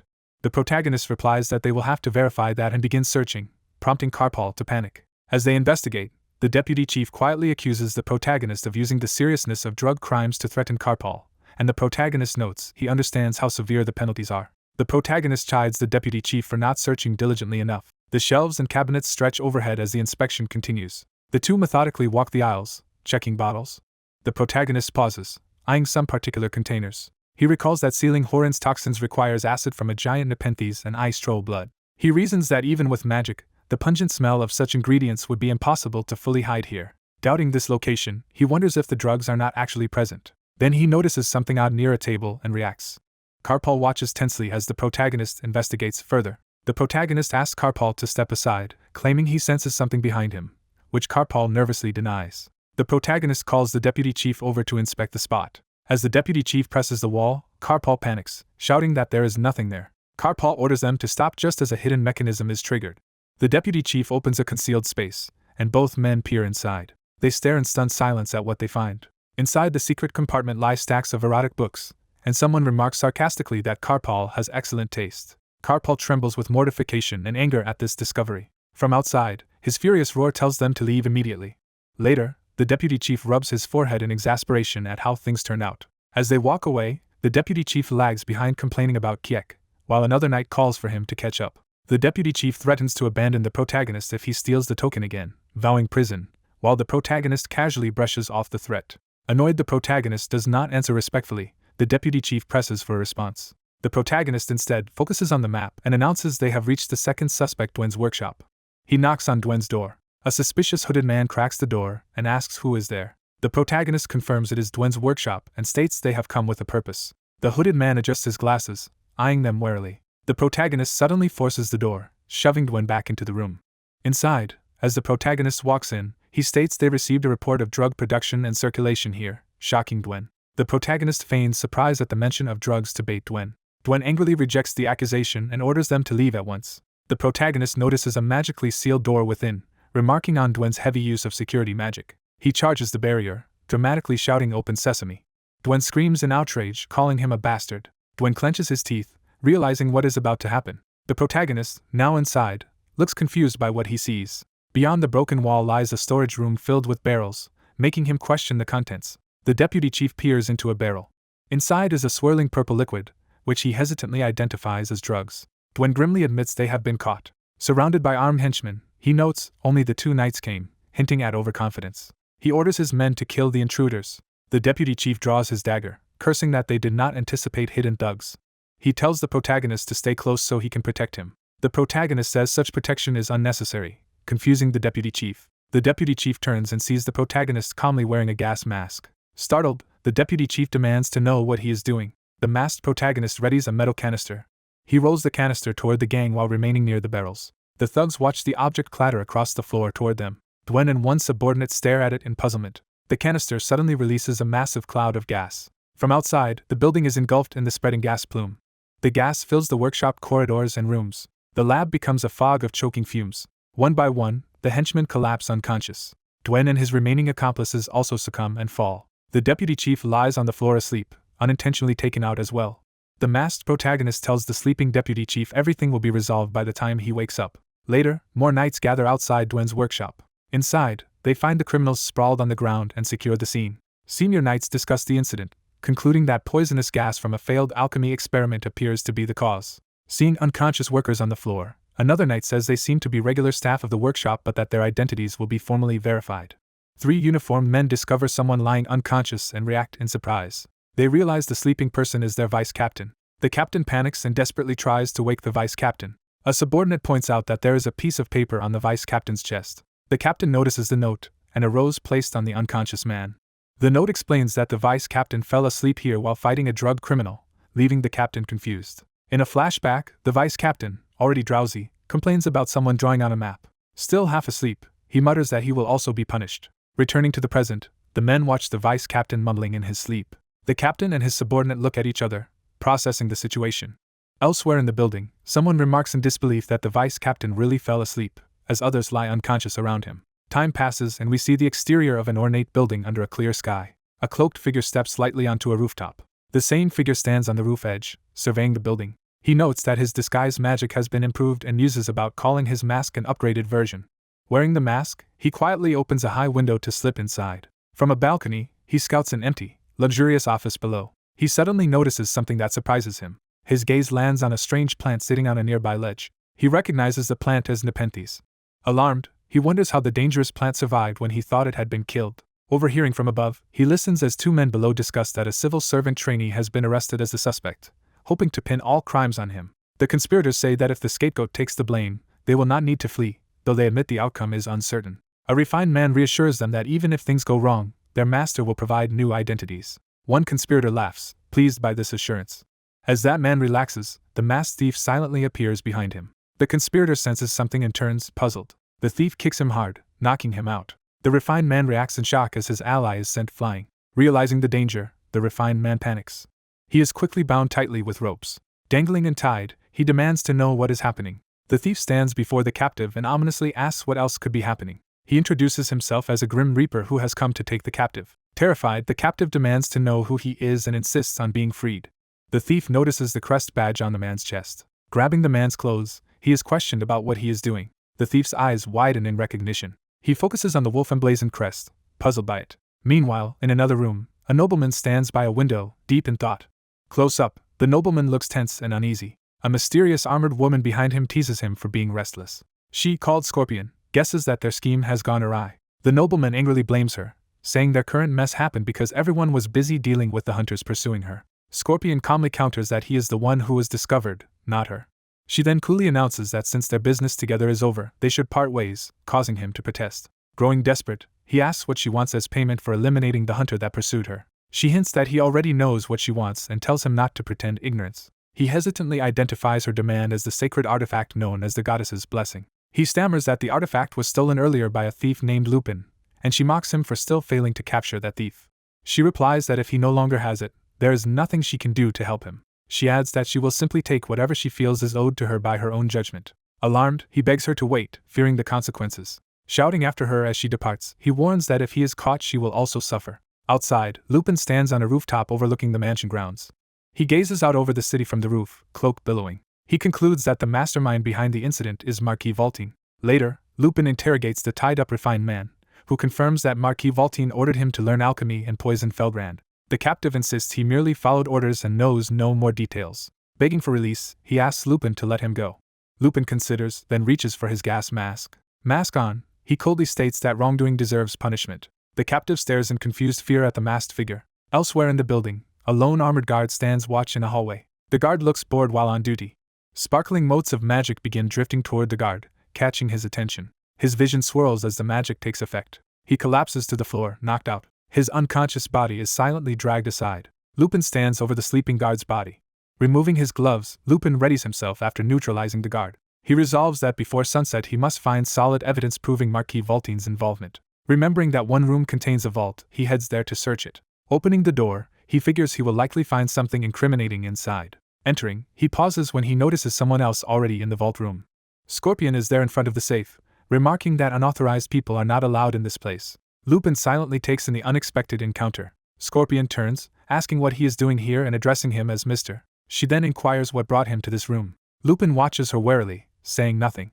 Scorpion is surprised, thinking she had sensed no one in the room until now. Lupin says he did not know someone was inside, while Scorpion giggles that neither expected the other, calling it the same situation. She claims prior ownership of the room and declares it her territory since she arrived first. Lupin smirks and replies that they will see about that. Amused, Scorpion asks if he is trying to provoke her. She warns that his challenge might be something he will regret. Lupin internally debates whether to simply beat her up. He decides against fighting her directly, thinking it could end badly. Instead, Scorpion proposes they go elsewhere and compete to see who can seize more from the mansion. She then suggests an alternative idea. Placing her hand on the safe, she notes that they both have specific goals. She proposes they exchange items if each holds something the other wants, claiming this is more efficient. Lupin hesitates, considering her proposal. He admits it is an efficient arrangement, which pleases Scorpion. Lupin sets the rule that in 1 hour, each safe's contents will belong to whoever claimed them. Scorpion agrees and says they will reconvene here afterward to show each other their haul. Lupin silently accepts the terms. Scorpion smiles, seemingly satisfied with the deal. Lupin sprints away through the corridors to begin his search. He dashes at full speed down a long hall filled with windows. Scorpion muses that they never discussed what would happen if they both targeted the same item and assumes that would lead to a fight. Lupin, running, decides he has no choice but to gather as much evidence as possible. Time passes until night falls over the sprawling estate. Back at the infirmary, the vice captain starts to wake up, groaning. The captain greets him, asking if he is awake, and the groggy vice captain recognizes him. The captain checks on his condition, and the vice captain, confused, asks how the captain is present. The vice captain notices the rose and note still on his chest and is bewildered. The captain explains that others said the flower and note were attached there with magic. A narration reveals that magic was cast on the flower to partially resist sleep spells, and the note describes him as dying while fighting a drug lord, leaving him stunned. Trying to focus, he asks what happened overall and where Den von Mark is. The captain begins to answer hesitantly. As they walk the halls, he reflects that the intruders used a sleep bomb and wonders what they were thinking. They worry about public outrage if people learn the real criminal was right under their noses. The captain suggests framing the case as a drug trafficking incident and rhetorically asks how anyone could catch a culprit who uses sleep bombs. He adds that the mysterious ally promised to find the real criminal by today, so they should wait. The vice captain silently contemplates that statement. The scene shifts to Marquis Valtine's mansion, where events are unfolding. Inside the vault room, Scorpion waits alone before the safe. She hears someone approaching and reacts. Lupin returns a bit late, and Scorpion asks whether he found what he wanted while he stays silent. Lupin thinks to himself that he has already secured evidence against Marquis Valtine but is still curious about what Scorpion acquired. They agree to start their exchange, facing each other again. Scorpion snaps her fingers to activate magic. A large dark sphere appears in her hand, opening a subspace portal. Lupin realizes she is using a subspace storage spell. Various jewels and valuables pour out of her subspace. Surrounded by treasures, Scorpion invites him to name what he wants. Lupin studies the floating items in thoughtful silence. He notes that the collection even includes battle fairy items and rare magical reagents, all extremely hard to obtain. She reminds him that he must also show what he retrieved. He acknowledges this. Lupin opens his own blue subspace portal. Scrolls and documents burst out from his portal and swirl around them. Scorpion observes that his hall consists mostly of written documents. She asks whether he has certain specific grim-sounding texts, and he replies that he has all but one of them. After examining them, she remarks that his collection is quite good. She tells him to choose whichever of her items he wants, and he prepares to do so. Lupin reaches into his portal to select his desired prize. Later, having finished the exchange, he climbs out a window, saying he will be on his way. Behind him, Scorpion comments that he is just as efficient as she is. Lupin pauses at her remark and asks what she means. She tells him he is the first person ever to take so many valuable items from her. Smiling, she bids him farewell and says they will meet again. Lupin slips out the window as magical energy dissipates behind him. He briefly looks back, puzzled by the lingering magic. Night fully envelopes the city, lights glowing from Marquis Valtine's complex. In an office, the captain works late at his desk by lamplight. He senses something and looks up, alerted. Turning, he finds the earlier conspirators bound and dumped on his floor. Seeing them trussed up, the captain exclaims in shocked disbelief. One conspirator glares while tied, and the captain, honoring his promise, notes that he said he would deliver the criminal. The masked man informs the mustached official that he has located the targets. Time shifts to Copper Station, where people wait along the railway platforms. A steam locomotive stands ready inside the station. Someone steps down beside the train onto the tracks. A trio in cloaks, including a boy and two adults, arrive at the station together.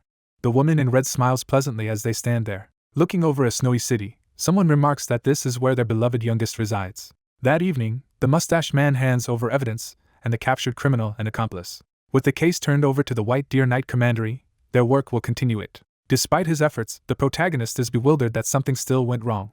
He narrates that he was unexpectedly jailed for several days. His lodging house friends visit his cell, teasing him until he decides not to accept more visitors. Soon afterward, Felgrand regains consciousness.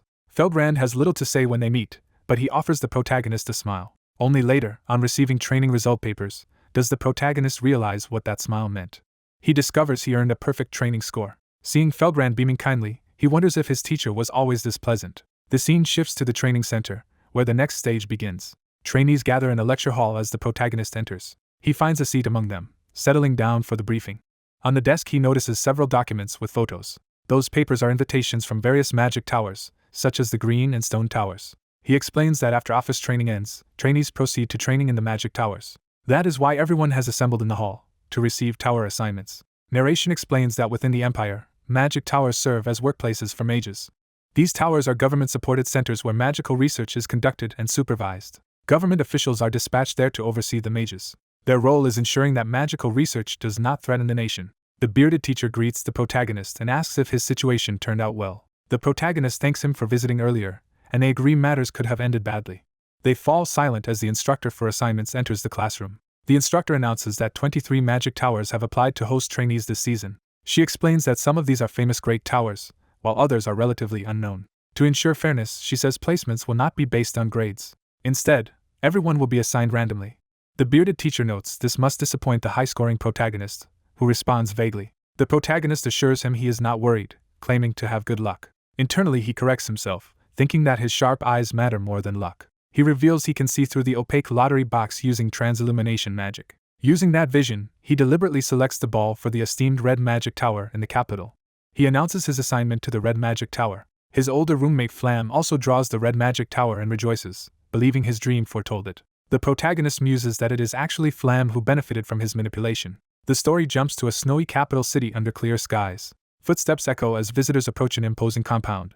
The Crow Tribe trio stride confidently toward the gates of the large residence. The woman confirms this grand place is where their uncle lives. They marvel at the immense mansion beyond the front gate. The tattooed man urges the boy to stop gawking and enter, making the boy flustered. As he starts opening the gate, someone urgently shouts for him to wait. The boy rushes forward with his hand raised, panicking. The man accidentally wrenches the massive gate off its hinges, shocking the boy, who cries out to the vice captain. All three visitors are startled by what they have just done. The view pulls back to show them facing the now damaged gate and mansion. Suddenly a bright blue flash erupts nearby, startling them further. The boy and woman stare at the magical flare in alarm. The woman glances back seriously while the boy sweats nervously. Armored knights rush in and surround the Crow Tribe visitors. The lead knight demands to know who they are. Growing angrier, he shouts at them, asking what they think they are doing. The boy hastily explains they are from the Crow Tribe and came to meet Sir Vladdy, pleading for calm. The knights question why they tried to force their way in, and the visitors insist they only tried to open the gate. Before things escalate, a voice orders everyone to stop. A steward rushes out from the mansion telling the knights to lower their weapons. He apologizes to the captain, calling it their mistake and asking why the visitors have come. The steward admits they received word of the Crow tribe's visit months ago and had simply forgotten. He invites the guests inside, saying Sir Vladdy is expecting them. Night falls over a different district of the city, its towers and houses lit by warm lamps. People walk the snowy streets under the winter sky. A hooded figure waits alone in a narrow alley. The cloaked person greets an approaching companion with a quiet acknowledgement. The second hooded figure steps into the alley, their face hidden in shadow. That newcomer swiftly halts in front of the first cloaked figure. Watching them, the first remarks that the other arrived as expected. The newcomer comments that the other sensed him despite his attempt to hide his presence. He then asks what business has brought the other agent to the capital. The second man produces a sealed scroll. Delighted, the first wonders excitedly if a certain person has finally taken action. The more serious one warns that if the experiment succeeds, he will probably die, and jokes about preparing his grave, prompting a complaint about ominous talk. The excited man declares that if the experiment works, he will be reborn, laughing to himself. The scene shifts as Flam pulls up his hood, preparing to act. Another cloaked man, with a facial scar, quietly wishes Flam good luck. Far away, snowfall swirls around a lone tower rising from a frozen landscape. The narration identifies this structure as the Red Magic Tower. Inside, trainees are welcomed and congratulated on earning a place to train at the Red Magic Tower. The instructor tells them that although the practicum lasts only a week, they will learn many new things. As the lesson begins, the narrator warns them not to touch anything carelessly because of potential danger. The instructor scolds the just-arrived protagonist for being late, noting the assembly was scheduled earlier. Questioned about the current time, the protagonist sheepishly answers that it is already past 9. The instructor declares that lateness will result in point deductions, and the protagonist reluctantly agrees. His bearded colleague asks why he is late on the first day, and the protagonist vaguely says something came up. The instructor catches them chatting and penalizes them both with further deductions. The protagonist reflects that these penalties explain the bad dream he had earlier. Internally he is pleased, thinking his low performance here will prevent him from being assigned to the palace. He reasons that if he received high practicum grades, he would likely meet his uncle Vladdy at the palace, which he wants to avoid. Resolving his strategy, he decides he must deliberately earn the lowest possible grade to escape palace assignment. Later, in a storeroom of magical tools, the instructor explains that all sorts of arcane instruments are kept here. He says trainees appointed permanently to the Red Tower will frequent this room. When a student touches an item, the instructor shouts that nobody is allowed to handle objects here without permission. He warns that such behavior will cost points and could result in expulsion, making the student hastily apologize. The protagonist thinks this stern instructor is very strict despite his odd appearance, and feels that this strictness benefits his plan. He privately nicknames the man Strict Squid and hopes he stays just as severe. The tour moves to the Chimera Research Facility, introduced as the Tower's pride. They are told life magic studied here might one day cure diseases or extend lifespans. The protagonist silently observes a winged land chimera asleep in its cage. He notes to himself that now he finally understands what a chimera looks like. Walking through the facility, he compares it to a zoo from his previous life. After the tour ends, the instructor invites any remaining questions from the group. Later, the stern instructor walks alone down a corridor of the tower. A close view shows his impassive, hooded face. He stops outside a large door deeper within the tower. He knocks on the door politely. Inside, the tower master hears Edward request permission to enter and grants it. Edward steps into the office, apologizing for troubling the busy tower master. The Red Tower master confirms Edward oversees the Chimera breeding room. Edward nervously affirms this, and the tower master tells him not to be so tense. The master asks whether Edward is familiar with a particular specimen numbered 46A10346. He comments that the creature's growth seems unusually fast and wonders if Edward changed its treatment. Edward insists nothing different or special has been done. The tower master ponders this answer skeptically. He explains that he actually summoned Edward to discuss a personal matter. Turning toward his bookshelf, he asks Edward to do him a favor. The focus lingers on a rolled document lying on the shelf. Somewhere else in the tower, a magical explosion blasts rock apart. Back in the tool room, other trainees scold the protagonist for breaking something again, while he claims his hand slipped and apologizes. His bearded colleague asks if something is wrong since he keeps making uncharacteristic mistakes, but the protagonist downplays it as nothing. The colleague offers to help him with anything that might happen, and the protagonist answers casually. Later that day, the protagonist walks alone outside along the tower's exterior wall. He reaches into his cloak while strolling. He pulls out an identification badge he has obtained. He smiles knowingly as he examines it. The badge bears the photograph of another trainee, whose identity he has appropriated. Night falls over the Red Magic Tower, silhouetting it against the starlit sky. Inside, the magical tool room stands quiet and empty. A masked intruder suddenly appears there, landing softly on the floor. Revealed as the protagonist in disguise, he chuckles and decides to explore what the tower holds. Using the stolen badge, he activates a magical lock. He enters a secured chamber within the research area. Gazing at shelves and curios, he marvels at how impressive the collection is. He recognizes one glowing blue crystal as Philographe's famous magic stone and is surprised to find it here. Deeper in the room, he examines a strange item he has never seen before and thinks it ought to be copied. Hearing something, he turns sharply in alarm. He hides as Edward appears in the room and begins moving toward the cages. The protagonist watches Strict Squid nervously approach a barred enclosure. Puzzled, the masked protagonist quietly wonders what is happening. He then sees Edward pushing the chimera's cage out, and wonders where he is taking it in the middle of the night. Doors open elsewhere in the building. Edward wheels the chimera's cage into the Tower Master's study. Finding the room empty, he remarks that the Tower Master is not present. Looking ahead, he notices a glowing magic circle spread across the floor of the office and reacts in surprise. A mysterious mage studies an unfamiliar glowing magic circle on the floor. A robed assistant approaches a large cage in a book-filled room as another robed figure enters. The elder mage, addressed as the Tower Master, appears. The assistant reports bringing specimen 46A10346, a winged lion-like creature in the cage, as requested. Another mage questions the Tower Master while the elder examines a parchment. The Tower Master, puzzled and wary, wonders what the parchment is. The assistant is suddenly enveloped in strange energy, confused by what is happening. The magic circle erupts, trapping both the assistant and the caged beast in a powerful ritual as the Tower Master looks on in shock. The assistant panics as his body is seized by the swirling magic while the Tower Master holds the parchment. As the assistant screams, the Tower Master begins invoking a being he calls the Great Sheep Lord. The assistant, being torn by the spell, thanks this Great Sheep Lord for letting him glimpse its knowledge despite his weakness. He declares that through this teaching he draws closer to the deity, while the beast roars violently in its cage. The Tower Master reverently addresses a great grand sorcerer figure implied by the parchment. Observing through the window, a masked intruder reacts in confusion to the strange ritual beginning inside. The masked intruder bursts in and unleashes a named kick attack, striking both the assistant and the Tower Master. Earlier, the assistant had been calmly wheeling the winged lion's cage down a corridor. Close up, he pushes the cage with a neutral expression. He brings the cage to the ritual room's door, about to enter. The door slams, cutting to the corridor outside the ritual room. A masked boy peeks around the corner, secretly watching events.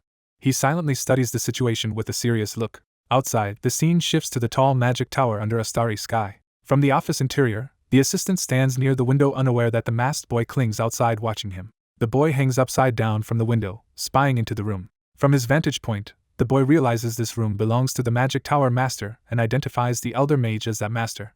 He senses something off about the mana flow within the room and grows suspicious. Focusing on the glowing circle, he recognizes the ritual as dark magic. Hearing a scream from inside, the boy looks in alarm as dark energy flares. Inside, the ritual's energy whirls around the beast and assistant, while the Tower Master reads the parchment, and the boy reacts in disbelief. The Tower Master ecstatically praises the holy sheep deity as the magic intensifies.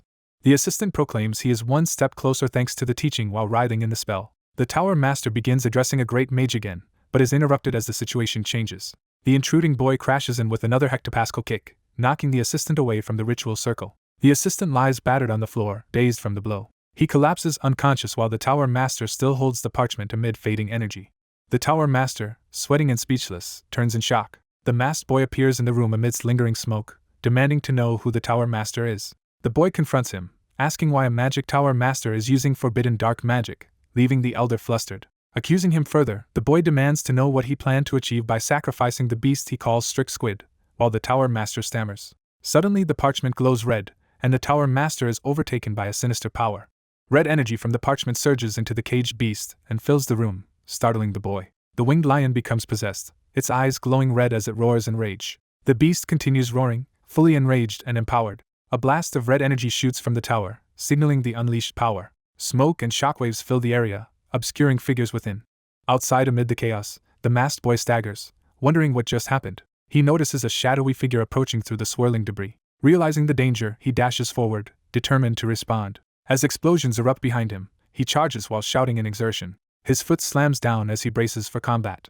Glaring at his foe, he curses him under his breath. A skeletal figure in the Tower Master's robes appears, declaring it is time for divine punishment. The boy dryly remarks that the skeleton looks more like the one punished by God. The skeleton readies a dark spell and hurls a glowing orb at the boy. The boy barely escapes a massive red explosion, screaming as he dodges.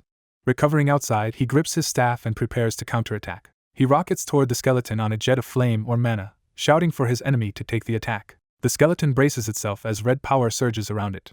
The skeleton unleashes another powerful blast. The attack detonates in a huge fiery explosion inside the building. After the blast, the boy and skeleton face each other amid fire and smoke. The skeleton sinisterly laughs, impressed by the power of the failed experiment. It exults and praises the mysterious Great One that granted such strength. The boy is stunned as his opponent powers up again. The tower continues exploding from the ongoing duel. The boy rises into the night sky above the ruined tower, floating opposite the skeleton. He acknowledges that the transformed tower master is stronger than expected. The skeleton gathers a swirling mass of dark energy and taunts the boy, asking if he is scared. Another explosion erupts near the skeleton as attacks clash. The boy grits his teeth from the impact, looking for his foe. Seeing nothing but the dark sky, he wonders where the enemy has gone. A voice ominously foretells that hellfire retribution will kill him. The skeleton hovers overhead and summons a spell called Rain of Death, sending red projectiles down toward the boy. The boy concentrates, forming a blue defensive sphere around himself. From above the tower, the boy hovers in his barrier while the red projectiles curve toward the skeleton below. Calm within his shield, the boy prepares his counter magic. The two combatants surge toward each other through the sky, trailing energy. The skeleton lunges forward aggressively with staff raised. Close up, it screams with murderous intent. The boy charges headfirst through a vortex of blue energy to meet him. His fist glows with condensed power as he dives. He slams a devastating blue blow into the skeleton's torso. The skeleton reels in agony, part of its skull shattered. The boy follows up, eyes focused and resolute. He unleashes a barrage named Magic Bullet MMG version, pelting the skeleton with multiple blue projectiles. The skeleton is riddled with hits but gathers red energy in both hands to retaliate. Their spells collide midair in a spectacular clash of forces. The skeleton is engulfed by the converging blasts. Its face shows panic as the light overwhelms it. The explosion sends the skeleton crashing down near the damaged tower. The tower trembles as more debris rains down. The skeletal tower master smashes into the wall and falls amid rubble. He ends up sitting against ruins, cloaked in red mist but still animate. Groaning, the skeletal mage struggles to move. He looks around, bewildered, amid broken stone and glass. Catching his reflection in a shard of glass, he is shocked by his own skull-like visage. Staring in disbelief, he questions why his face has become skeletal. The boy steps through a hole in the wall and asks if the mage only just realized his transformation. Panicking, the skeleton begs the boy to wait. The boy, wrapped in blue energy, coldly bids him goodbye and prepares a final attack.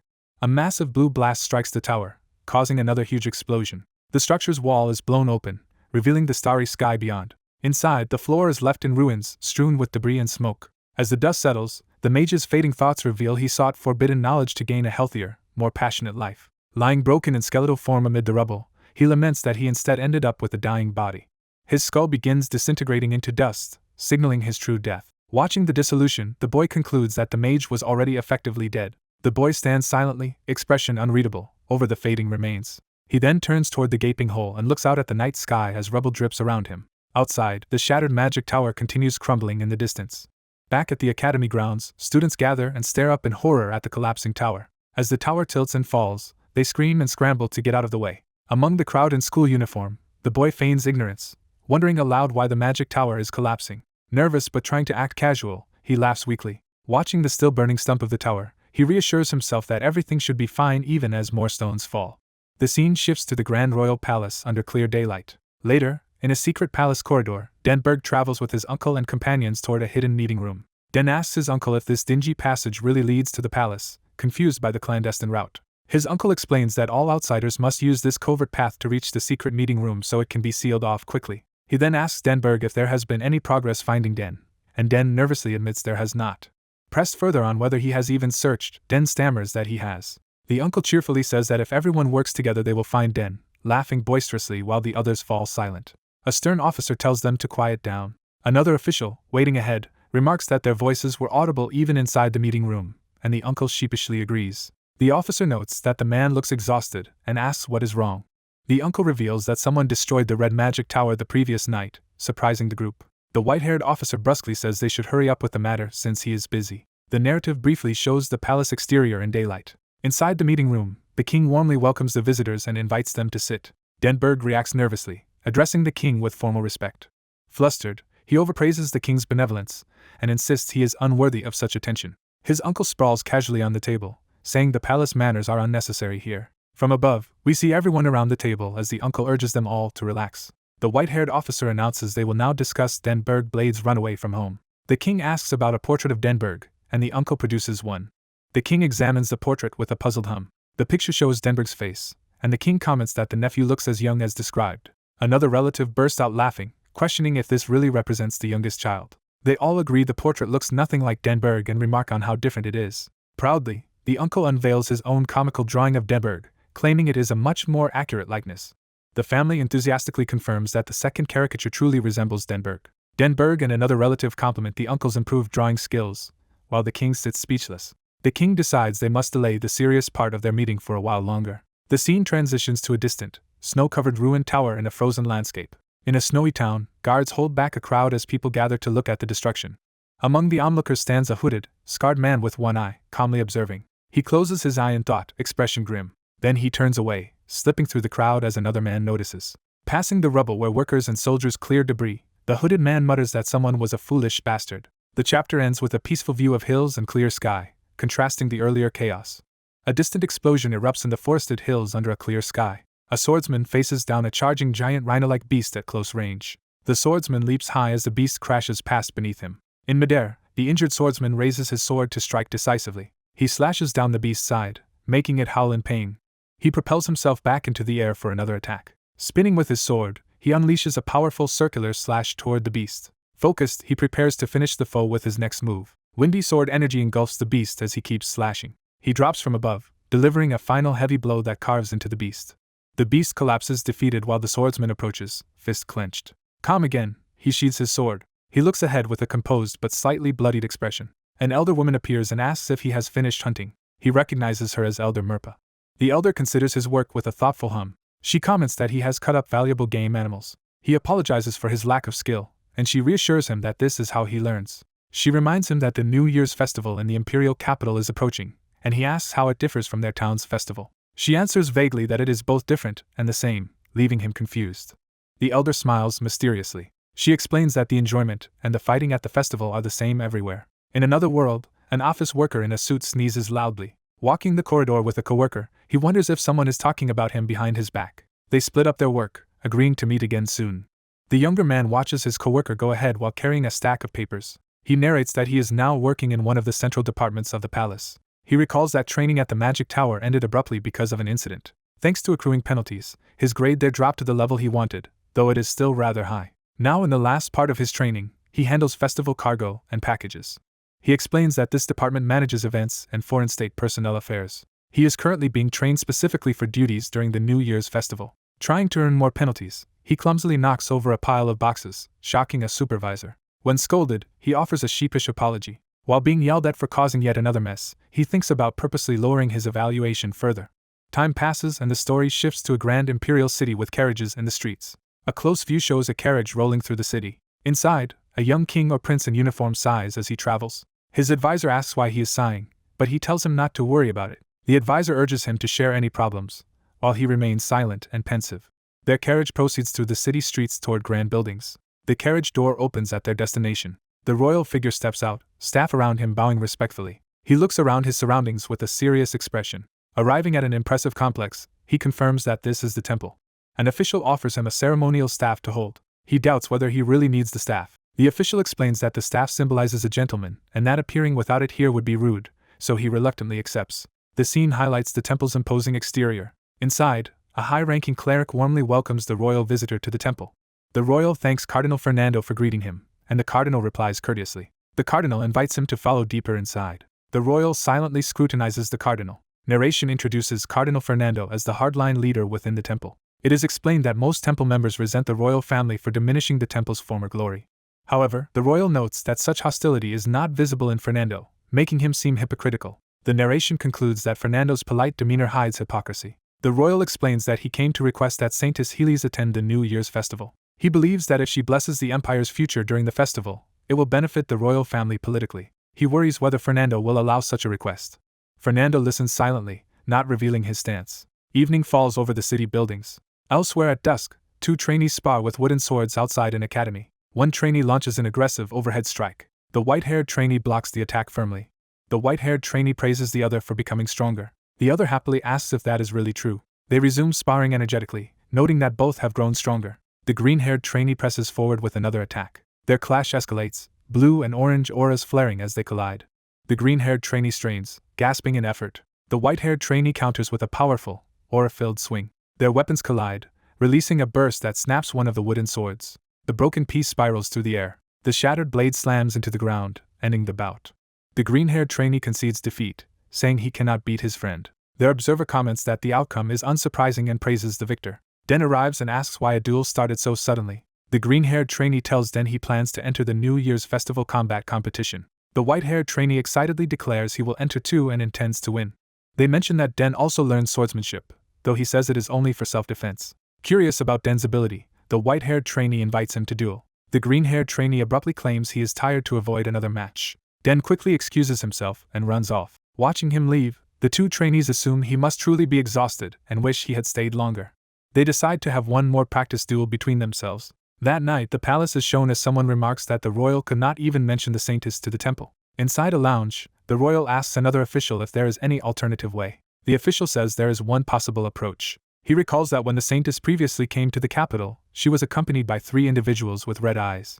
He notes that these red-eyed companions seem to be close to the saintess. He suggests the royal try meeting those companions instead. The royal asks if a meeting with them can be arranged, and the official agrees. The red-eyed official smiles behind his teacup, hinting at his own agenda. At a family meal elsewhere, a man promises his companions that he will handle something as quickly as possible. In a quiet room, a woman in a wheelchair gazes silently out the large window. A close view shows her weary, expressionless face. Another woman with similar purple hair enters the room and approaches her from behind. The newcomer, dressed in clerical robes, calls out to her sister. The sister at the window remains silent, still facing outside. The robed sister looks at her with concern. She gently embraces her sister from behind. Clinging to her, she remarks sadly that she has arrived too late. Crying, she apologizes for not being able to stay by her sick sister's side. The ill sister's eye shifts slightly, reacting to the apology. Outside the temple complex, someone replies that it is all right, implying forgiveness. In a dark place, a small flame suddenly ignites. Around a table lit by such flames, 5 masked figures in robes hold a secret meeting. One masked elder complains that only the 5 of them have gathered again and questions the point of the meeting. Another laughs, agreeing and saying he does not know who keeps calling these gatherings. A companion angrily points out that this very man is the one summoning them. The accused elder jokes that he is old and keeps forgetting things. Conversation shifts as one asks if they know that the Crow tribe is wreaking havoc in demon territory, and notes the tribe is stronger than expected, shocking another member. Their leader curtly orders them to stop bickering. He tells the more aggressive member to rein in his bloodlust. The others fall silent at the rebuke. The leader warns that if they are summoned again without a valid reason, they should be ready for consequences. He finishes the threat by saying those responsible will have to die. The remaining masked figures watch uneasily as he looms in the foreground. He evasively remarks that he does not really know about that, laughing to himself.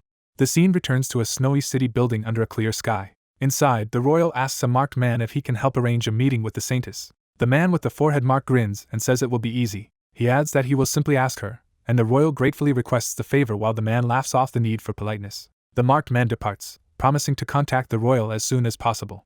The royal privately finds it suspicious that the man agreed so readily. His attendant asks whether to prepare the carriage for departure. The royal notes how pleasant it is to rest in such a place after a long time. He decides they will leave after finishing a cup of tea, and the attendant agrees. The royal calmly sips his tea while the attendant stands nearby. The awkward silence makes the royal sweat slightly as the attendant continues to hover. The royal points out that people will stare if the attendant keeps standing there, so the man apologizes. The attendant says he will wait outside and respond if anything happens, and the royal acknowledges this. Left alone, the royal is suddenly startled by commotion outside. Looking through the window, he overhears officials in the street complaining that the New Year's festival location has been changed on short notice. One superior scolds Den for not coordinating with groups like the Mercenary Alliance about the change, and Den meekly agrees. Den notices the men by the window and thinks they look like government officials. He reflects that officials should be extremely busy at this time of year. Elsewhere in the city, someone cries out for their sister. Saintess Healy's runs frantically through the street, also shouting for her missing sister while guards follow. Her escort urges her to return while they search for Ms. Vibrio, but she insists that more searchers will find her sister faster. Ignoring further protests, Healy's runs off in another direction to look herself. She continues hurrying through snowy streets, determined to find her sister. Worried, she wonders where her sister went and hopes nothing bad has happened. Lost in thought, she bumps into someone in the crowd. A scream rings out, drawing her attention. 2 rough men accuse her of knocking one of them down and demand an apology, which she immediately offers. They claim an apology is not enough and that the man's arm might be broken, escalating the situation. The bald man angrily insists she broke his companion's arm, while she doubts such an injury could come from a simple collision. Looking distressed as they pressure her, Healy's reacts to someone else's remark of amusement about the scene. The bald man angrily demands to know if the girl is calling his injured friend a liar, leaving her speechless. He notes she looks like a noble and pressures her to end the dispute by paying them. She apologizes and says she has no money, but the man says that is not a problem. Smiling slyly, he suggests she can give them something other than money. The girl, sweating nervously, stammers in confusion at what he means. Another man intervenes, saying that additional compensation is unnecessary. The newcomer exposes the scam by lifting the supposed victim's arm and stating it is not broken. The exposed scammer reacts angrily and pulls a knife, beginning to threaten the newcomer. Before he can attack, he realizes his hand has been restrained. He is further shocked to find a gold coin in his grasp instead of the knife. The newcomer cheerfully remarks that the man's arm is perfectly fine, making him hold the coin in guilty silence. Flustered, the accomplice admits his arm is not really broken, leaving the bald man confused. The bald man yells for his partner to return to him quickly, not understanding what is going on. The newcomer orders the two scammers to follow him quietly while the saintess watches, puzzled. Afterward, the saintess asks the newcomer if he was hurt anywhere during the incident. He simply looks at her, not answering yet. He continues to gaze at her with a soft, thoughtful expression. The saintess silently looks back at him, as if realizing something. She then remembers something terrible connected to the distant great temple. The scene shifts to a quiet tree in the countryside where a cloaked girl stands alone. The girl with purple hair looks up pensively, lost in thought under the tree. A hooded figure approaches and announces he has found her. Wary, she asks who he is, and the stranger says he will introduce himself. The masked elder in the robe identifies himself as Libra. From a wider view under the tree, Libra again introduces himself by that name. Libra implies she already understands what his name signifies. She remains silent, studying him. She asks what he wants, and Libra answers that he has come to give her advice. She skeptically repeats the word advice, unsure what he intends. Libra stares at her through his owl mask without further explanation. The girl summarizes his advice as telling her to leave the great temple. Libra begins warning her that she cannot accomplish anything if she stays there. She completes his thought, agreeing that nothing can be achieved in that place. The story returns to the snow-covered city and temple towers. Back in the present, the newcomer confirms the saintess is unharmed, and she assures him she is fine. She looks at him curiously as he stands holding his official-looking box. Noticing the royal seal on the box, she deduces he must be connected to the government, surprising him. He sheepishly explains he is only a trainee official, and she reacts with mild surprise. She thanks him sincerely, saying the situation was resolved thanks to his help, and he modestly accepts. A knight rushes in calling the girl saintess, startling the newcomer as he realizes her status. The knight reports to the saintess that they have located Ms. Vibrio, and she responds excitedly. When the saintess demands Ms. Vibrio's location, the knight says she entered the great temple recently, leaving the newcomer uneasy. The newcomer internally panics upon realizing the woman he aided is actually the saintess. The saintess confirms that Ms. Vibrio is uninjured, learning she merely went for a walk, and feels relieved. She starts to apologize to the newcomer for abruptly leaving earlier due to an urgent matter. She then notices he has disappeared from where he was standing. The knight explains that the boy she is looking for slipped away quietly moments ago, and she is disappointed. The saintess thinks aloud, clearly bothered that he left without a proper farewell. Elsewhere, the young man walks through town thinking he should at least have asked her name. He decides that getting involved with high-ranking people like the saintess will only bring trouble. He resolves to live as nothing more than an ordinary government official. Time passes and the scene shifts to a grand palace under clear skies. Inside, a clerk is shocked to hear that the crown prince wants to meet the saintess. His superior admits he allowed it because the prince insisted, prompting the clerk to scold him for forgetting something. The older man reminds him that Lady Hestia ordered the temple not to interfere in imperial politics, and sheepishly claims ignorance. The clerk then guesses the superior has never spoken directly with the saintess about this. The superior proudly says he already sent a letter to her, horrifying the clerk further. He adds that the saintess should be arriving soon, which panics the clerk even more. Moments later, the sound of footsteps announces someone's approach. The saintess enters with escorts, apologizing for being a bit late.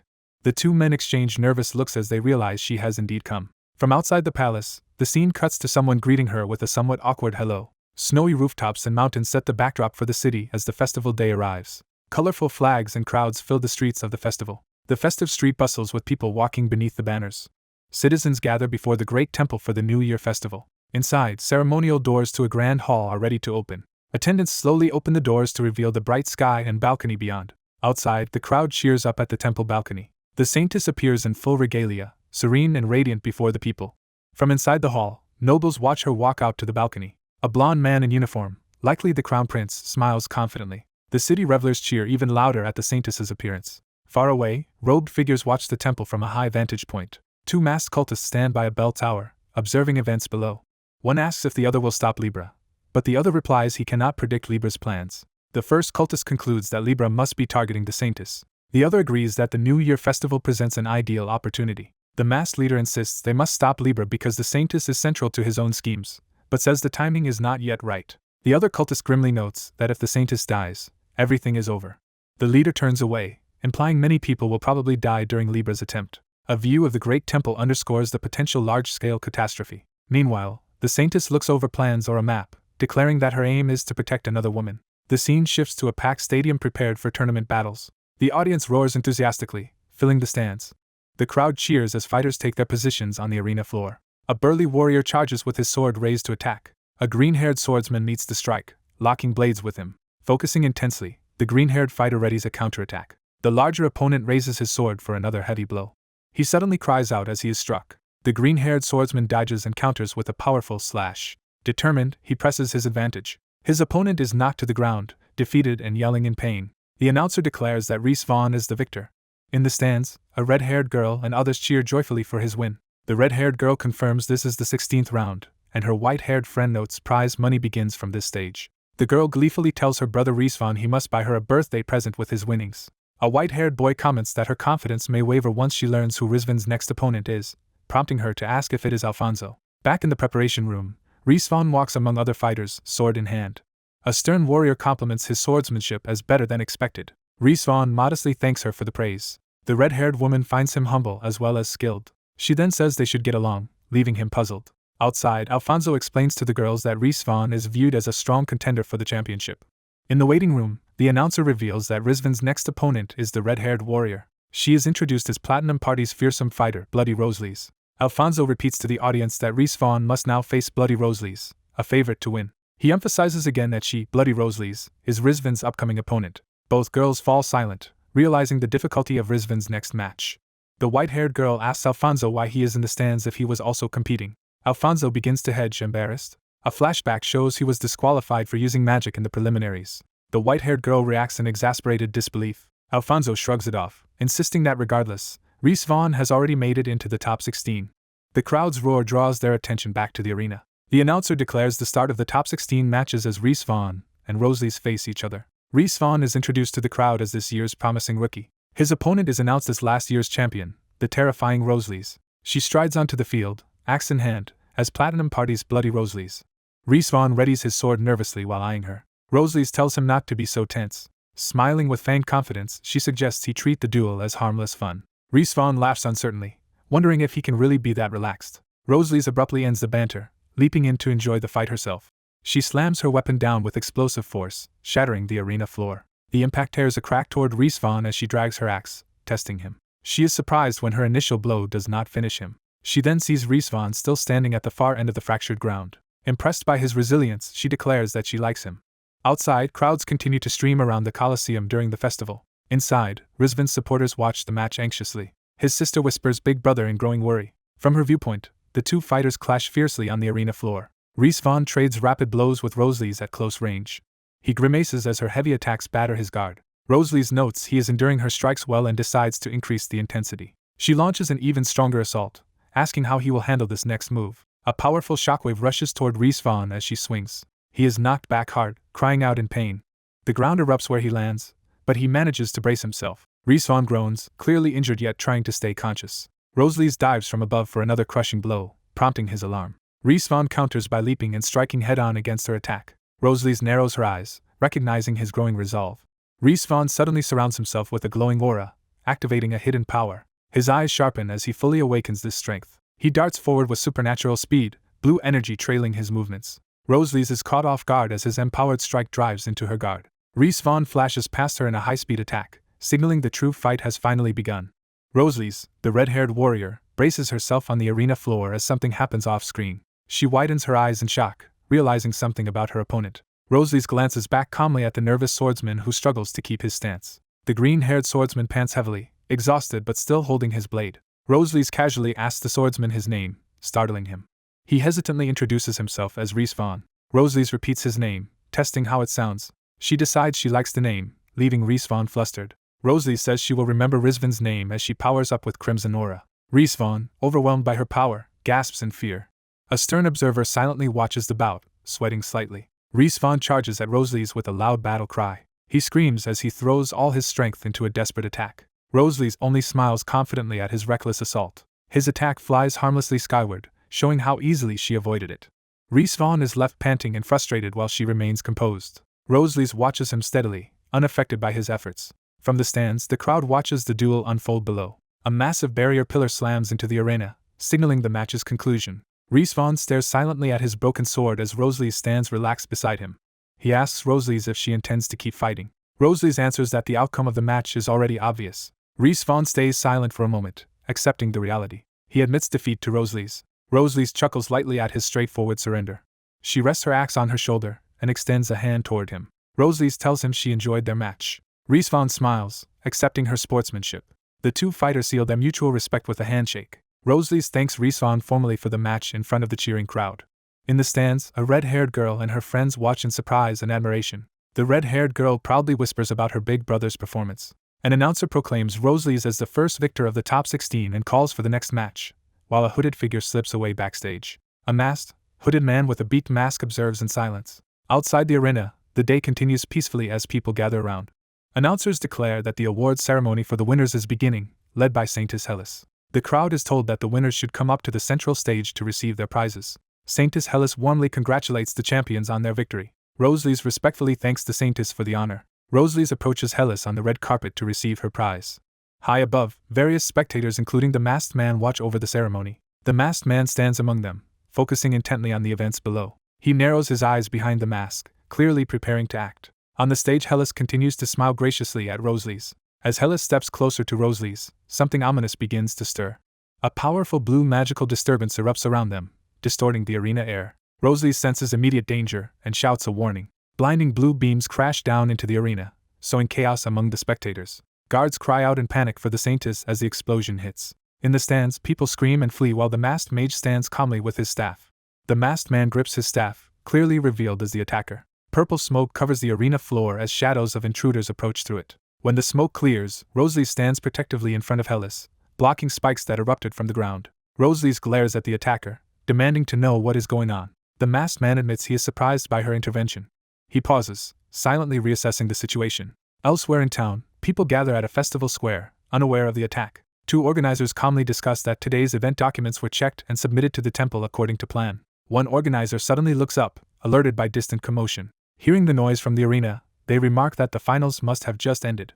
The brown-haired man assumes Rosalie has won the tournament without trouble. Back at the arena, the stadium looms as chaos continues inside. Terrified spectators rush toward the exits, shouting in fear. Masses of people sprint away as the purple aura spreads behind them. The masked mage raises his staff and pours more dark power into the arena. A wave of eerie blue energy floods the corridors as the fleeing crowd tries to escape. The energy condenses into a roiling blue fire blocking their way. Within the flames, cloaked shadowy figures begin to coalesce. People hesitate at the exit, realizing something horrifying is forming behind them. One man glances back in terror at what is emerging. Hooded spectral beings burst from the flames and chase the crowd, prompting more screams. The masked mage advances as the possessed cloaks swarm forward. A knight commander charges at one of the shadowy figures, sword drawn. He shouts in order to protect the Saintess. Royal guards engage the cloaked monsters in close combat. One guard is struck down as the cloaked enemy proves overwhelmingly strong. The remaining guards form a defensive line in front of Hellas while advancing cautiously. The commander urges Hellas to follow him to safety. A sudden magical blast strikes near Hellas, injuring a guard and shocking her. She screams as blue fire erupts between her and the attacker. Hellas gasps as she senses the presence of the masked mage addressing her directly. The masked mage tells Hellas he has been waiting for this day to confront her. The commander furiously attacks the mage, demanding retribution. The mage counters with his staff, preparing a spell. A blue blast hurls the commander violently away, injuring him.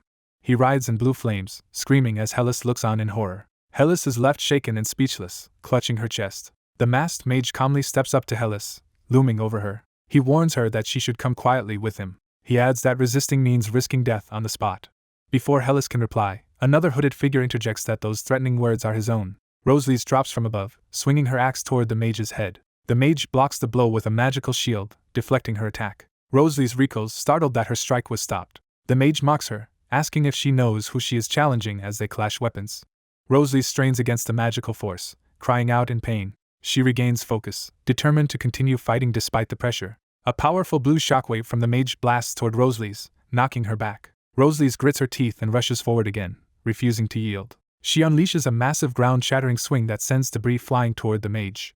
The masked mage dodges the exploding tiles, narrowly avoiding the impact. Rosalie darts behind him, lining up another strike. She closes in from the side as he turns, still maintaining his distance. The mage readies his staff for another spell, blue light gathering at its tip. Rosalie's braces herself as multiple energy projectiles rain down toward her.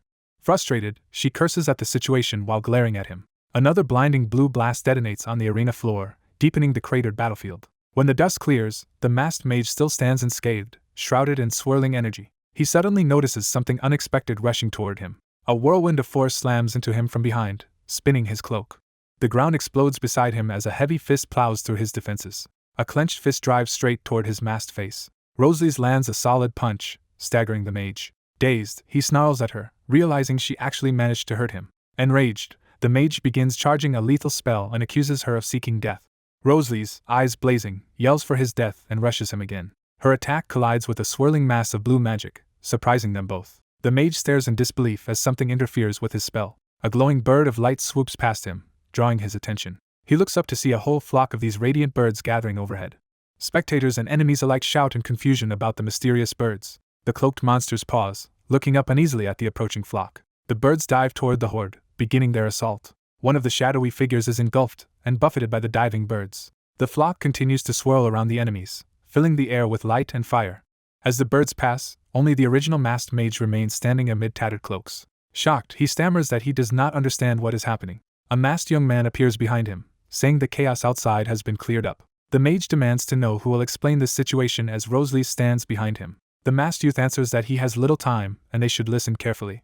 He introduces himself seriously, standing beneath the circling flock of summoned birds. The narrative replays the birds devastating the cloaked horde from above. Again we see one of the cloaked enemies being shredded by the radiant flock. The scene shows the full scale of the birds' purging attack on the enemy ranks. When the birds vanish, the masked mage is left alone in the cleared arena, surrounded by burning scraps of cloaks.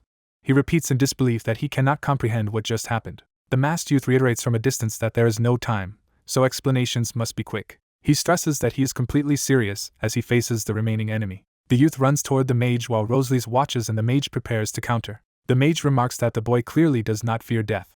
The youth jokes that dealing with the aftermath is more frightening than dying, especially since his time off starts tomorrow. Furious, the mage unleashes a surge of purple lightning from his staff. He rants about the boy's arrogance as he launches a massive magical barrage. The youth sprints forward inside a glowing blue barrier, deflecting the attacks. He stands unfazed behind the barrier as the purple bolts crash against it. The mage scoffs that such a shield cannot keep blocking his power. He hurls a huge flaming spiral at the youth, calling him a foolish boy. The youth charges head-on through the onslaught, gripping his staff with determination. A gigantic explosion erupts where their powers collide. As the smoke clears, the youth is revealed still standing inside his blue protective sphere, ready to continue the fight.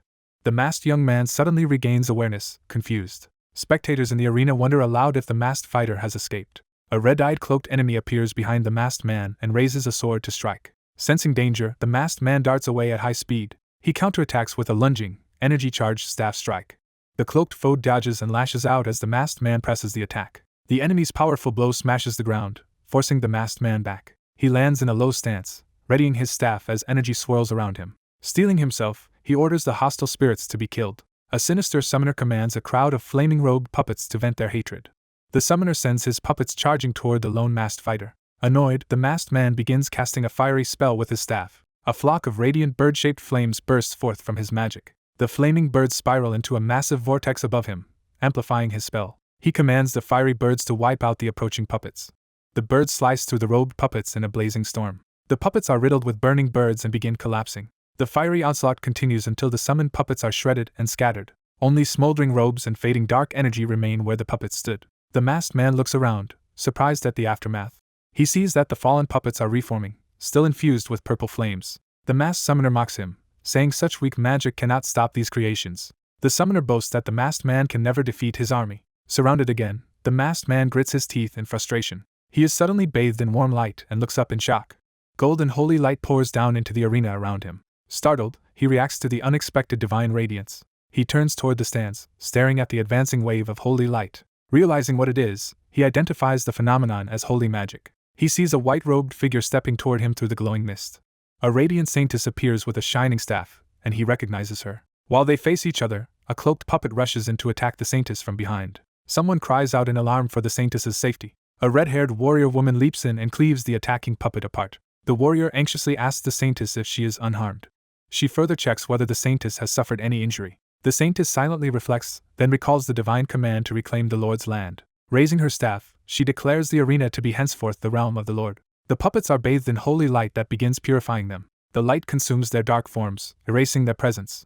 A pillar of holy energy engulfs the entire stadium from above. High in the stands, the masked summoner watches in shock as the light surges past. Staring at the phenomenon, he exclaims in disbelief at what is happening. The masked hero approaches him from behind and says the battle is already decided. The summoner whirls around, shocked to see the hero standing there.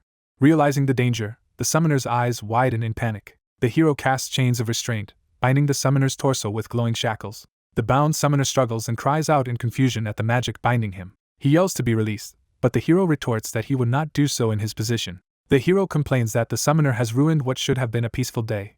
As he speaks, other robed officials appear and surround him suspiciously. He looks at them, puzzled by their hostile attitude. Surrounded by drawn swords, he asks what is going on. The officials angrily accuse Lupin of disturbing the peace. Playing dumb, Lupin feigns ignorance about the charge while they shout at him.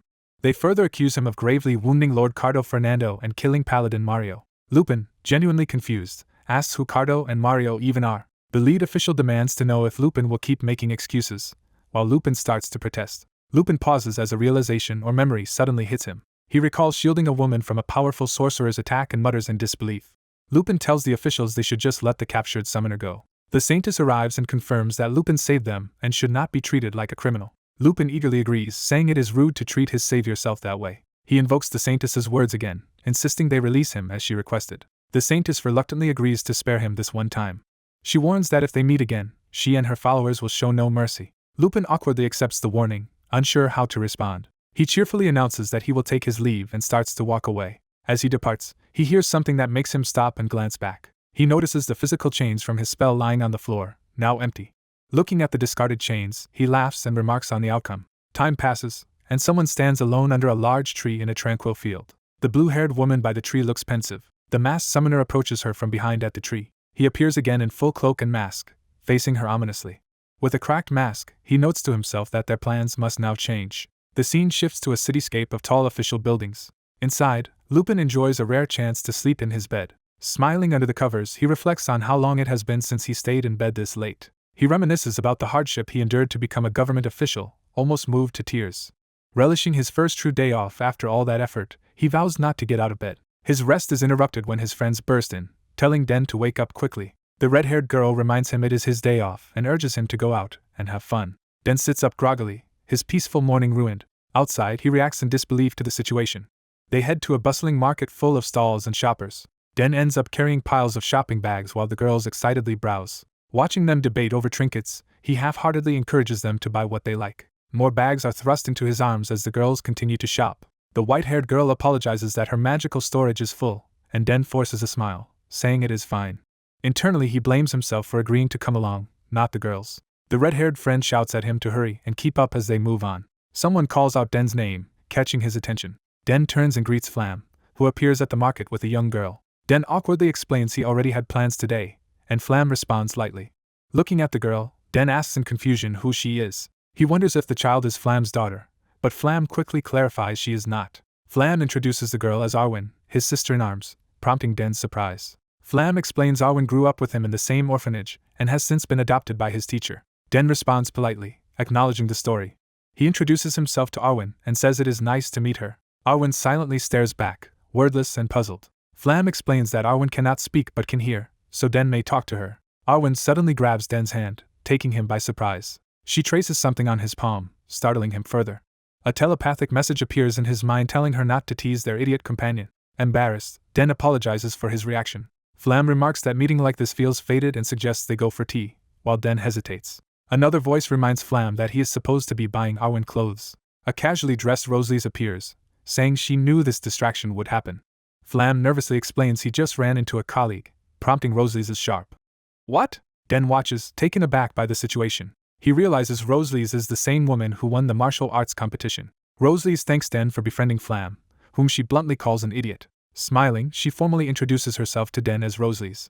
Den responds a bit flustered, beginning to return the greeting. Narration briefly reintroduces Den over a sunny view of city rooftops. That night, in a grand palace, officials convene for the final item on their agenda. Inside a council chamber, they state that the last topic is selecting new government officials. The presiding officer asks if everyone has chosen a trainee, and another says they usually just pick those with high scores.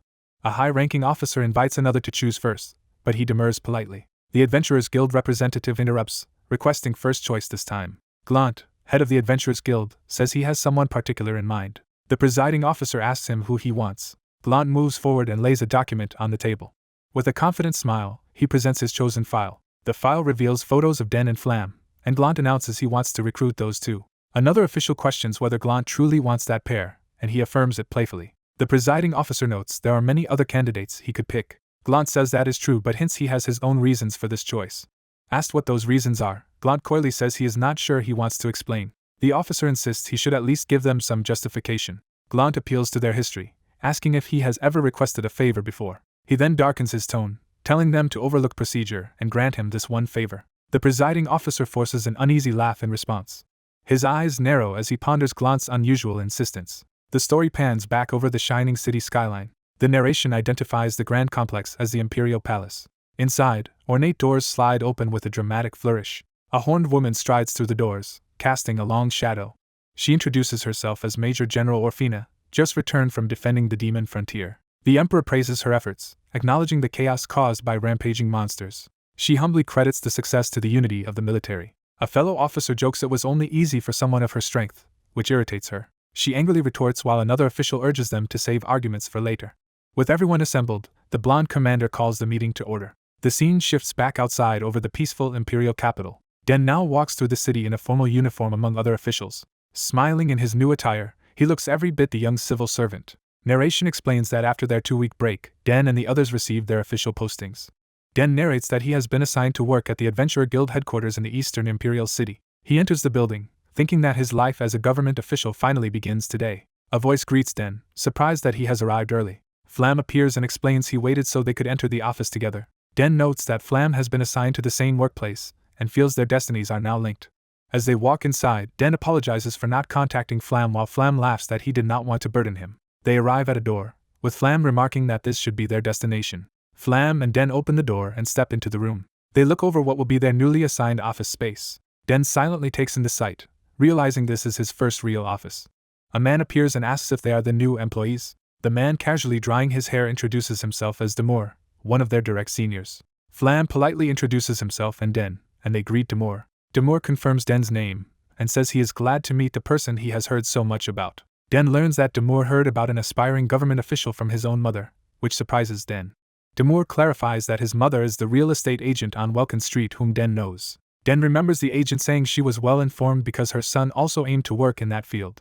Demore reassures the newcomers that the Adventurer Guild is a relaxed department, and Den eagerly agrees. A bespectacled man at a desk confirms they are the newly appointed recruits. He introduces himself as Orkan von Fabian and greets Flam and Den. Orkan tells them he will be responsible for training them in their duties. He leads them to a seating area and lets them choose their desks. Orkan begins explaining that this office is where they prepare to receive adventurers. He adds that they will gradually become familiar with the reception process. Orkan explains that the second and third floors house branch managers and also rooms for adventurers who stay overnight. He warns that those staying there are usually silver rank and above, so they should be cautious around them. He continues the tour, saying the fourth floor is for high-ranking officers and knights of at least the fourth order. Because those officers travel frequently, he tells Den and Flam to pay special attention to their needs. Orkan explains that the fifth floor contains the guild master's office, reception hall, and platinum member accommodations. He proposes that they first go greet the guild master. Den and Flam wordlessly brace themselves to meet their highest superior. Den senses something and falls silent. He feels a vast magical power emanating from the blue door ahead, seemingly enveloping the entire fifth floor. Orkan opens the guild master's door to announce that the newcomers have arrived. Instead of the guild master, a red-haired woman named Rosalie says he is out baking cookies for the newcomers, surprising Orkan.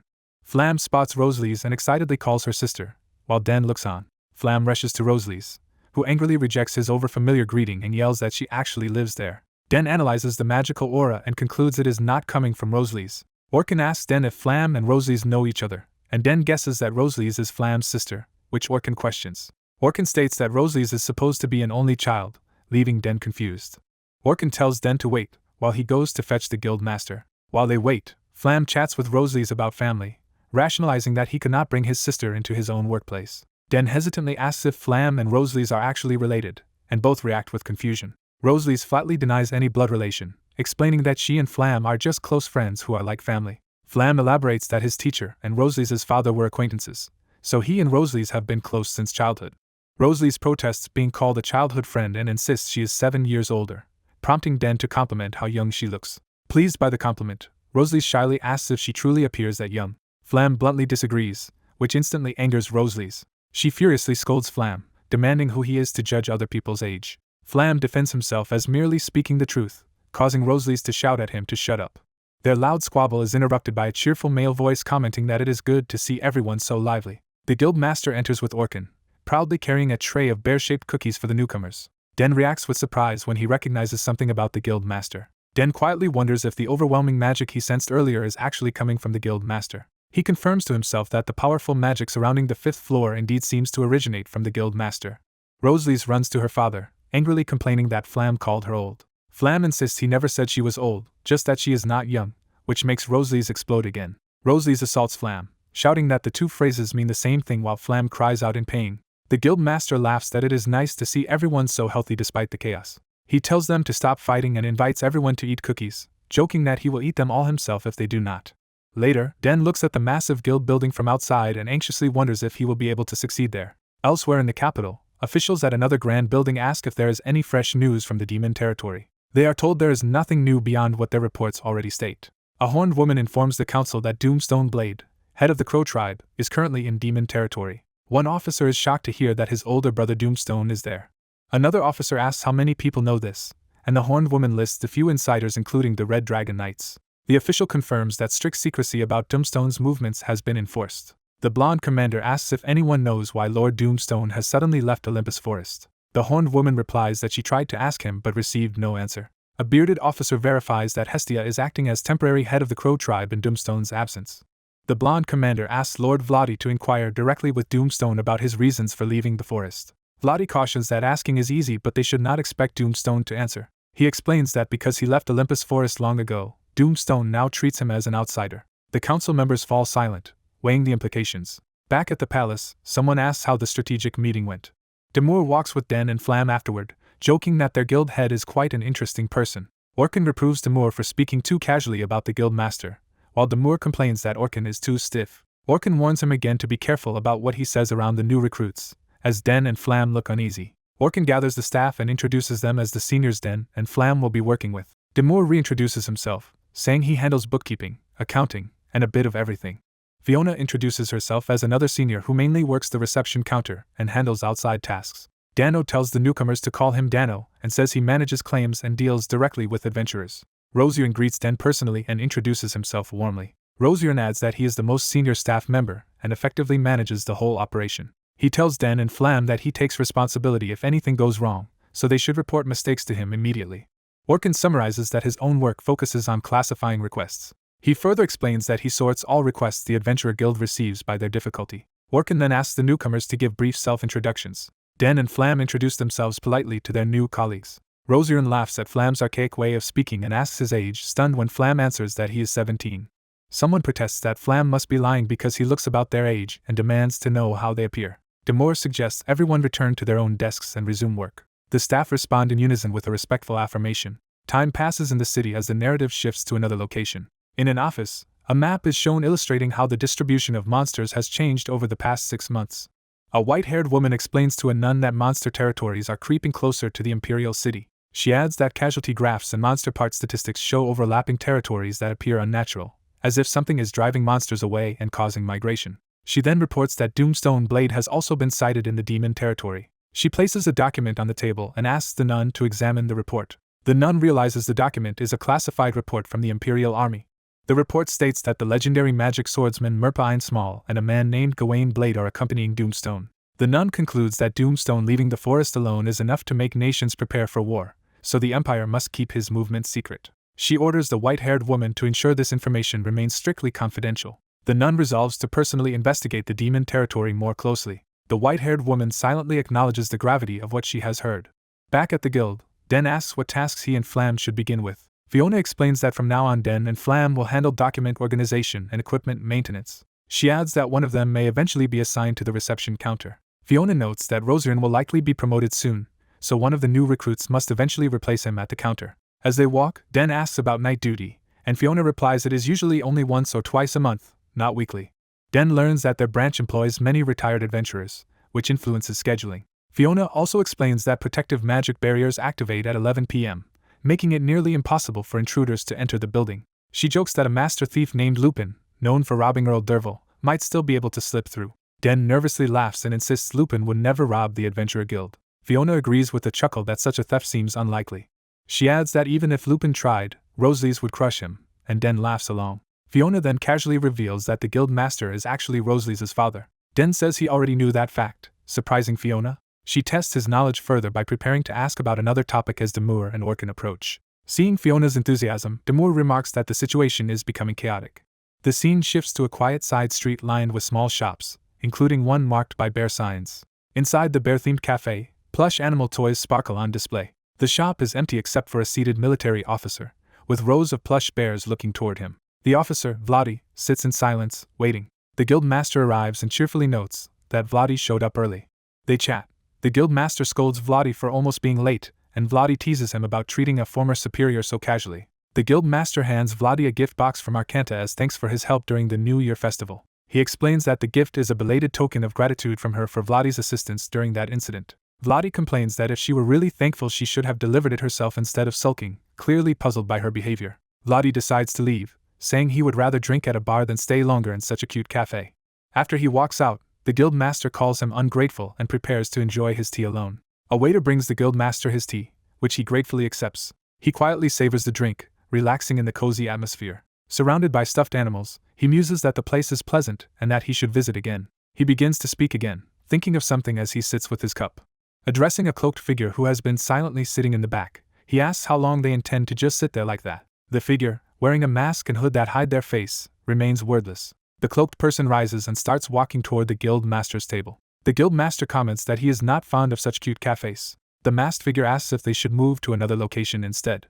The guild master gives a sly smile in response. The masked figure stares back through their goggles, maintaining silence. Outside, the guild master's voice cheerfully suggests that they head out. Back at the guild office later, someone recalls that everyone had been shocked by certain past events. Fiona is recounting that those events involved Rosalie's brilliantly defeating a group of bandits and returning triumphantly to the capital. Fiona earnestly prefaces that she wants Den to understand something important. She explains with admiration that this feat allowed Rosalie's to meet the conditions for promotion and advance from silver rank to gold. Den, sweating and overwhelmed, realizes this is how Rosalie's became a historic figure in the guild. Nearby, Fiona eagerly asks another coworker if he knows the details of Rosalie's promotion test. Demure watches, sighing that Fiona never stops once she starts talking about Rosalie's and wondering if he should intervene. While watering plants, the bespectacled man suggests they should at least hear the proposal, and the younger man grumbles that it is easy for him to say since he is not involved. A staff member explains to the nervous brown-haired man that once he meets the conditions he can take the adventurer promotion test, mentioning Miss Rosalie's own test. The protagonist internally complains that the explanation is so long his ears hurt. He realizes the enthusiastic woman talking about the test is an extreme Rosalie's fan, and that Rosalie's opponent back then was someone special. Overwhelmed, he resolves to survive this conversation, while the woman recalls Flam being Rosalie's childhood friend and reacts in shock. Fiona excitedly runs off, thrilled by the news and thanking the newbie, while he trails behind in silence. Another coworker calls Flam away to talk, and the protagonist apologizes to Flam in his thoughts. The silver-haired man compliments the protagonist for being clever. When the protagonist starts to say Fiona seems close to Rosalie's, the other man hastily silences him, warning that Rosalie's is a taboo subject in their department, which the protagonist wishes he had mentioned earlier. They watch Fiona still chattering elsewhere and wonder when she will stop, concluding she will probably go on until the end of the day. The silver-haired man hints there is one way to stop her. The glasses man offers to teach the protagonist that method. The protagonist and his coworker stare at him speechlessly. A door plaque shows Rosalie's name. The protagonist stands before Rosalie's door, preparing himself. He pauses in the hallway, silently gathering resolve. He begins to confess the truth to himself, leading into the plan. The glasses man explains that all they need is to bring Ms. Rosalie's to Fiona. The protagonist and coworker react in confusion, questioning what he means. The glasses man clarifies that Rosalie's hates people gossiping about her. He explains that if Rosalie's appears in front of Fiona, Fiona will be too intimidated to say anything, leaving the protagonist pondering. Determined, the protagonist vows internally for Flam to wait a bit longer. He grabs Rosalie's doorknob, promising to rescue Flam. He opens the room, stepping inside Rosalie's dimly lit office. Seeing something unexpected, he reacts with surprise. He notices the cute, doll-like bedroom decor and wonders if Rosalie's is not present. Suddenly alerted by a sound, he stiffens. He senses something odd from down the hall. He feels a distinct presence emanating from the guild master's room. He concludes the magical aura there is not the guild master's, meaning someone else is inside. He wonders if there is a burglar in the guild master's office. Deciding he cannot ignore it, he cautiously opens the door to check. As he peeks in, he overhears a playful voice addressing someone named Angelica. He discovers Rosalie's cheerfully hugging a giant teddy bear in a room full of stuffed animals, boasting about being praised. Rosalie's teasingly asks her bear Angelica if it is jealous, admitting she has not been praised in a long time. She notices someone and turns confused. She realizes the protagonist is watching her from the doorway. Embarrassed, the protagonist can only stammer. He hurriedly apologizes for intruding while Rosalie's flails, insisting he misunderstood the scene. As they walk away afterward, the protagonist insists he saw nothing while Rosalie's, mortified, accuses him of seeing everything. Rosalie's keeps shouting that it was a misunderstanding, and though the protagonist readily agrees, she privately grumbles about him. The protagonist bolts off as Rosalie's temper flares. She slams him against a wall with a powerful blow. Looming over him with a dark smile, she demands they talk. Pinned and nervous, he reluctantly agrees. Time passes to another day at the large guild building. On the rooftop, Rosalie's begins explaining to the protagonist that, as he likely knows, her father the guild master has an illustrious history. She narrates that her father once crossed the Forbidden Land Mephisto alone and negotiated peace between the Empire and the Dragon tribe, earning fear from the combat tribes. The protagonist says he already knows this, and she continues that her father's record includes more feats from when he was first appointed. Rosalie's describes how he led an outnumbered cavalry to crush a massive enemy army, impressing the protagonist.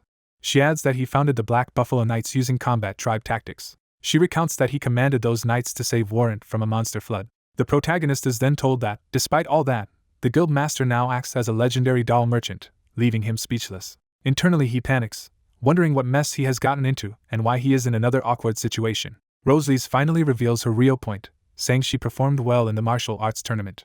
She emphasizes that she completed her mission, protected the Saintess, and met all expectations. Asking if he understands, she prepares to conclude her explanation. He silently listens, waiting for the conclusion. She moves to summarize everything for him. He interprets it aloud. She was praised by the guild master for her performance, and he happened to see her ecstatic reaction. Rosalie stands there, clearly embarrassed by that description. She asks him to omit the part about her jumping up and down in joy. He gives her an unimpressed look. He confirms that all he saw was her being genuinely happy. She agrees and affirms that is all it was. Rosalie asks him to keep her childish celebration a secret. He considers this in silence. He replies that he will, but only under one condition. Rosalie looks at him questioningly. Evening falls over the guild building, signaling the end of the day. Later, the guild master laughs boisterously upon hearing from them that Fiona is that devoted to him. Fiona thanks the protagonist for freeing her from being trapped with the guild master's stories, while he jokes maybe he should have come later, and is told he is being harsh. During dinner, they note it is unusual for Rosalie to join them. She explains she wants to take them somewhere afterward. The glasses man guesses she intends to bring the newbies to a certain notorious place as well. Rosalie cheerfully calls it a newbie tradition, while he counters that it is more like hazing. The guild master protests at the word hazing, accusing Rosalie of only complaining because she lost everything last time, and she ominously says there are ways to prove him wrong. The protagonist watches, confused by the conversation. Night falls with a bright full moon in the sky. The three of them walk along the cobblestone street under the moonlight. They arrive together at a brightly lit destination, curious about what Rosalie has planned. The protagonist and the guild master exchange uneasy glances. Rosalie turns with a sly smile and addresses them. She reveals that the place is the Labosa Casino and invites them inside. Inside, a lavish buffet of food and desserts is displayed. A live band plays elegant music in the casino.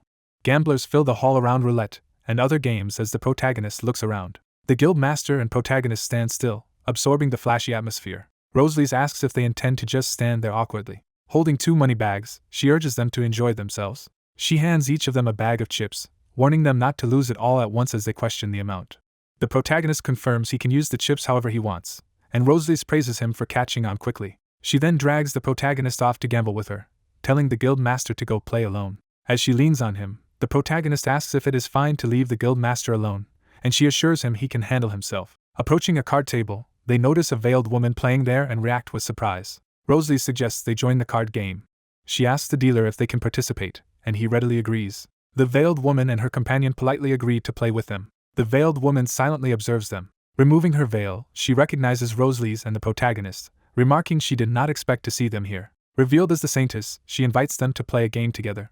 Rosalie blurts out the Saintess's title, but the woman hushes her. The Saintess explains she rarely gets to go out, and asks them to keep her identity secret. Rosalie and the protagonist awkwardly agree. The Saintess eyes the protagonist curiously as Rosalie watches him, sensing something. Remembering when he previously helped her, the Saintess realizes who he is. She asks if he is the man who saved her before, and he nervously pretends not to remember while Rosalie's looks puzzled. Rosalie's questions him about knowing the Saintess, and he insists they only met briefly. At the table, the dealer asks if they can begin the game, and the Saintess cheerfully agrees. The dealer explains the rules, stating the basic ante and asking if the choice rule is acceptable, and someone answers that it is fine. The dealer starts dealing cards around the table. He performs a skillful shuffle, preparing the deck. Rosalie's and the protagonist watch intently as the cards are shuffled. The protagonist silently focuses, preparing his strategy. The first round begins with chips and cards distributed to each player. Rosalie's examines her cards while the protagonist observes her and their chip stacks. The protagonist carefully peeks at his card. He sees he has drawn an ace of spades and notes it matches what he expected. Realizing what that implies, he mentally continues his analysis. Using his keen vision, he deduces the short-haired girl's entire hand from subtle reflections. He similarly reads the Saintess's hand and notes, she is rather lucky. He assesses Rosalie's cards as the weakest among them. The protagonist marvels that his eyesight alone lets him see everyone's cards without magic. He decides he should still only win moderately so his advantage does not arouse suspicion, while the dealer announces the starting stakes. Time passes as gambling continues at various tables throughout the casino. Eventually the protagonist sits before two towering piles of chips, having quietly amassed a fortune. The Saintess comments that he seems to be winning too much, and he laughs it off as simple good luck. Rosalie's, nearly broke beside him, dryly remarks how nice it must be to be that lucky. She admits her own luck is terrible tonight. The protagonist slides a large stack of his chips to her side. When she asks what he is doing, he says he is returning the chips she originally lent him, even though it is more than she gave. He tells her to treat the extra amount as interest. Moved to tears, Rosalie's calls him a surprisingly good guy. Energized by the replenished chips, she declares that the real gambling begins now and dives back into the game. Meanwhile, the casino bustles with other patrons at different tables. After a while, the protagonist drifts to the buffet to snack. The Saintess approaches him at the food table and tentatively confirms his name is Den. Later, she says she should leave before it gets too late, assuring him she can return home easily since she lives nearby. Smiling, she remarks that she had fun today. She suggests that if they get another chance, they should play together again, and he shyly agrees. Den watches her walk away across the glittering casino floor. He reflects that meeting the Saintess here was unexpected and that he had been anxious about being exposed. Rosalie suddenly appears behind him and suspiciously asks what he was worried about being caught doing. Startled, he insists it was nothing, while she comments on how suspicious he seems. As they walk, she asks where Flam went, and Den answers that he searched but could not find him. She wonders aloud if Flam might have gone to a certain other place in the casino, which confuses Den.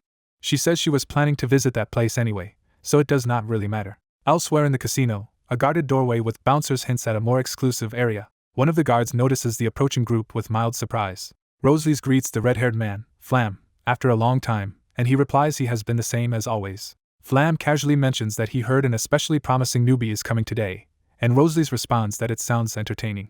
The red-haired woman sends the protagonist off, telling him to enjoy himself, and he reluctantly agrees. Walking downstairs with her, he wonders where they are since it does not look like a casino, and she tells him he will see soon. She stops before a doorway and reveals that this strange place is actually their destination, shocking him. He looks ahead in surprise at what lies beyond the doorway. She runs eagerly toward a bright room while he follows more hesitantly.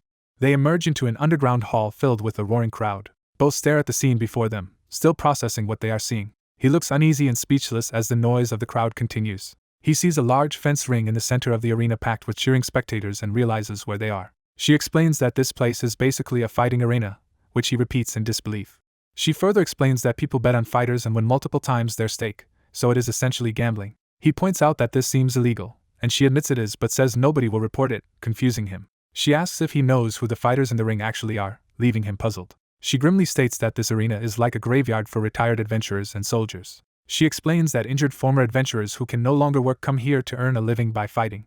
She says that is why staff bring every newcomer here. The purpose is to show new officials that the adventurers under their care can end up living miserably like these fighters. He watches silently, taking in her explanation. She suddenly wonders where Flam has gone, since he was supposed to be playing games somewhere in the casino. An announcer in the arena introduces a rising star nicknamed the Undertaker of the underground arena.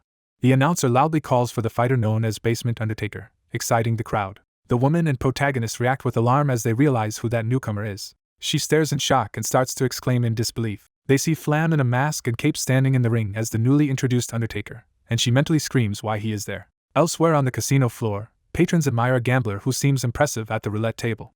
Another onlooker is amazed that this gambler managed to lose all his chips in only 5 minutes. His companions scold him for betting carelessly and tell him he should have used his brain. Embarrassed, the bald man tries to laugh it off, calling his quick loss some kind of record. A blonde, leopard print-suited man casually says money comes and goes, minimizing the loss. He approaches the bald man from behind, acting friendly. With a smile, the blonde man offers to lend the loser more money if he needs it. Tempted, the bald man thinks he should at least win back the money he already lost. Later, he is in the underground arena crowd, excitedly watching the next fight. The announcer once again hypes up the next match, introducing the strong newbie dubbed the Undertaker of the underground arena. He calls for Basement Undertaker as attendants open the curtains to the fighter's entrance. The curtains rustle as the fighter is urged forward into the arena. Backstage, the blonde lender angrily yells at Flam, now in costume, demanding he hurry into the ring. He berates Flam, asking if he realizes how much money he just borrowed. The blonde man warns that if Flam does not want to live in debt forever, he must go fight and earn money. Flam finally steps out into the arena under the spotlight. He sees his towering, scarred opponent already waiting inside the cage. The camera focuses on that intimidating, muscular veteran fighter. Flam looks terrified and sweats under his mask, unable to say anything. The announcer explains to both fighters that this special match has virtually no rules and they should forfeit if they value their lives. He officially starts the bout, commanding them to fight as the crowd roars. The veteran charges in with a powerful punch aimed at Flam. Flam is smashed by a devastating blow and sent flying. Groaning in pain, he reels from the hit. His opponent smoothly follows up, spinning around for another strike. Flam continues to be pummeled, taking more heavy blows as the fight looks one-sided. The veteran's determined expression shows he is pressing the attack relentlessly. He stomps Flam brutally, knocking him down again as Flam cries out. Despite the beating, Flam somehow remains standing amid the cheering crowd. Watching from the stands, the protagonist anxiously calls out Flam's name. The blonde lender angrily shouts at Flam from ringside, demanding he stop just standing there and fight. He yells at Flam, asking if he does not intend to repay his debt. The veteran opponent, seeing Flam's hesitation, says he does not know Flam's circumstances. Still, he reminds Flam that this is a serious match. He tells Flam that not giving his all would be disrespectful to his opponent. Frustrated, he tells Flam to just forfeit if he is going to keep acting half-hearted. Those words finally shock Flam awake. As the veteran rushes in again, Flam readies himself instead of passively taking the hit. Flam apologizes in advance and moves into counterattack. He lands a powerful uppercut to the veteran's jaw, turning the tide in an instant. The veteran cries out in pain as the blow lifts him off his feet. The next panel shows the veteran knocked out cold on the mat while Flam stands victorious. The referee checks the fallen fighter, shouting to see if he can still continue. He warns that if the veteran does not wake up immediately, he will lose the match. Flam stands there stunned at what he has done. The announcer declares that Undertaker is the winner, and the crowd erupts. Spectators marvel that the Undertaker won again and happily brag about doubling their money on him. Another fan screams his love for Undertaker, while the protagonist watches silently, conflicted. The woman dismissively questions all the hype about this Undertaker persona. Later, she joins the protagonist by the railing, and he asks if she learned what happened, and she says Flam ended up in serious debt. She reveals that Flam's debt amounts to 2 gold coins, to his astonishment. She explains that with his salary he would have to save everything for 20 years to repay such a sum, leaving him wondering how Flam got into that mess. She tells him to wait while she goes to gather money to solve it, but he stops her. He cheerfully offers to pay Flam's debt himself, saying he has actually earned plenty. She worries that Flam might never be able to repay him, but he shrugs it off since he won the money in that very casino. She smiles, remarking that Flam has made a really good friend, while he laughs awkwardly. Inwardly, the protagonist notes that his spatial storage is overflowing with cash. A glittering view of the casino's chandeliers emphasizes how profitable the night was. Later, as they leave with Flam, he whines that his injuries hurt, while she drags him along. Flam begs her to let go because she is hurting him, and she scolds him for causing trouble when she told him to amuse himself quietly. She angrily slaps him, saying he deserves to be hit for acting so stupidly, and he screams. Flam then pleads with the protagonist to hit him too to share the blame, surprising him. Urged on, the protagonist reluctantly agrees. He gives Flam a solid smack, eliciting another agonized cry. Seeing that, she compliments the protagonist's hitting skills and even asks if she should hit Flam again, while Flam yells for mercy. Turning serious, she demands to know who the enemy group is and why they scammed Flam. The leopard print man appears with his tough fighters, angrily asking what they are doing to his player. She accuses the blonde man of scamming Flam, and he protests in feigned innocence. The blonde man panics and orders his henchmen to seize them all. He then commands his men to get rid of the group. Instantly, Flam drops one of the henchmen with a sudden move while the blonde man looks shocked. The leopard print man turns around confused, realizing his thug has already been taken out. He prepares to confront them again, insisting he will ask his question once more. Standing over the defeated fighter, she calmly asks if he is truly the scammer. The blonde man faces them and again asks accusingly if they are calling him the scammer. Outraged, he demands to know who they think he is and why they dare act so arrogantly in front of him.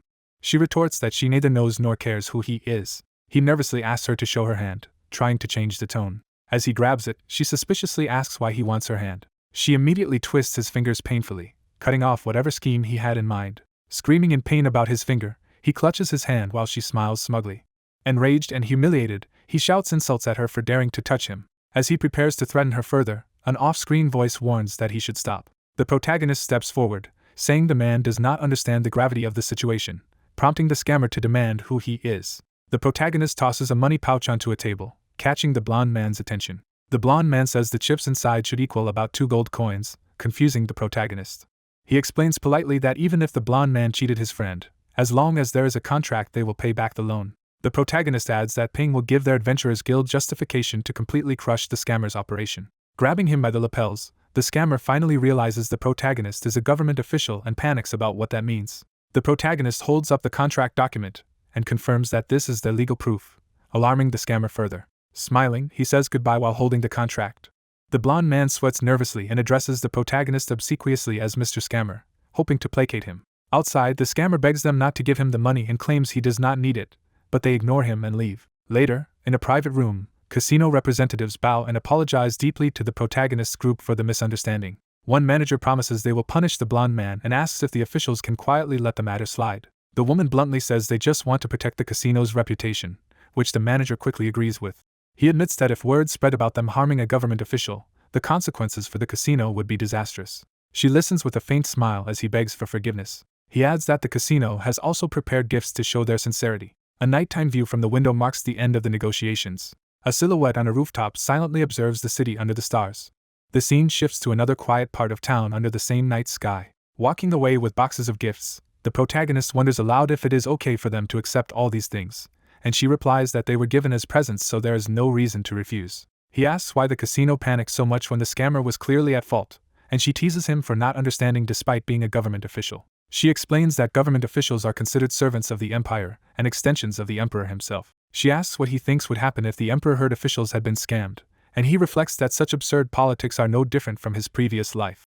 Examining one box, they marvel at luxury gifts like a cashmere coat, jewelry, and expensive accessories from famous brands. The bald man happily holds up a bunny doll, saying their acquaintance Arwen will love it, which makes the woman excited. She immediately argues that Arwen might prefer an expensive bracelet instead, while he insists the doll is costly too, and they bicker as they walk ahead. The protagonist lags behind, curiously opening his own box to inspect its contents. He peers inside with growing surprise. He discovers his box holds a child's magic staff and beginner's alchemy set, clearly intended as a thoughtful gift. The story cuts to another view of the city glowing under the night sky. We see him walking alone down a quieter street later that night. He takes out his pocket watch while continuing along the road. Seeing that it is already midnight, he notes the late hour. He grumbles that he has night duty tomorrow and will not get much sleep even if he heads home now. Determined, he tells himself that he does not have much time to waste. Addressing the darkness, he calls out whoever is tailing him and tells them to show themselves. A figure in a rabbit mask steps from the shadows, and he tells them he knows they followed him from the casino. He turns to find a cloaked, masked person standing in the street and reacts with confusion. He notes that the strange stalker is wearing a rabbit mask. Then another cloaked figure appears and comments that meeting here is unexpected. From behind him, a nun-like woman asks how he has been. Revealing her face, she greets him by name as Denberg Blade. He looks back at her, sweating slightly and left momentarily speechless. The young man recognizes the smiling nun as his Aunt Talalia. Meeting her unexpectedly in the street, he asks why she is there, and she replies with the same question. Looking uneasy, he suggests they move to another place. Night falls over the town as they leave together. The young man and Talalia fly swiftly through the night sky using magic. Talalia cheerfully flies alongside him, clearly comfortable with this magic travel. He glances back at her while flying, thinking. He grows silent, lost in thought as they soar. He recalls that Aunt Talalia left home with his grandfather 10 years ago on unspecified business. He remembers her younger self as a strict, group-minded, authoritative person. As a child he believed Talalia, not his father, was the most suitable leader of the Crow tribe, though she did not want the position. He contrasts his own flight from becoming tribe head with how Talalia once confidently competed with his father for that role. Though both of them rejected leadership, he notes that her way of doing so was very different from his. He focuses back on the present problem of whether to keep following Talalia or try to escape from this powerful government official. Judging escape impossible, he concludes that if he runs she will easily capture him. Remembering that she once fought his father evenly, he estimates that Talalia is probably even stronger than his formidable Uncle Vladi. She notices his brooding and asks what he is thinking about while they fly. Talalia teases that she can practically hear his mind working. She pointedly asks if he is considering running away from her. He freezes, realizing she has read his intentions.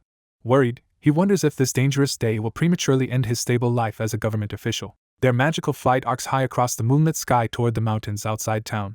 Elsewhere, a masked woman in a rabbit mask and cloak flies above the city, tracking them. She loses visual contact, remarking that Talalia and the young man are moving too fast. Removing her mask, the woman is surprised to realize the young man is her mother's nephew. In an earlier conversation, she and a robed elder discussed that someone wanted distance from the recent poisoning attempt. In the present, the daughter hears her mother's telepathic instruction to wait where she is and calls out in confusion. The mother adds that it would be better if the daughter does not approach, making the daughter worry something has gone wrong. The daughter looks toward the mountains, sensing something serious. She then sees a distant blast of blue light rise from the mountains.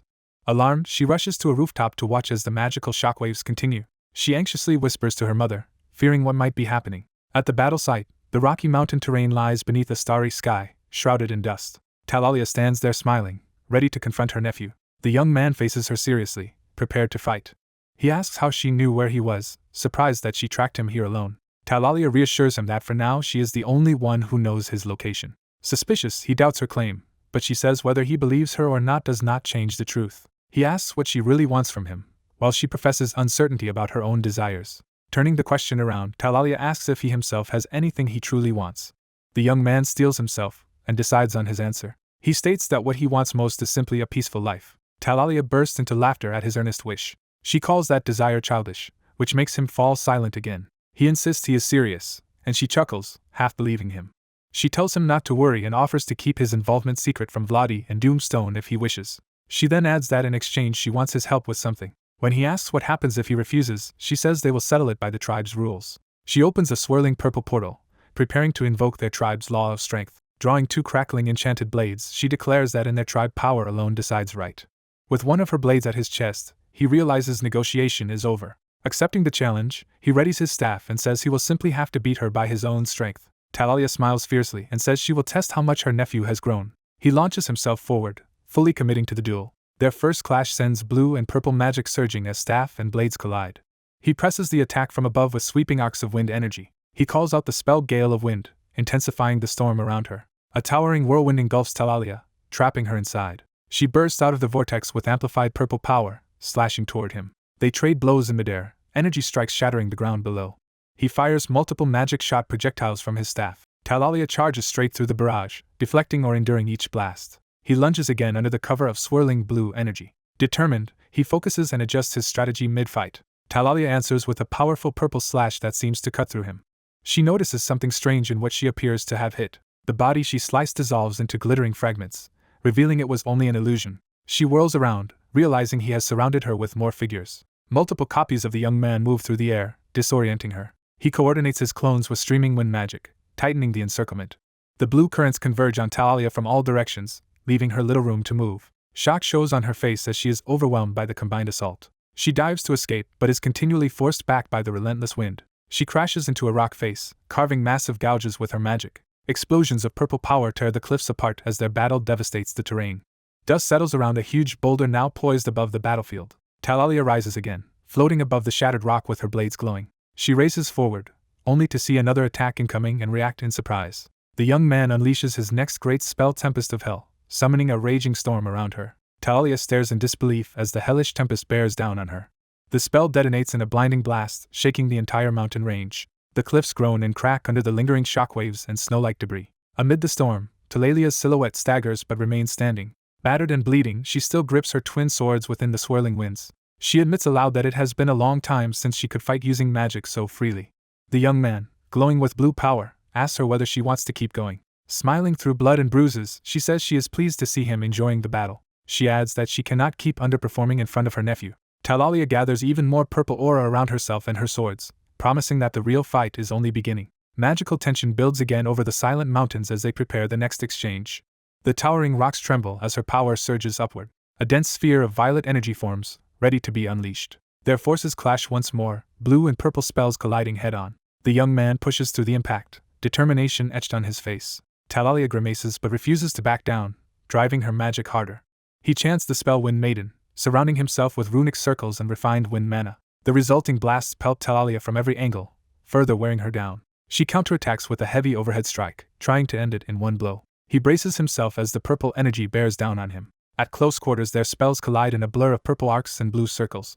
He swings desperately, struggling against the pressure of her enchanted blade. Talalia blocks and twists, still matching his strikes. One of her powerful cuts appears to hit him directly, shocking him. The young man collapses in a purple aura, seemingly defeated for a moment. Talalia is startled by what she senses in that hit.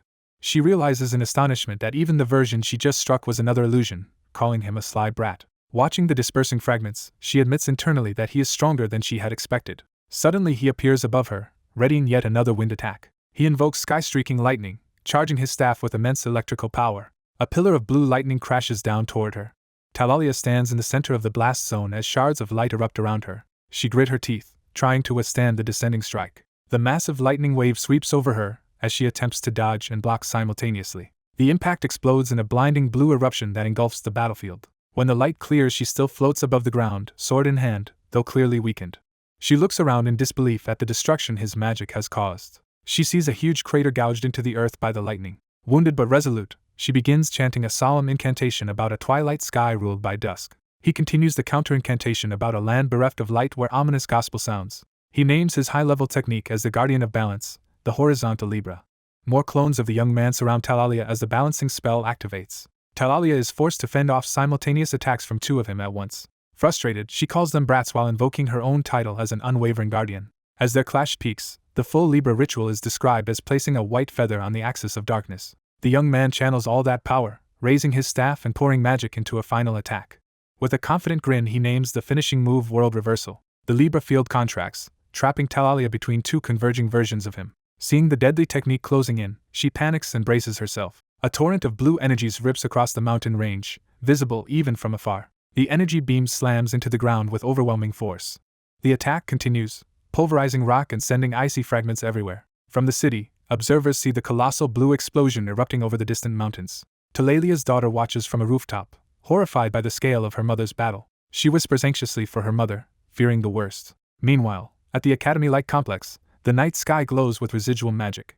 A mustached officer stands on the roof, having sensed the tremendous disturbance. He remarks in disbelief about the power released, wondering if a legendary monster has appeared. A horned woman joins him, saying that if one of the four great monsters had moved, the demon lands would already be in chaos. She explains she came because the commotion made it impossible to rest. She reasons that if it is not a monster, it must be a person with monster-level magic.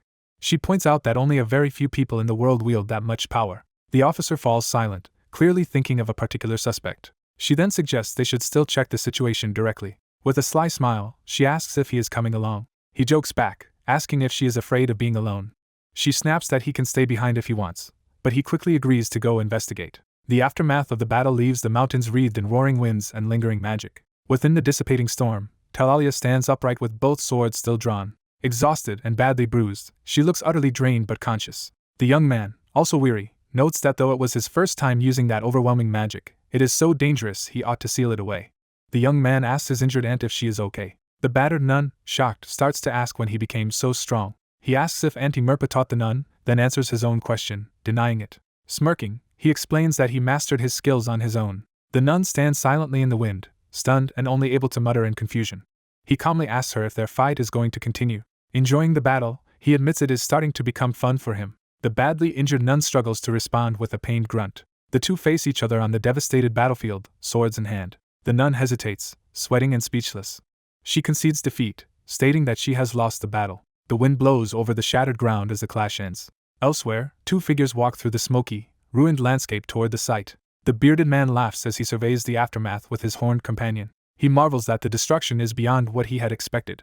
Looking over the massive rubble, he wonders what on earth happened there. The scene shifts to a grand building in the city under a bright sky. Inside, a quiet office full of desks and files, Denberg and a colleague work. Denberg recalls the nun surrendering words about having lost. Remembering their agreement, the nun promises to keep his secret, pleasing him. She insists she must repay him for his discretion. He tells her to say what favor she had in mind and promises to consider it. She affectionately calls him a brat while he jokingly complains about being called that by his own aunt. Suddenly a cloaked figure approaches, catching both of them off guard. A woman in a rabbit mask anxiously asks the nun, whom she calls mother, if she is hurt. The nun tells Denberg she will contact him in the future through this child, confusing him. The masked girl protests that meeting a stranger feels awkward, but the nun assures her she already knows him. The girl reaches up to remove her mask as Denberg reacts with surprise. Recognizing her, Denberg stammers, and she prepares to properly introduce herself. She reveals herself as Milphia, head of the Imperial branch of the Big Mama information brokers, and apologizes for deceiving him. Denberg, overwhelmed by the revelation about Big Mama, tries to make sense of it. He wonders why this surprises him, when he expects many more shocking things ahead. The bruised nun leaves the future dealings to him. Denberg uneasily smiles as she calls him her beloved nephew. Back in the office, his colleague snaps him out of his daydream, asking what he is thinking about.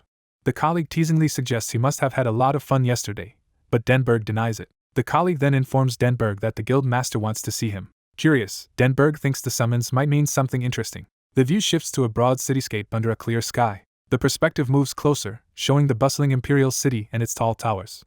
In a tavern, a muscular man drinks alone at a table. The scarred man continues to drink from his mug in the quiet room. A hooded, masked visitor comments that he is drinking early in the morning. Startled, the drinker looks up in alarm. Realizing who it is, he addresses the mysterious visitor with great respect. He nervously asks why his lord has come to this place, and the hooded figure says something urgent has arisen. The visitor slides a sealed envelope onto the table. Opening it, the man is shocked by what he sees, and the visitor explains that the relic he seeks has appeared in the Imperial City. The hooded master asks him to personally investigate the matter. The man pulls the papers out of the envelope to examine the assignment. He silently reads the contents with a serious expression. Outside, he agrees to depart for the Imperial City immediately. The narrative returns to the Grand Government Building. Inside the guild master's office, Denberg reacts with surprise to being told he is going on a business trip. The guild master explains that sending new recruits out for work experience is standard practice. He adds that first-hand experience will benefit Denberg greatly. The guild master notes that Dano is already on site and tells Denberg to rely on him if needed. Even though Denberg is supposed to be on night duty, he is ordered to go anyway. A steam train waits at East Imperial City Station as their transport. Crowds gather on the platform beside the train. A conductor checks tickets and invites Denberg and Dano to board. They enter the passenger car, walking down the aisle between red booths. Dano searches for their assigned seat, muttering the number. Denberg settles in, carrying a black briefcase. He grips the handle of the case thoughtfully.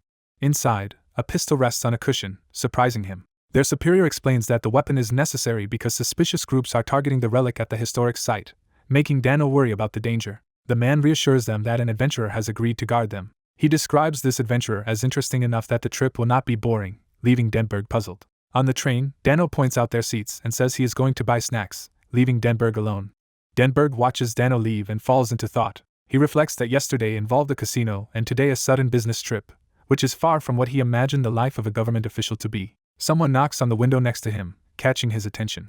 Denberg turns toward the window, confused. Outside stands Milphia in formal attire, and Denberg calls her name in surprise. The scene shifts briefly to the station surroundings under a clear sky. Meeting him on the platform, Milphia says she has a gift from Big Mama, and Denberg confirms it is from his aunt. She hands him a bracelet, explaining it is a magic-suppressing tool once crafted by the witch Wayne, the real leader of the party that slew the Demon King, and says it can help him survive any situation. Delighted, Denberg notes that its magic suppression effect is exactly what he currently needs. Milphia also gives him a metal tag, prompting him to ask what it is. She explains that the tag proves he is a VIP client of the Big Mama Information Broker Company. She tells him that with this pass he can purchase most information regardless of rank. Denberg accepts the VIP pass, thinking it is a pretty good perk. As they walk, he asks how she even knew he would be here, and she reiterates that Big Mama misses nothing. She smiles and wishes him an enjoyable trip.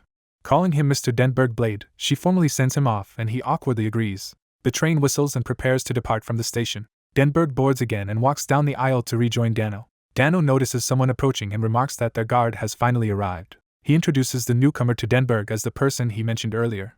From the guard's perspective, Denberg looks rather young, but he reminds himself that men should not be judged by appearances. The long-coated man dramatically announces himself as an indispensable member of the Adventurers Guild. He continues his flashy self-introduction as the handsome adventurer of the Platinum Party. He channels glowing magic energy into his hand. With icy particles swirling, the man strikes a stylish pose, tipping his hat.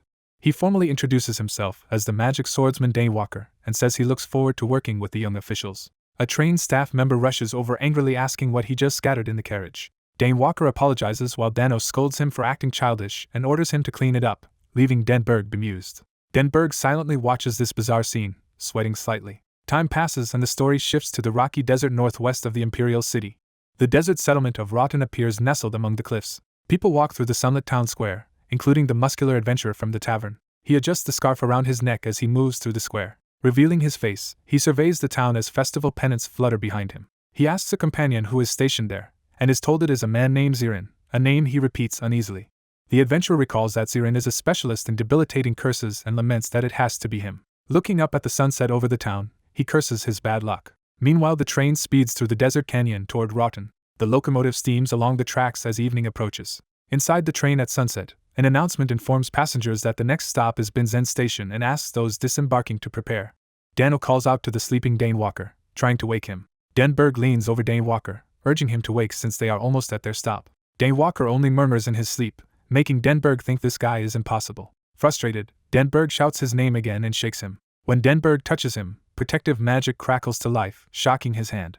Denberg realizes Dane Walker casts defensive magic on himself and grumbles at the hassle. He prepares a spell of his own, saying that if Dane Walker wanted to sleep he should have set an alarm. He blasts him repeatedly with jolts of magic while shouting for him to wake up. Dane Walker finally opens his eyes with a dazed expression. Sitting up, he groggily asks what is going on. Denberg informs him that they have arrived at their destination, still confused by Dane Walker's behavior. He adds that Flam has already gone ahead with their luggage and urges Dane Walker to hurry off the train. The scene cuts to a carriage traveling through the rocky terrain at sunset. Inside, Dane Walker remarks that travel has become much easier now that they can reach Rotten in a single day. Dano asks if such trains did not exist when Dane Walker was young, and Dane Walker answers that they did, but only on the route between the Duchy of Asteria and the Imperial City. When asked his age, Dane Walker reveals he is 47, surprising his companions. Denberg comments that Dane Walker looks quite young for that age. Looking out the window, one of them notes that they are almost at their destination. They see Rotten Castle and the surrounding city looming ahead. Night falls over the town's decorated buildings. The three travelers walk through the quiet streets, heading toward their lodging. Denberg remarks that it is not late yet there is nobody around, and Dane Walker says there is a reason. Dane Walker explains that because of the newly discovered ruins, all sorts of people from grave robbers to merchants have flooded in, worsening public security. Denberg reasons that Imperial soldiers or knights should soon be sent, and Dane Walker points out that their own dispatch is part of that response. Flam wonders if the relic's discovery is really a good thing, and Dane Walker answers that although security worsened, the ruins could still become a tourist draw. Someone asks what he means by a tourist attraction, prompting Dane Walker to elaborate. He explains that once the relic is evaluated and treasure hunters leave, the ruins will still retain rarity and historical value. By using the ruins as a resource, Rotten will be able to attract tourists and revive its economy. Flam concludes that the ruins will be beneficial long-term, and Dane Walker praises Denberg for recognizing their value like a true official. Dane Walker worries more immediately about whether they will find a place to stay, joking they might sleep under the stars, and Flam begs him not to jinx them. Someone calls out to Den and Flam from ahead, drawing their attention. Dano greets them warmly, praising them for coming all this way. The group catches up, and Dano notes that Dane Walker is serving as their guard again. Dano suggests they get moving quickly before it gets any later. He warns that otherwise they might indeed end up sleeping outside, which makes Denberg uneasy. Footsteps echo as they approach their accommodations. They arrive to find dozens of government officials already sleeping on the floor, filling the space. Many of the men lie snoring peacefully, leaving barely any room. Denberg, shocked, asks if they are really expected to sleep there, and Dano explains that with so many officials from different branches, there is no other choice. Flam doubts there is even space left for them, but Dano laughs and says that if they look carefully, they will find a spot. One of the officials says he has night duty and leaves the group. The young protagonist looks around, taking in his surroundings. He falls silent, uneasy about the situation. Seeing everyone sleeping on the hard rooftop, he wonders how they are supposed to rest there. The older man remarks that at least they will not roll into manure this time, which oddly relieves the protagonist. As the others say goodbye until tomorrow, the protagonist is left speechless. Alone at night, he briefly considers running away. The narration shifts to the quiet night sky over the city. The scene shows a large domed building under the night sky, setting the location. Inside, an abandoned hall and staircase are shown, emphasizing the deserted state. Footsteps descend the stairs. Hooded figures and their muscular leader carrying a torch head down together. The scarred leader looks ahead with a serious expression. The hooded group proceeds through a dim corridor toward a damaged wall. They arrive at a set of large double doors. The doors creak open. The leader enters a chamber where robed figures sit around a long table. He glances to the side, pausing before speaking. Seeing the council assembled, he thinks this explains why his day has been so unlucky. The elderly man at the head greets him, noting it has been a while. The leader addresses him by the name Marija. A rolled parchment suddenly appears on the table before them. The old man explains that the parchment contains orders from a certain person and tells him to read it. He stares intently, waiting for the leader's reaction. The old man complains about the parchment being tossed down, demanding it be handed over respectfully. The leader curtly tells him to stop talking nonsense and just read, shocking the old man. Outraged, Marija yells that a mere knight should not act so insolently. The leader abruptly punches him across the table, making him cry out. Standing over him, the leader scolds him for mixing personal grudges with official business. Marija, clutching himself, retorts that if the leader wants him dead he should come after work. The leader calmly replies that he is ready to fight him any time. Afterward, the council sits tensely while the parchment lies on the table. Mage glares in silence. Slamming his fist, he mutters to let the leader brag while he can. Mage vows aloud to personally kill the leader soon. The next morning, narration complains about snoring, lack of space, and bad smells in the lodging. The exhausted protagonist says he ultimately could not sleep at all. He regrets not having run away knowing it would be like this. Dane Walker greets him, asking if he is awake. Dane Walker notes the boy looks sleep-deprived and asks if he will manage, and the boy says he will somehow. Dane Walker is asked if he slept well and says he is used to far worse conditions in the field. The boy envies his resilience. He says he wishes he had that ability too, just as their bald colleague suddenly collapses nearby. Someone off-screen questions why the local official was not assigned night duty instead of them. Their superior explains that normally locals handle nights, but when relics are found and crowds gather, dispatched officials are used instead. The boy observes there seems to be a lot of work, and Dane Walker notes, relic hunts are major chances for adventurers to get rich. The superior adds that besides guarding, they have another task, prompting the boy to ask what it is. He answers that they must patrol the city. The boy and bald man react wordlessly, not thrilled by the assignment. The scene cuts to the bustling city under daylight.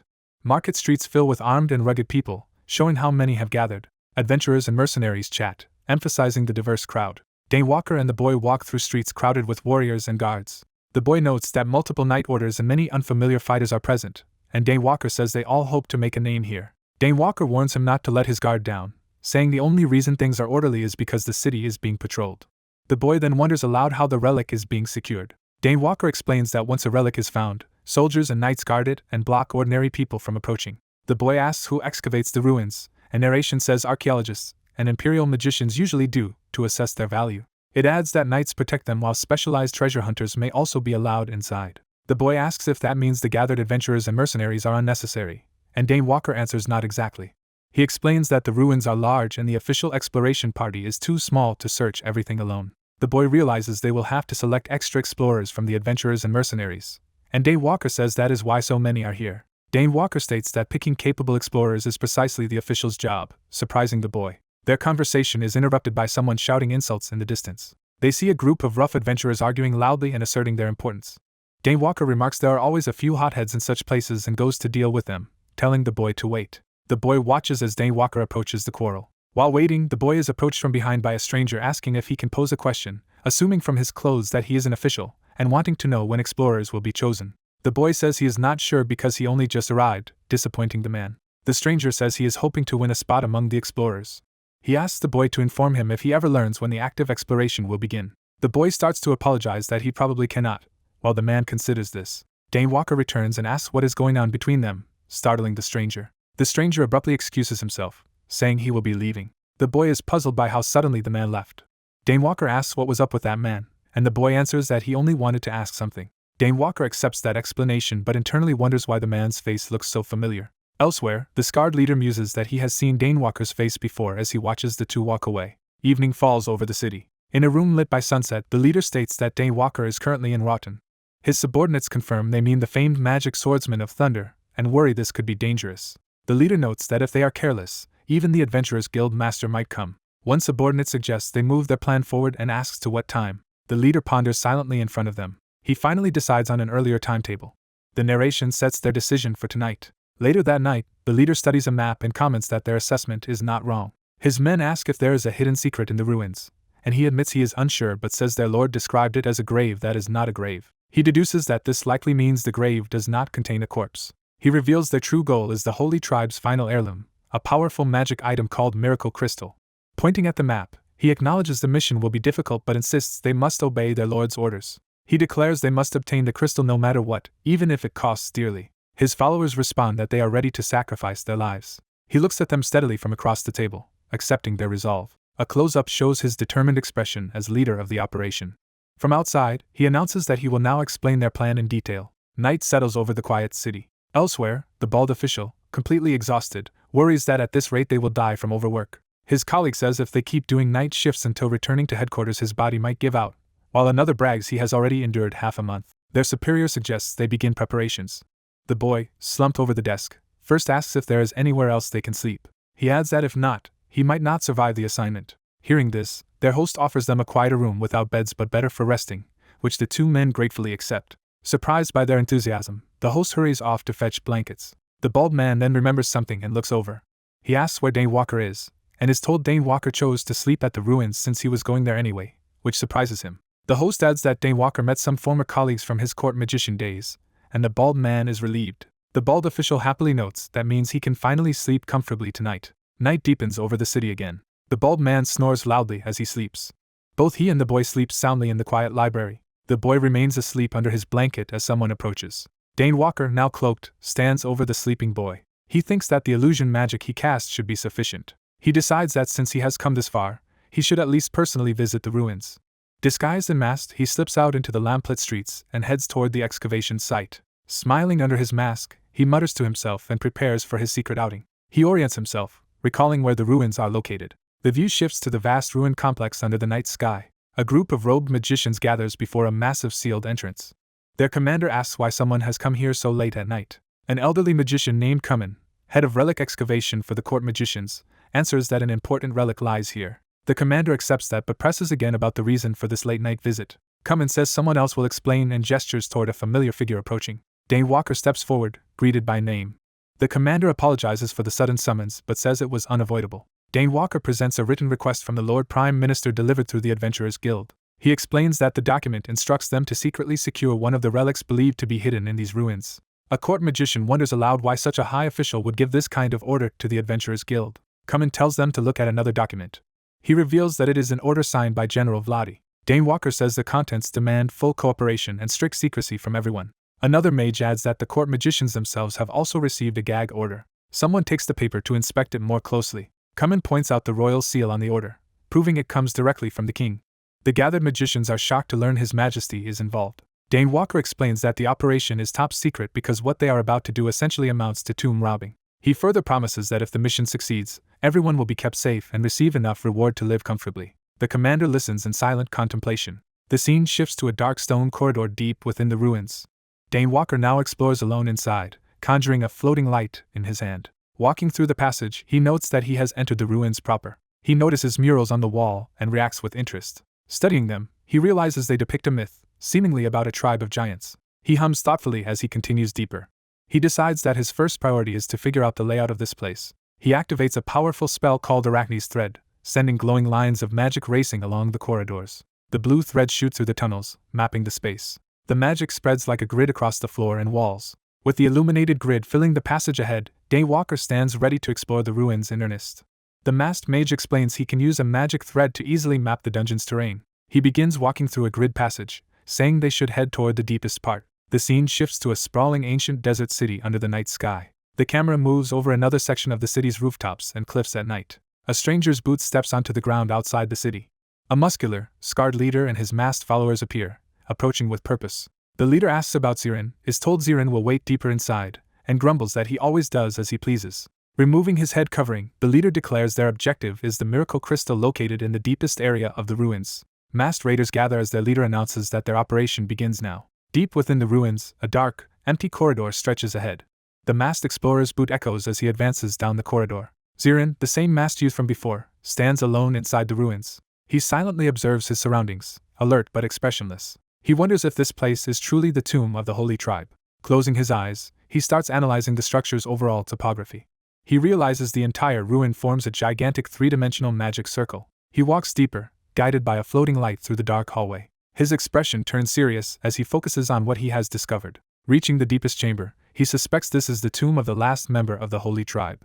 Elsewhere, a party of explorers advances through a torchlit passage inside the ruins. Their bearded leader explains that the ruins likely descend 9 or 10 floors, but they can currently reach the 4th. The man in the hat praises how far they have gotten, and the leader notes it was easy because almost no monsters appear here. A robed mage explains that monsters are scarce because magic decreases the deeper one goes into the ruins. The leader introduces the hooded mage from Loughton and asks what the others think of his skills. The hooded mage says he recruited the new magician because of that talent, trailing off.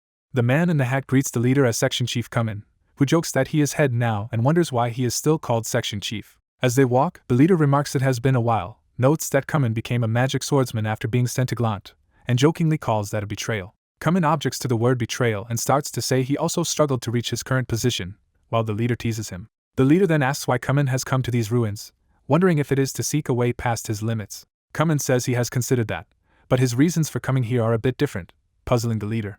The leader eyes Kamen curiously as they continue onward. The leader falls silent, sensing that something is off. Back in the deepest chamber, Zirin studies the glowing orb and the strange wall. He stands before a massive sealed door at the end of the hall. He hypothesizes that the ruins are not really a tomb but a magic circle constructed for a specific purpose, which would also explain the lack of ambient magic.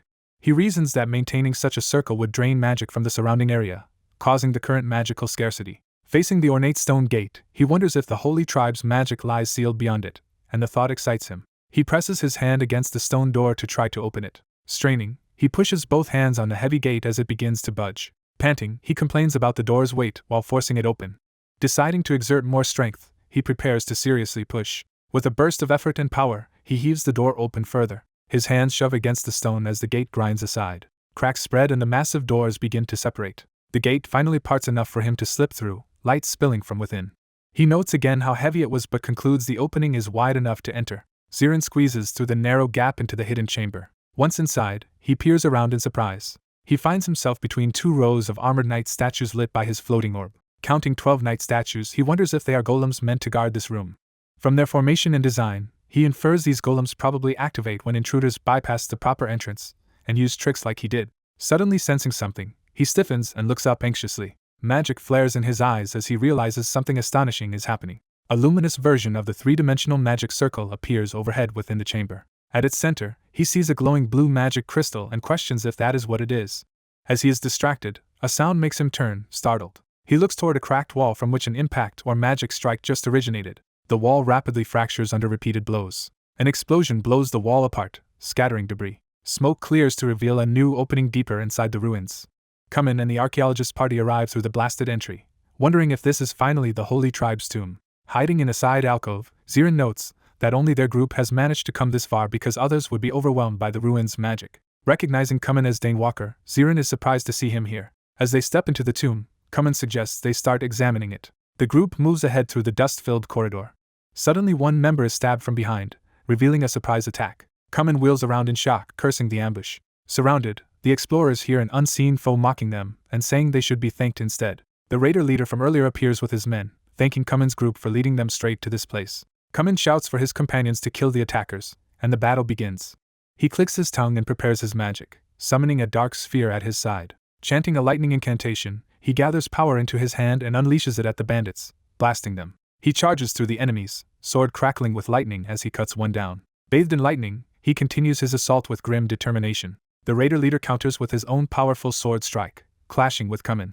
The leader notes that Kamen also knows swordsmanship, impressed by his versatility. Kamen replies that such skill is necessary if he is to call himself a true magic swordsman. The leader eagerly challenges Kamen to prove how skilled he really is as they clash again. Kamen grimaces and fights back, straining against the leader's strength. Meanwhile, the white-bearded mage readies his staff and channels fiery magic. He casts Earth's spear, impaling several raiders with erupting stone spikes. He orders the archaeologists and treasure hunters to retreat while he and the fighters hold the line. A raider rushes him from behind with a wild battle cry. The mage calmly activates layered magic circles around himself and his staff. His fiery shield and spells fend off multiple attackers in a flurry of blows. He then hurls a fireball that engulfs enemies in a blazing explosion. Several raiders are hit directly and knocked back by the blast. Another raider tries to strike the distracted mage from behind. Before the blow lands, a blue magic attack intercepts, saving the mage. The hooded Laotan magician asks if the elder is alright, and the elder recognizes him with relief. The elder wonders what is happening and where these raiders came from, while the hooded mage feigns confusion as well. Two more raiders leap at the elder, shouting for his death. The elder begins to say they must first defeat the enemies before doing anything else. He suddenly stiffens in shock as something unexpected occurs. Looking down, he realizes he has been stabbed through the chest by a crystal dagger. The hooded magician mocks him as gullible for trusting so easily. Revealing his treachery, the mage advises the elder to be more suspicious next time. The dying elder stammers in disbelief, unable to comprehend the betrayal. The traitorous mage launches a deadly blue spell at him, shouting for the old man to die. The massive blue blast rips across the hall, startling Kamen. Kamen cries out for his former section chief upon seeing the attack. The traitor laughs maniacally, boasting that Kamen is not so powerful either. Gloating, he derides Kamen for acting arrogant, then senses something off. Zirin appears behind him, reproaching him for attacking an already injured elder. Standing protectively in front of the wounded leader, Zirin calls the traitor a rude idiot. Zirin pours a glowing potion or spell into the elder's chest wound. The elder gasps as the magic rapidly knits and stabilizes his injury. Zirin tells him he should now be able to endure a bit longer and asks him to rest there. The elder, clutching his mended chest, shakily asks who Zirin is and why he is here, while Zirin says that is hard to explain. Zirin simply tells him to remember that someone called Lupin was here and turns away. The elder repeats the name Lupin in stunned confusion. From a distance, the traitorous mage watches Zirin walk off and the elder recovering. Bewildered, the traitor wonders what kind of situation he has stumbled into now. Kumin, still fighting elsewhere, runs while shouting for his section chief. Zirin's voice reaches Kumin, telling him this is no time to be distracted. Kumin is forced back into a sword clash with the raider leader. The leader taunts that Kumin need not rush, since they all will die here anyway. Kumin snarls that the enemy is a bastard as he fights on. Enraged, Kumin charges, vowing to kill the leader. Their blades collide in a powerful exchange that shakes the room. The leader steels himself, focusing amid the chaos. Kumin unleashes a wide, fiery sword arc in a sweeping attack. The leader braces, eyes narrowed, refusing to fall. Kumin drives his glowing sword straight down toward him in another heavy blow. Lightning magic coils around Kumin's blade as he powers it up. He calls down a full lightning strike, blasting the area with a massive vertical bolt. Kumin stands in the smoking aftermath, ready for whatever remains. He looks up in surprise as something unexpected catches his eye. From the flames emerges the raider leader Militia, still alive and standing. The two men face each other in the ruined chamber as dust and lightning linger in the air. The whole structure begins to shake, prompting alarmed comments about the tremors. In another chamber, Zirin feels the vibrations and realizes something has been triggered. He clicks his tongue, saying he knew this would eventually occur. The once silent knight statues begin to tremble. Their armor shifts as they start to activate. Their visors glow red and a holy voice condemns the intruders for defiling sacred ground. One armored foot steps forward as the golems awaken fully. The lead knight, eyes blazing red, declares that they will punish all wicked intruders. The raiders stare in terror at the suddenly moving statues. The holy knights charge, shouting for the death of evil creatures. They cut into the raiders, their blows carving through enemies. One knight looms behind the bearded warrior from Kumin's group, menacing him. Meanwhile, Militia and Kumin's duel continues as raiders battle the knights around them. Militia glances back, shouting in shock as he sees the animated knights. Two knights rush straight at Militia and Kumin, forcing them to react. Both men temporarily turn to fend off the armored attackers in close combat. Gritting his teeth, Militia says they must deal with the knights before anything else. He launches a powerful attack at one of the golems, yelling for it to die. The knight weathers the blow and advances relentlessly. It calls Militia a wicked creature and vows to punish him as their battle rages on. The scarred warrior is struck by a powerful blow and cries out in pain. A bearded man in a hat narrowly avoids a fiery explosion. A flaming armored knight charges straight at the man in the hat. The knight lands a blazing punch on the hatted man, forcing him back. The man in the hat blocks the knight's electrified fist with his dagger. Calling out lightning strike, he channels lightning into the knight's body. The electrified knight growls, resisting the spell. Overwhelmed by lightning, the knight screams while the caster watches in surprise. Despite the attack, the knight rises again, facing the wary hatted mage. Sweating, the mage wonders what is wrong with these relentless constructs. Elsewhere, adventurers are surrounded by sword-wielding armored enemies and engage them in battle. A bespectacled man in office clothes panics as knights close in on him. Terrified, the office worker screams and raises his arms to protect himself. The masked hero dives in with a named hectopascal kick, shattering a stone knight and astonishing the worker. Declaring the armor evil, the masked hero moves in to finish the enemy. Another armored knight leaps and swings a huge sword down at the masked hero. The hero quickly steps forward, preparing a counterattack. Cloak billowing, he rockets upward, beginning an elaborate martial art he calls the art. Completing the phrase of breaking rocks, he smashes through the stone knight, pulverizing it. Standing amid the rubble, the masked hero surveys the remains of the golem he destroyed. Hearing something, he turns, puzzled. He spots a glowing blue ore among the shattered stones and recognizes it as mithril. Picking up the mithril, he remarks that it seems useful while a blue portal opens behind him. A voice from the fragments warns him not to think this is over. The shattered armor proclaims that eternal glory awaits in a heavenly kingdom. The hero watches uneasily as the rubble begins to move again. He questions whether this animated armor is really just a golem, since it shows emotions.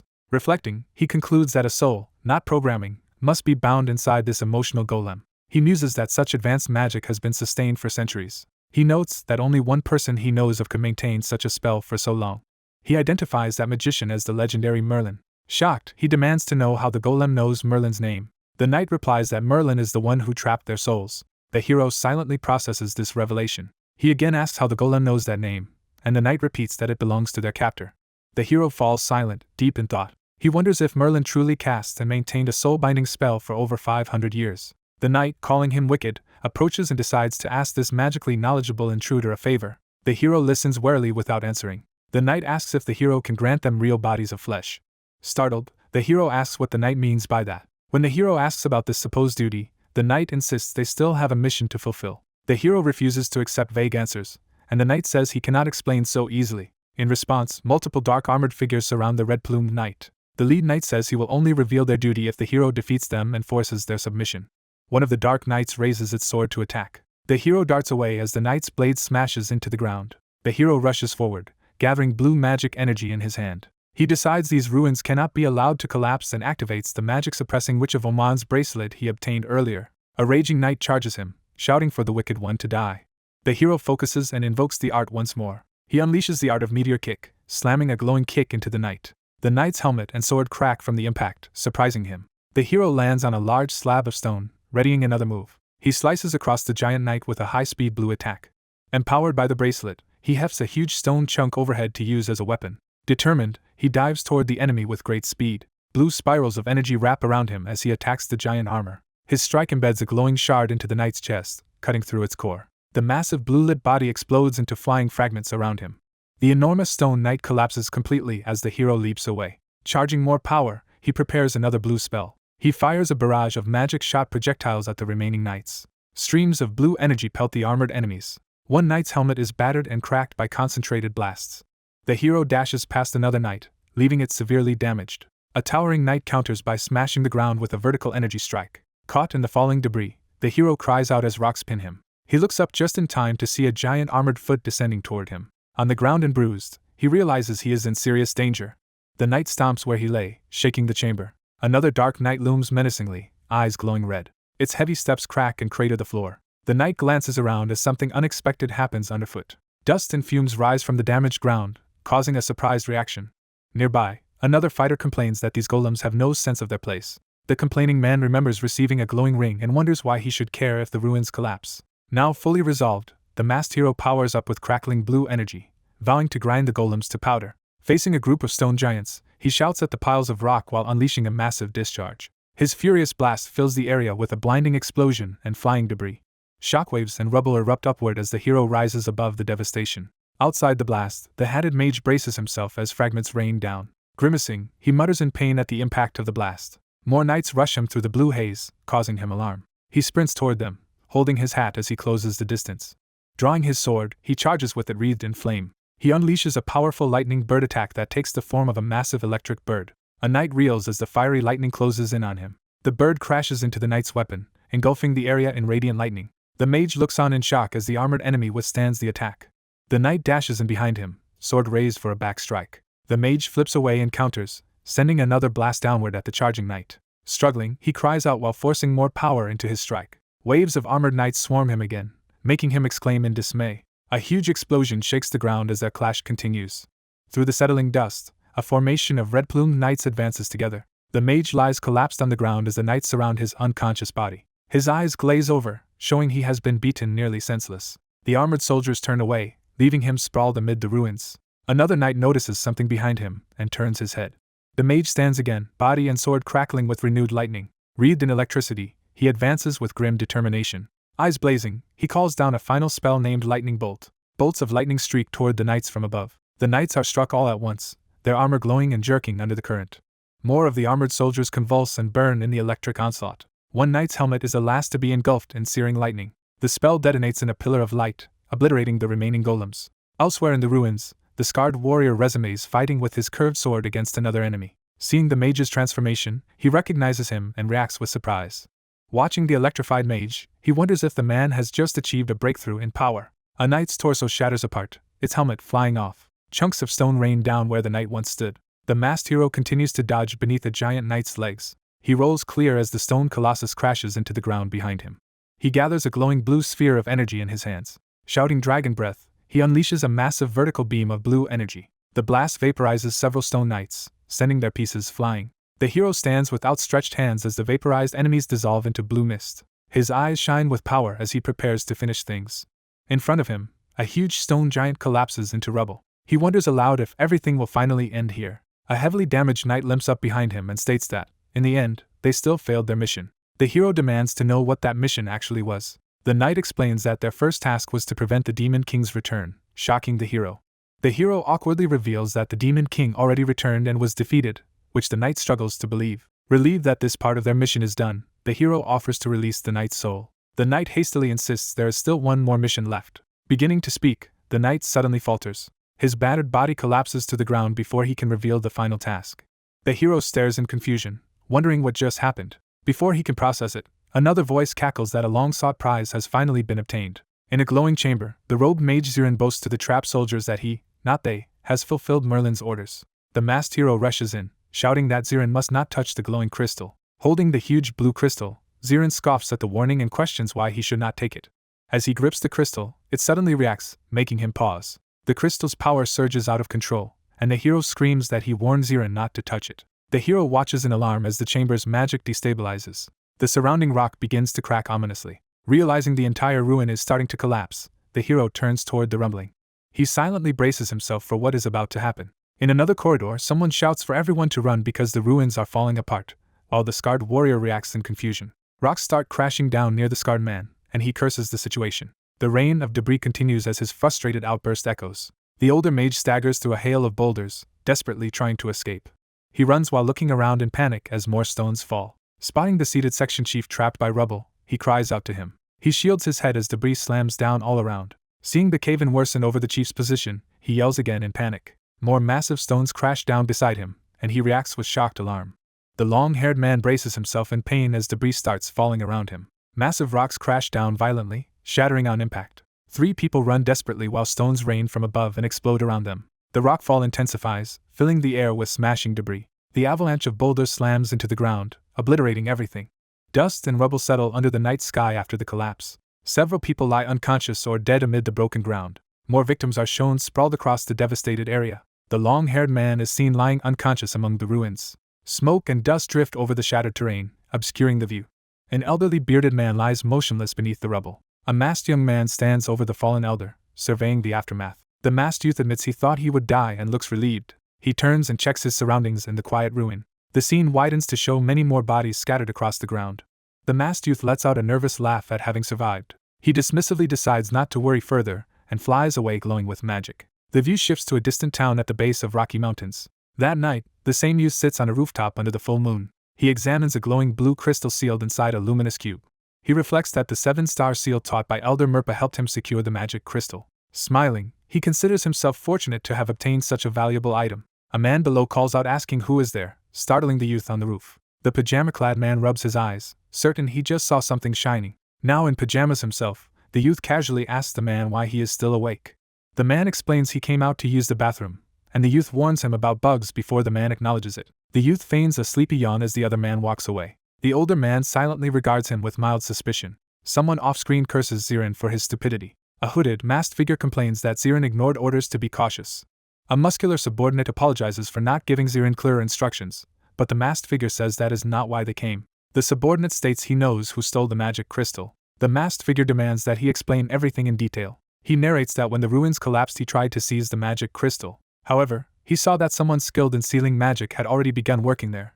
He describes that person as a masked youth sealing the crystal inside a glowing cube. The story jumps back to half a month earlier in Demon Territory, foreshadowing future trouble. A powerful red explosion erupts in the corrupted landscape. Savage white rabbit-like monsters with red eyes charge forward snarling. A purple-haired swordsman darts through the red storm, striking at the beasts. He glares ahead, blood on his chin, clearly in the midst of battle. He plants himself facing the onrushing monsters, sword ready. One of the giant rabbits lunges and clashes violently with his attack. Another beast screams as it rushes him from behind. The impact sends the swordsman tumbling through the air. Spinning, he steadies himself and looks back determinedly. He then launches himself straight at the pack of monsters. He crashes into one of them with another fierce blow. An old woman in robes appears, praising how much stronger he has become since his first visit to Demon Territory. He modestly replies that he is still lacking, and she chuckles at his humility. He notes that far more monsters are gathering than during his previous visit. When he asks if something has happened, the old woman deflects the question as unimportant. She solemnly announces that Doomstone is present. The swordsman senses numerous sinister red eyes watching from the darkness. Those red eyes glare while ominous growls echo through the demon forest. Narration explains that they did not yet realize they would soon need aid from the Imperial City, as a letter of request is shown. The scene cuts to a grand domed building in a bright, peaceful city. Images of the red-eyed rabbit monsters appear on a magical blue display. Several officials sit around a table, watching the projected image of the monsters. One officer confirms the scene is Demon Territory and remarks that such a monster flood is unprecedented. Another officer says records show a few previous monster floods. He explains they occurred once when the Demon King returned and 3 more times within 10 years after the Demon King was defeated. He adds that another flood happened 70 years ago, with the last one 10 years prior. The mustached officer insists that this current situation is still unusually severe. The blonde officer asks what is causing this new flood. He rifles through documents, saying he has found the relevant information. He tells the group to first watch a video, activating another projection. The officers focus on the screen as the video starts. Shocked, 2 of them exclaim in disbelief at what they see. The recording reveals an enormous mountain-shelled creature, prompting someone to ask what it is. The story shifts back to daylight over rocky cliffs. People work to clear the huge crater where the ruins collapsed. Laborers haul heavy materials and debris out of the excavation site. A large official and the youth, now in suits, discuss that the crater is where the ruins originally stood. Workers happily observe that with the ruins gone they can finally return home. The big man jokes he wishes they could leave today, while the youth and his senior listen. The long-haired supervisor silently observes, lost in thought. He comments that it is a pity, knowing the youth had hoped to see lost holy tribe magic inside the ruins. The youth nervously agrees that it is a shame, trying to hide that he already took something. The older mage analyzes that the youth only recently broke through to magic swordsmanship but is leaking uncontrolled magic everywhere. Another official arrives and asks if the suited men are the government officers accompanying the mage. Elder Merpa is wheeled in, correcting the title used for him. The group asks Merpa about his health, and he replies that he is fine despite his age. The youth introduces himself as Kumin, leader of the ruins excavation, and greets Merpa. The youth silently studies Merpa after the introduction. Merpa privately concludes that Dane Walker used guarding them as a pretext to investigate the ruins. Dane Walker admits he does not know Dane Walker's true motive. Merpa looks toward the youth, reconsidering who might have requested help. He wonders if Kumin himself could have been the one who sent the aid request. Elsewhere in town, narration states that new orders have come from headquarters. An officer announces that the ruins mission is now over. Excited, the youth and the big man ask if they can go home and start preparing to leave. Sitting at a table, the officer says there is unfortunately one more order from headquarters. He hands them an envelope, telling them to read it first. The youth opens the envelope and begins to realize what it is. The officer explains that they are now part of a special reserve unit under the Adventurers Guild and will be sent to Demon Territory. The youth stammers at suddenly being made reserve military officers and tries to clarify what this means. The officer confirms with a smile that their destination is indeed Demon Territory. The youth and his companion stare at the papers in dismay. The youth reacts in stunned disbelief at this new assignment. An exterior shot underscores his incredulous thought of what he just heard. The narrative returns to Demon Territory's ominous red landscape. Rabbit monsters rush forward again amid slashing motion lines. More beasts advance through the crimson haze, jaws open. A man carves a sweeping arc through the monsters with his blade. He is introduced as Doomstone Blade, village chief of the Crow tribe, fighting fiercely. Doomstone unleashes a massive vertical slash that tears through the monsters. The attack detonates in a huge explosion, obliterating the surroundings. Afterward, monster corpses litter the ground around Doomstone. He steadies himself, eyes hard as he surveys the battlefield. He then turns to face more enemies closing in. An enormous horde of rabbit monsters towers over him, still advancing. Panting, he notes that there seems to be no end to the creatures he kills. Resolute, Doomstone declares he will see who survives in the end as he charges in again. The scene cuts to the night sky above the city of Berheim. A quiet train station lies under the same night sky. At the platform, Dane Walker hands the youth a hot drink, which he gratefully accepts. Sitting together on a bench, Dane Walker says it is a pity the youth could not go home, and the youth replies that it is just part of the job. The youth asks why Dane Walker is not returning, and Dane Walker reveals he has also been dispatched to Demon Territory. Dane Walker predicts the area around Demon Territory will soon be crowded with adventurers and Imperial soldiers. Another officer explains elsewhere that the guild master will personally lead the army while platinum adventurers serve as staff officers. A train pulls into the station with a whistle, drawing their attention. Their superior tells them to prepare quickly because this is the last train, and they agree. Under the night sky, the youth comments on the privilege of traveling by special order while also feeling uneasy about such treatment. The view shifts to the city of Warrant, a fortified settlement near the Demon Territory. An officer thanks assembled adventurers and soldiers for coming and instructs them to rest while waiting for orders. 2 younger relatives ask their uncle, the mustache officer, if there is anything they can help with. He scolds them for following him instead of staying in the Imperial City while others remark that extra help is useful and banter about not being called. Miss. A guard greets Lord Vladi and tells him General William is at the temporary command center. The scene moves to tents and equipment pitched near the front lines. A white-haired officer jokes that his colleague has become haggard but will soon look like him. Walking together, they say they are fortunate Elder Merpa is present, or they would be helpless. Someone off-screen asks where Merpa and Doomstone are and is told Merpa and her nephew are clearing monsters while Doomstone has gone deeper into Demon Territory alone. Inside the command tent, the white-haired officer admits he hoped Doomstone would handle the giant turtle and wonders where he is now. He concludes that Doomstone acts on intuition and should simply be trusted. The mustached officer agrees, saying his brother's intuition has almost always been right. They infer that demon territory might be even more dangerous than the giant turtle, though the mage is unsure. He decides they should just wait for Doomstone to contact them. The narrative jumps to the bustling trade city Asterium on a bright day. Citizens busily carry goods through Asterium's streets. Various townspeople move through the crowded avenue, including a blond man noticing something ahead. The youth group arrives in Asterium, walking through the busy street with luggage. The youth remarks on the number of people, and their superior explains it is a major trading city. He further explains that Asterium supplies the frontier city of Warrant. Another pair of officers greet them, saying this means they will all have a lot of work to do. The blue-haired officer offers chocolate to the newcomers, startling his female partner. She yanks his ear painfully, making him cry out. Scolding him, she threatens disciplinary action if he keeps stealing from supplies, while he frantically apologizes. She accuses him of recently giving chocolate to children, and he begs her to let go as the youth watches awkwardly. Dane Walker tells the youth he has business with the guild master and excuses himself, leaving the youth to continue with the others. The hat-wearing adventurer urges the young man to hurry with him to the guild because the guild master summoned them. The adventurer tips his hat, casually saying farewell as he activates his magic. A bright, petal-filled flash engulfs the street, astonishing the young man and his companion. Later, the young man looks up at a large manor as a flying creature passes overhead. He stands in the street, wordlessly processing what just happened. At the Asterium Adventurers Guild, someone asks when Dane Walker is expected to arrive. Around a table, guild members note Dane Walker should already be at the station and remark on his bad luck with the collapsing ruins. The burly priest Ruin of the Platinum Party sternly asks Rosalies to show more respect as a fellow party member. Rosalies grumbles that the so-called violent priest nags too much, while he asks her to use his real name. Rosalies protests that being called bloody is disrespectful and demands to be addressed by her noble name, while another man hesitates.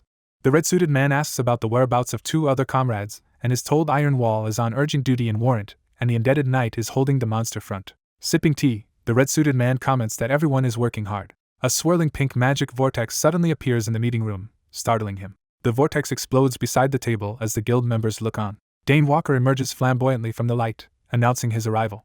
His companions curtly tell him to sit, and he cheerfully notes how welcoming everyone is. With all key people present, the red-suited leader declares the meeting will begin. Outside, a building is introduced as the temporary barracks for the main headquarters personnel. Inside, the young man and his group inspect the spacious interior and say it is more than adequate. They are handed a key and told Den and Flam will share room 305 with their gear already placed there.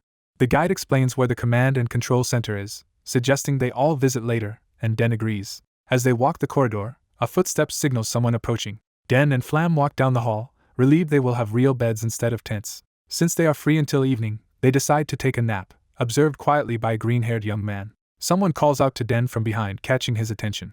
Den reacts in surprise to the familiar voice. The green-haired youth steps forward, and Den recognizes him as Rhys Vaughn. The scene shifts to a sunset view over the city of Asterium. The camera focuses on the central clock tower at dusk. On a balcony, two cloaked, masked figures secretly watch the city. One masked figure asks who caused the recent incident, and is told it was likely Libra and Scorpio. They question how those two, who usually do not get along, could have cooperated, sensing something odd. The bull-masked figure mutters in disbelief at a troubling realization. The narrative cuts to a hellish red landscape filled with twisted black trees. The view pans through the same ominous terrain. A cloaked person's foot steps onto the red-lit ground. The cloaked figure stands amid the infernal forest, and a voice remarks that higher powers seem to be acting personally. The speaker clarifies that the one moving personally is Sagittarius, a robed, bird-masked figure. Back in the barracks corridor, Rhys Vaughn greets Den by name. Den and Flam confront him, asking why he is here instead of on his supposed business trip, and Rhys Vaughn retorts they could ask the same. Den presses Rhys Vaughn to explain his presence, and Rhys Vaughn starts to answer nervously. When asked, Den claims he came because he heard the country was in danger and could not ignore it. Rhys Vaughn, flustered, reaches for the tag around his neck. He reveals his enlistment tag and admits he voluntarily enlisted. Den realizes that Rizvan's presence means he was registered as a reserve military officer. Sitting in a mess hall, Den questions where Rhys Vaughn enlisted and learns he joined via the Adventurers Guild, prompting Den to ask if he registered just for that.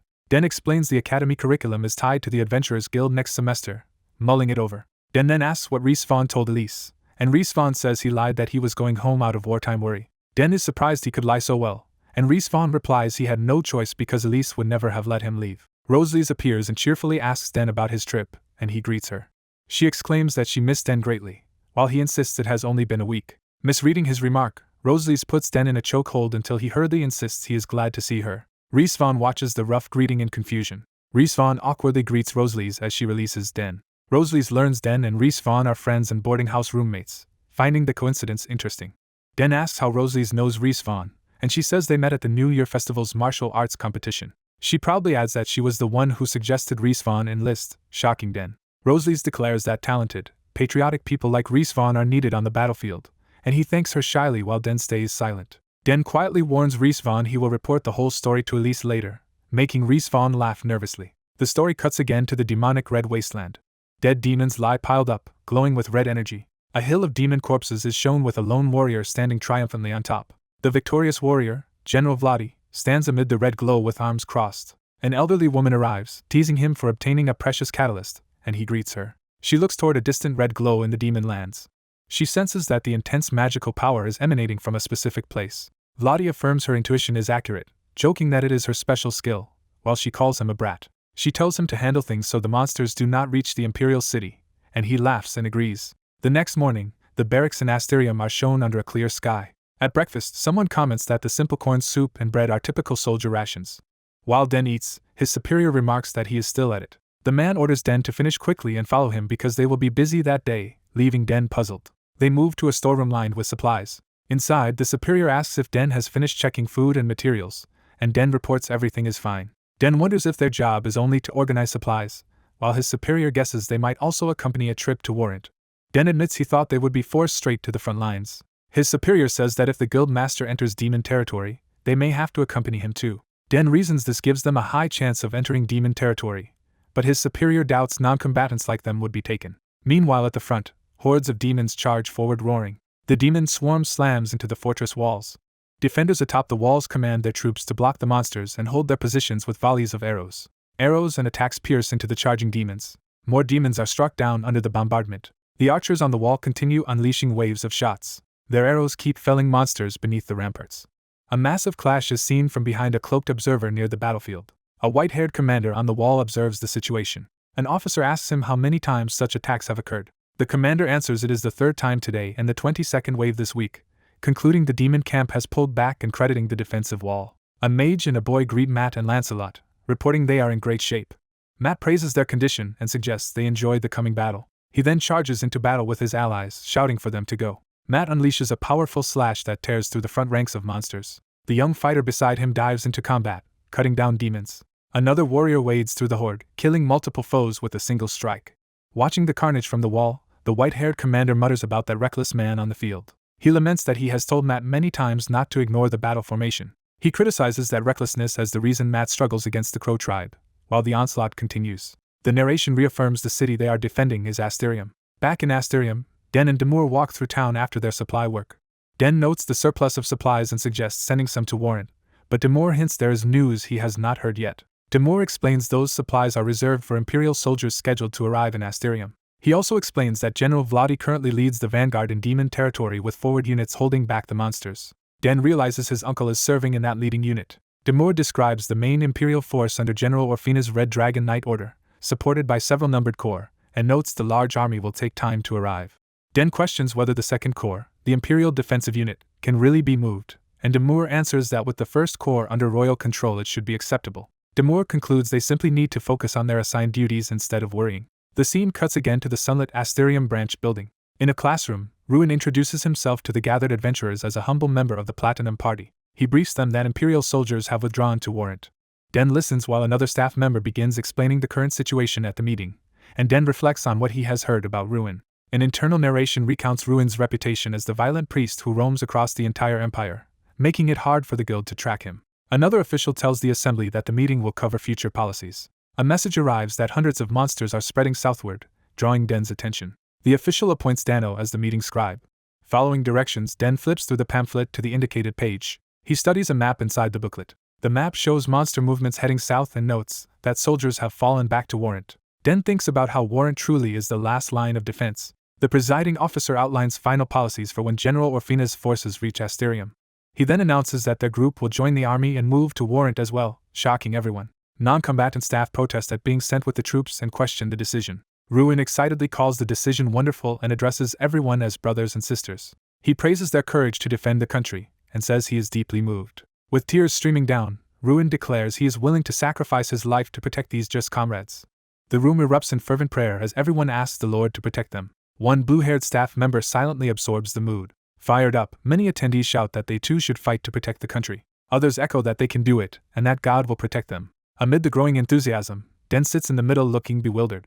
Sweating nervously, Den wonders what on earth is happening around him. The scene changes to a fortified city gate under a bright sky. A massive crowd assembles for what looks like a ceremonial welcome. A trumpet corps plays fanfares as the people celebrate. The music heralds the opening of the huge city gate.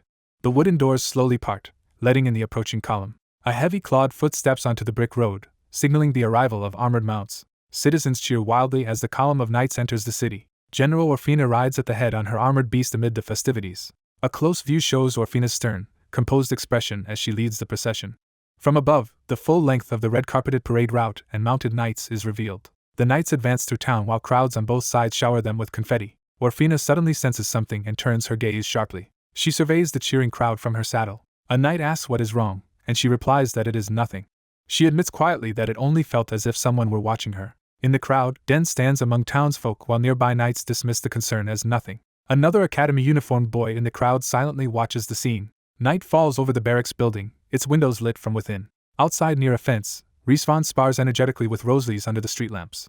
During training, Rosalie's notes that her student has gotten better. The trainee insists he still has far to go and must work harder, while Rosalie's teases him for being modest. Smirking, Rosalie's decides she should respond in a similarly modest way. She punches him in the chest once, leaving him gasping in pain. As he coughs and groans, Rosalie's worries she might have hit him too hard. Their superior reminds Rosalie's they will soon depart for warrant and suggests she rest. Rosalie's brushes it off as just light warm-up, and the exhausted trainee reluctantly agrees. The superior warns her not to overdo it, and tosses her a small pouch, puzzling her. He explains that the contents are a stamina-restoring item he made for her. He starts to explain how to use it. After they gulp it down, Rosalie's and the trainee complain about its terrible bitterness, and he tells them to dissolve it in water. Watching their interaction, he laughs that they seem very close. A high-ranking general arrives, is saluted, and greeted formally. The general tells them to relax since this is not a formal occasion. He hands the superior a box, asking him to take it. The superior opens the box curiously. Inside is an insignia, leaving him surprised. The general says there would normally be a simple ceremony at headquarters, but due to circumstances he asks for understanding. He pins the insignia onto the superior's coat. The superior, now wearing the new badge, looks down at it thoughtfully. He silently processes what just happened. He then thanks the general, who says he looks forward to working with him. Someone approaches, her boots clicking on the ground. The superior turns and sees a horned woman in red armor watching from a distance. The horned woman, armed with a sword, stands calmly and studies them. The superior smiles at her. She stares back in silence. Reesvan and Rosalie's notice her as she greets Rosalie's, saying it has been a while. The horned woman comments that Rosalie's looks more muscular than before. Rosalie's calls her auntie and jokes with her, annoying the woman who hates being called an aunt. The aunt suggests they have a spar since it has been a while, and the general teases that she just wants to get beaten up again. The general tells the others to ignore the bickering pair, explaining that is how they show affection. Reesvan introduces himself to the general, who recognizes him as Rosalie's former opponent. The general places a hand on Rizvan's shoulder, startling him. He says they will see each other next time, implying interest in Rizvan's growth. Smiling knowingly, the general watches Reesvan and the superior from the foreground. Reesvan looks after him, puzzled. Elsewhere, someone remarks that the situation has reached the worst-case scenario. In a study, the general recounts events to an older man and the horned woman, who laments that her worries were justified. The older man asks when a hated enemy will arrive, and the general explains, based on William's calculations, it should be late tomorrow night. The older man asks who will go with him. The general answers that the Red Dragon Knights and half the combat cavalry will accompany him. The older man assigns him as leader of the 4th Guerrilla Unit, tasked with attacking great monsters inside demon territory. They confirm their overall goal is to divert the monsters from their current path. The older man observes that the chance of success is not very high. He says he understands despite the low odds. The general insists that even so, the older man must buy them as much time as possible. The older man falls silent, weighing the burden. He finally agrees and says he understands. Time passes, and in the city of Asterium, the Imperial army assembles. A massive formation of soldiers gathers beneath the city walls. Before them, the horned aunt stands on a platform flanked by knights to address the troops. She rallies the proud soldiers, announcing that tonight they march to the demon territory front lines. She warns that the battlefield will be filthy, filled with screams, and that their lives will be in constant danger. She declares that to protect the Empire and their families, they must stop the monsters. She proclaims they will enter hell today to bring the war to an end. The soldiers roar in response as she urges them to risk their lives for the Empire's safety. Among the shouting troops, the newly promoted superior stands calmly in their midst. He watches the fervor around him in silence. Meanwhile, in a red, twisted landscape, ominous branches stretch across the sky. A man rides swiftly through this demonic land on a glowing green deer spirit. Close up, he urges the spirit mount forward with determination. He suddenly spots something ahead and reacts in surprise. A different battlefield is shown where warriors battle hordes of demons in the red haze. Two comrades, Mac and a rune-marked fighter, cut through demons while joking about whether help is needed. A massive demon charges and roars at the rune-marked man. The rune-marked man counters with a powerful blow, killing the demon. Surrounded by demon corpses, he laughs maniacally that this level of fighting is nothing. He is interrupted as someone off-screen tells him he has worked hard. The green deer rider arrives, greeting his captain. The captain asks about the impressive deer, and the rider explains it was made for him by Elder Mirpa. He shows that he can summon the deer with a glowing bracelet. When the captain eagerly asks for one too, the rider confirms his interest. The captain activates his own bracelet, invoking the green spirit. A majestic green deer manifests before him, leaving him amazed. A young boy hesitantly asks if he also has a spirit, and the rider answers that he does. The boy receives a red bracelet and learns it houses a red spirit. The rider explains the elder prepared that spirit especially for the captain, who suffered most while searching for the boy. Power flares around them as more red energy gathers. The boy summons his red deer spirit, marveling at how amazing it is. Another warrior complains that he did not get a spirit as well. The rider tells him he unfortunately has none. Their commander explains that the youngest also knows how to make spirits, so the warrior should catch him and ask for one. The warrior grumbles that the elder is stingy. The commander then requests an interim report from the front, and someone agrees to send it. At night in the fortress city of Warrant, the battered walls and towers stand under the stars. Upon arrival, soldiers are shocked by Warrant's devastation and the many wounded, realizing how hard everyone has had it. Looking at monster corpses, someone asks how much they might be worth, and another replies that only some monster parts fetch good money. A classmate teases the superior for sounding knowledgeable about monster parts, and he mentions he has a hunter brother. Another student asks Den about his alchemist status, and he modestly admits he is still learning. Den adds that his teacher still calls him a greenhorn. Elsewhere on the ramparts, the deer rider chats with a white-haired man, laughing awkwardly. The rider grows pensive, thinking about the situation. He glances back toward the long line of students entering the fortress, focusing on the superior at the end. In the command tent, officers analyze Dinewalker's report on a glowing map, noting that the monsters are advancing south faster than before. The Horned Ant asks if that means the monsters will arrive earlier, and the general agrees it is likely. They conclude the monsters might reach Warrant by tomorrow evening, as the white-haired mage and deer rider enter to address Sir Glant. The white-haired mage delivers Blatty's latest update to the general. Hoping for good news, the general begins reading the report. His expression shifts to shock at what he reads. The Horned Ant asks if something is wrong while the others watch him silently. They activate a magical device, bathing the tent in blue light as they prepare to show the contents. The three officers stand together, tense, as rain falls in the projection around them. Seeing what is displayed, the Horned Ant gasps in alarm. In the projected scene, a new figure steps forward, his boots striking the ground. The camera reveals a stern man in fur-trimmed robes walking through the fiery landscape. He murmurs about the appearance of a million-year-old dragon. Watching a colossal dragon silhouette in the sky, he realizes another of the four great monsters has appeared. Meanwhile, waves of roaring demons surge forward. The horde charges the fortress, shaking the ground. A mustached officer yells for everyone to form up, announcing that the monsters have arrived. Archers on the walls loose volleys of arrows at the enemy. Arrows tear into the front ranks of the demons. A commander continues to direct the archers' fire. Explosions rock the battlefield as the defenders bombard the attackers. In the supply area, a knight shouts that he is out of magic stones and needs more. At the supply tent, Den must tell him they are out because higher UPS redirected the stones, despite the knight having just seen a cart full pass by. Angry mages accuse Den of withholding supplies and demand the stones, asking if they must wait for their friends to die. The crowd chants for their magic stones, insisting they need them. One furious man grabs a stone and yells that people are dying out there. The superior grabs his arm to stop him from taking the stone. The man demands to know who he is, while the superior calmly says they have no authority to ignore orders. The superior warns that disobeying superior orders in wartime is punishable by execution. The man clicks his tongue in frustration. Storming off, he threatens that if they are pushed back it will be Den's fault, leaving Den and the superior behind. The superior checks whether Den is all right, and Den says the outburst is understandable given the dire situation. The superior offers to take over the stone supply job and sends Den to run the arrow tent instead. Smiling confidently, he assures her he can handle things. She blushes slightly, and is left speechless. As she leaves for her new post, she thanks him, and he tells her again not to worry. Outside the walls, huge explosions erupt among the monsters. On the ramparts, commanders ask for a status update, and hear that about 13,000 enemies are currently descending. They clarify that most of the attackers are ordinary monsters, likely being culled by the stronger great monsters. The white-haired mage wonders if the witches of the monsters' territory might be involved. The Horned Ant doubts that the current witches would dare provoke the four great monsters. Looking over the chaotic battlefield, They remark that it is strange for two of the four great monsters to move at once and speculate about the long-vanished Witch of Pride. The mage then asks about the Witch of Greed, startling the ant. She says there is no proof of that witch's involvement. A narration explains that the Witch of Greed is capricious but only acts when the gains and losses are clearly in her favor. The mage suggests she might even be one of the 12 constellation members, and the ant begs him not to joke about that. He says it seems more reasonable to suspect followers of the Demon King instead. A sudden explosion on the wall interrupts their discussion. The horned ant mounts a dragon and leaps into battle, telling them to cover her. She dives into the enemy lines, causing massive detonations that the mage watches from the wall. The mage silently steels himself. Below, the fortress gates stand closed as explosions thunder overhead. Inside the ranks, Reborn stands armored and ready among the other knights. Rosalies, now battle-armored, instructs him to keep swinging his sword to the very end no matter how tired he gets. She bluntly adds that if he stops, he will die. Reborn answers resolutely, addressing her as Lady Rosalies. The great wooden gates begin to creak open. With the gates wide, the knights charge out screaming to wipe the monsters out.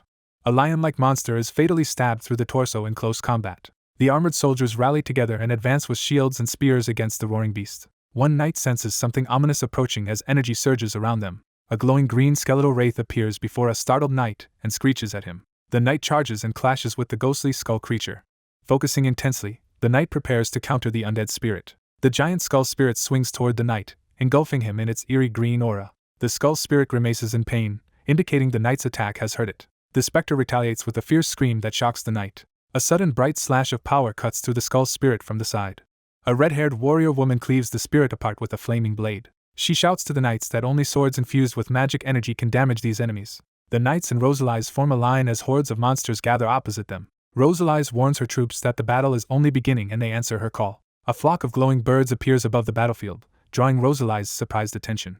The monster army rushes forward roaring as the battle escalates. The radiant birds dive into the enemy ranks, their light scattering through the monsters. Rosalies exclaims in confusion at the sudden swarm of explosive birds. As the birds detonate among the monsters, she marvels at how powerful they are. From the city walls, archers watch in shock as the sky fills with the birds' energy. A robed observer on the wall stares upward, wondering what these things are. Seeing them clearly, he realizes they are in fact magical birds. In a quiet town street, a rumble echoes as something stirs. A young man wreathed in blue aura sits alone among barrels as the ground shakes. The blue-lit young man waits calmly, aura swirling around him. He closes his eyes, concentrating as his power gathers. The observer on the wall recognizes the energy as belonging to Den. Elsewhere, powerful blue monsters roar as they charge. One of the glowing birds strikes a monster with a piercing blue impact. The birds wheel through the battlefield, their blue trails slashing enemies and shielding soldiers. On the walls, the defenders watch the aerial onslaught in amazement. The robed observer realizes something significant about these mysterious birds. Back in the town, Den still sits glowing quietly amid the empty streets. Den's aura surges higher, rain-like energy cascading around him. A knight mutters that Den's overwhelming power is making him nervous and demanding attention. Den seems distracted, reacting with a puzzled murmur. One of Den's birds flies over a distant battlefield where fiery energies rain down. Someone sensing the falling power asks what this frightening energy is. The knights charge forward shouting as they clash with the enemy once more. A massive blast explodes among the armies, scattering soldiers. The shockwave flings armored men through the air in a devastating explosion. The frontline ranks buckle and collapse under the violent impact. A colossal walking mountain turtle monster stomps forward, its steps shaking the land. A lone mage streaks through the sky toward the smoky battlefield. The black-clad mage channels blazing orange power through his staff. He invokes Realm Proclamation, unleashing a cataclysmic barrage of energy. The spell detonates in the distance with a gigantic explosion. Emerging from the smoke, the mage advances with soldiers at his back. Close up, he looks grim and sweaty, clearly strained by the effort. The mountain beast lumbers ahead, its enormous bulk overshadowing the battlefield. It opens its gaping maw and roars, shaking the troops. The monster's winds and shockwaves knock the front ranks of knights tumbling. The mage continues hurling explosive spells that erupt like suns before the army. Frustrated, he clicks his tongue, realizing brute force is not enough. He orders a retreat, admitting their mission can no longer be completed. His bald lieutenant agrees it is wiser to withdraw and rejoin the main force. A towering column of light erupts in the sky, drawing startled looks from the ranks. The bald officer yells for everyone to pull back. He commands an organized retreat while the massive beast chases behind them. The monster bellows again, charging another devastating attack. Boulders and debris rain down around the scrambling soldiers as the ground explodes. Repeated fiery impacts hammer the army, blowing men away. One knight is violently flung aside by the blasts. The mage races ahead, using magic to outpace the chaos. Cursing, he glances back at the devastation he is leaving. He tells the bald officer to escape while he stays behind to buy time, despite his injuries. Smiling grimly, he assures the others he will not die easily. The bald officer calls after him in alarm as he runs toward the monster. The mage propels himself high into the air above the colossal beast. Gathering power again, he shouts lightning storm. He is engulfed in another tremendous explosion as his lightning crashes down. The monster writhes and roars under the electrical assault. Surrounded by flying rocks, the mage leaps toward the giant once more. Another blast of power strikes, lighting up the sky. Wounded, the mage grimaces but keeps fighting. He lands near the beast's giant eye, preparing a final strike. With blade thunder, he lashes out in a blazing horizontal arc. The force of the attack slams into the monster, driving him backward. He follows through with a massive downward slash, engulfed in fire and light. Once more he calls lightning storm, overcharging his already strained body. A towering pillar of lightning slams into the ground with deafening force. The mage stands amid the inferno, roaring as lightning bursts around him. His eyes glow white as he pours every last bit of power into the attack. Suddenly his staff core shatters in his chest, his magic collapsing. He stares upward dazed, realizing he has reached his limit. The blast flings him from the monster's body, sending him hurtling away. He crashes into the ground with a heavy impact. Smoke swirls as he lies motionless, spent and battered. A close view shows him barely conscious, his breath shallow. Above him, an enormous fiery mass begins to fall toward his prone body. The crashing weight slams down, burying the area in dust and shockwaves. Yet the mountain beast still stands, only staggered by the onslaught. Its massive claw digs into the ground, cracks spiderwebbing outward. In the distance, a cloaked youth appears beside the fallen mage amid swirling dust. The youth scolds the unconscious Dinewalker for recklessly fighting alone. He tells the old mage to stay still while he takes over from here. Walking away with his cloak billowing, he remarks that by the time Dinewalker wakes, everything will be finished. The great mountain turtle continues to roar and move through the valley. A brief flashback shows Dinewalker insisting on staying behind to buy time despite protests. Another flashback panel of a bird carries his reassurance that he will not die easily.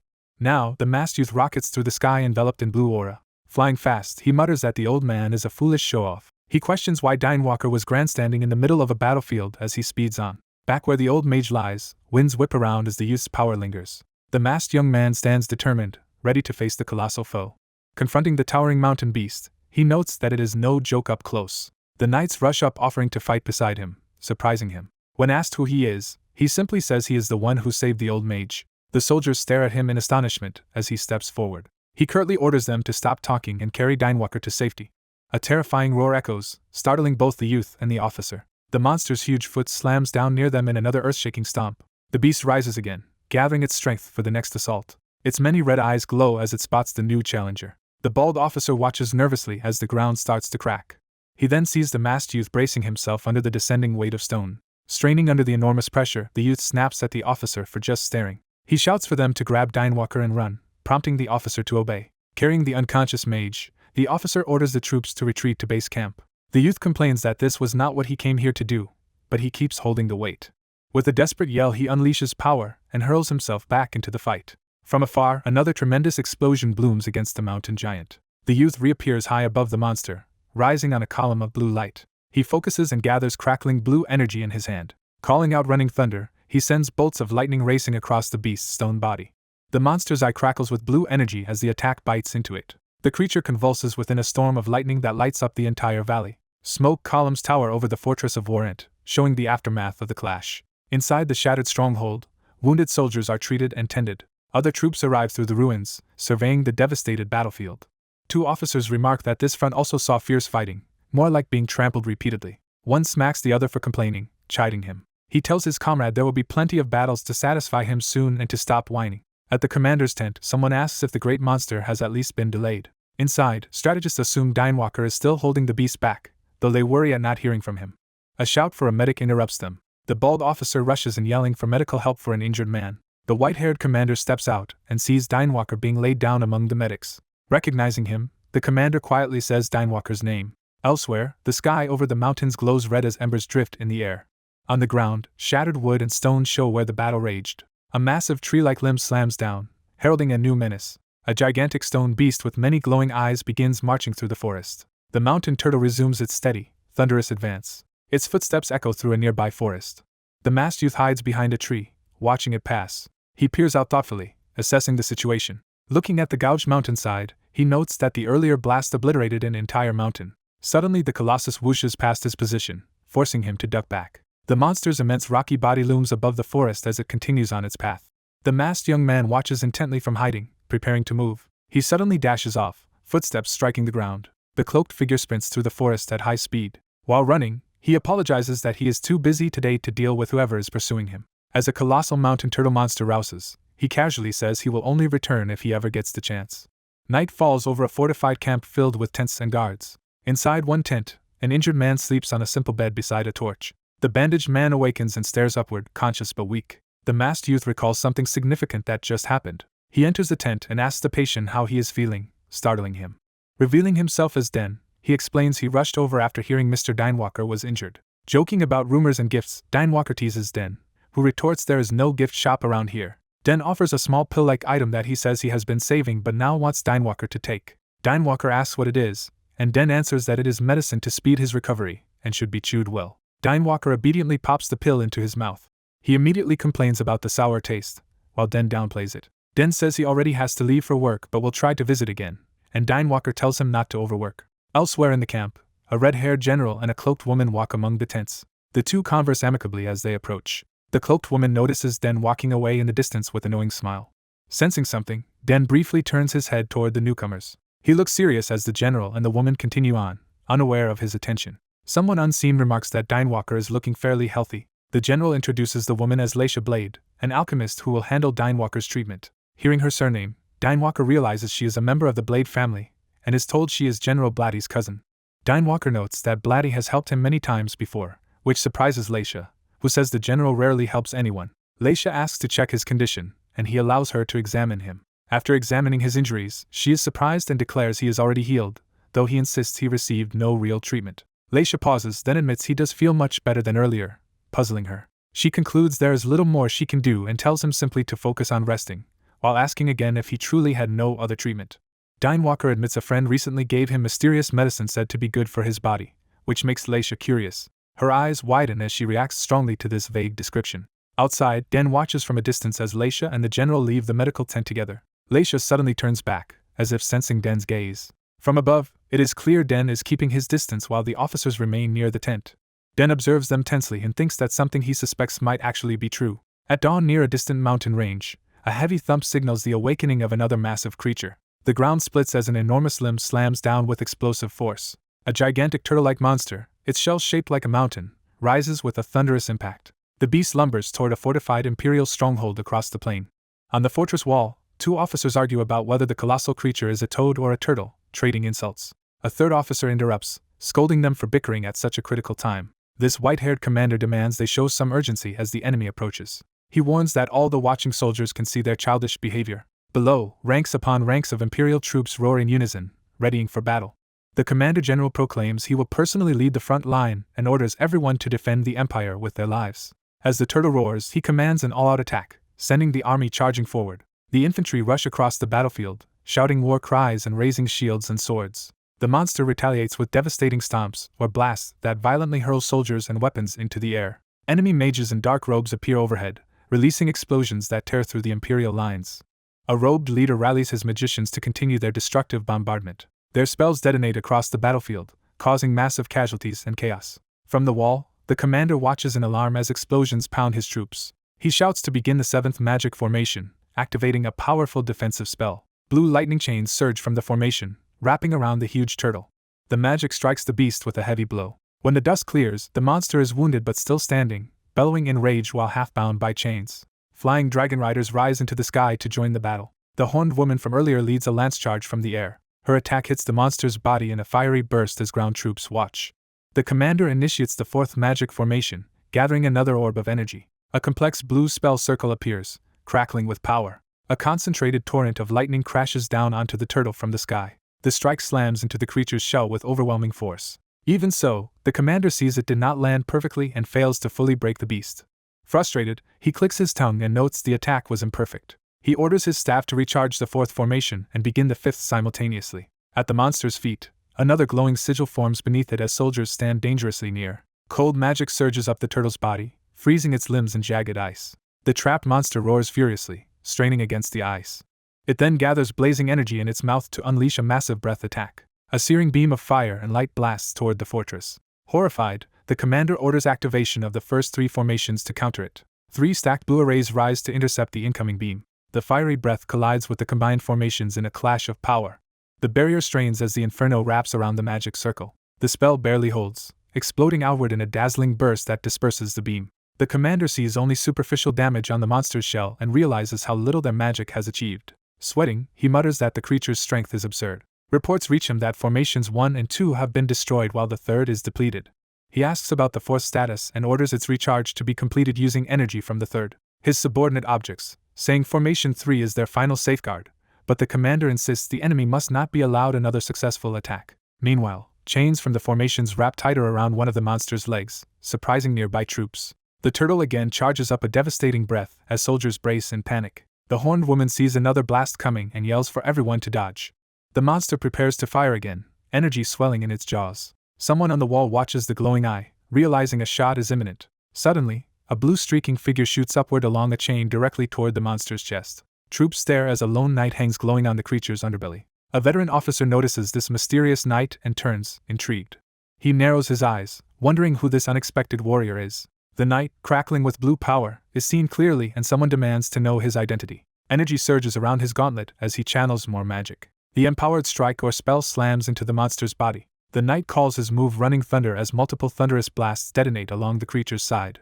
Rows of soldiers below watch in stunned silence at the spectacle. Close up, several of them gape in disbelief as the lone warrior fights the giant beast. The turtle writhes and spews flames or energy, but the attacks around it begin to fade. It roars in pain, clearly affected by the continuous strikes. The commander curses aloud that, despite everything, their earlier coordinated plans still failed to bring it down.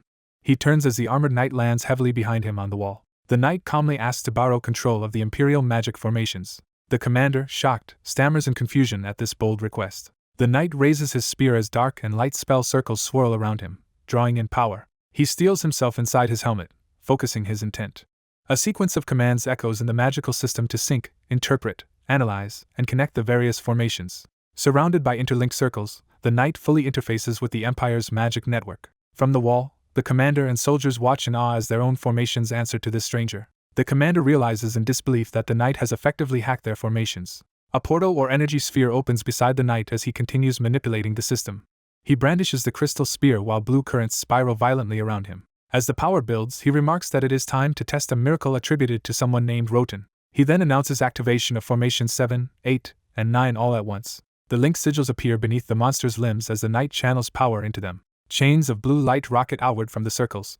Those chains and bolts pierce into the ground and then the creature. They strike its body repeatedly, embedding and anchoring. Soon the turtle is bound and electrified from multiple directions, unable to move freely. The beast screams as the chains constrict around its neck and torso. The commander stares at the knight, bewildered at how he is achieving this.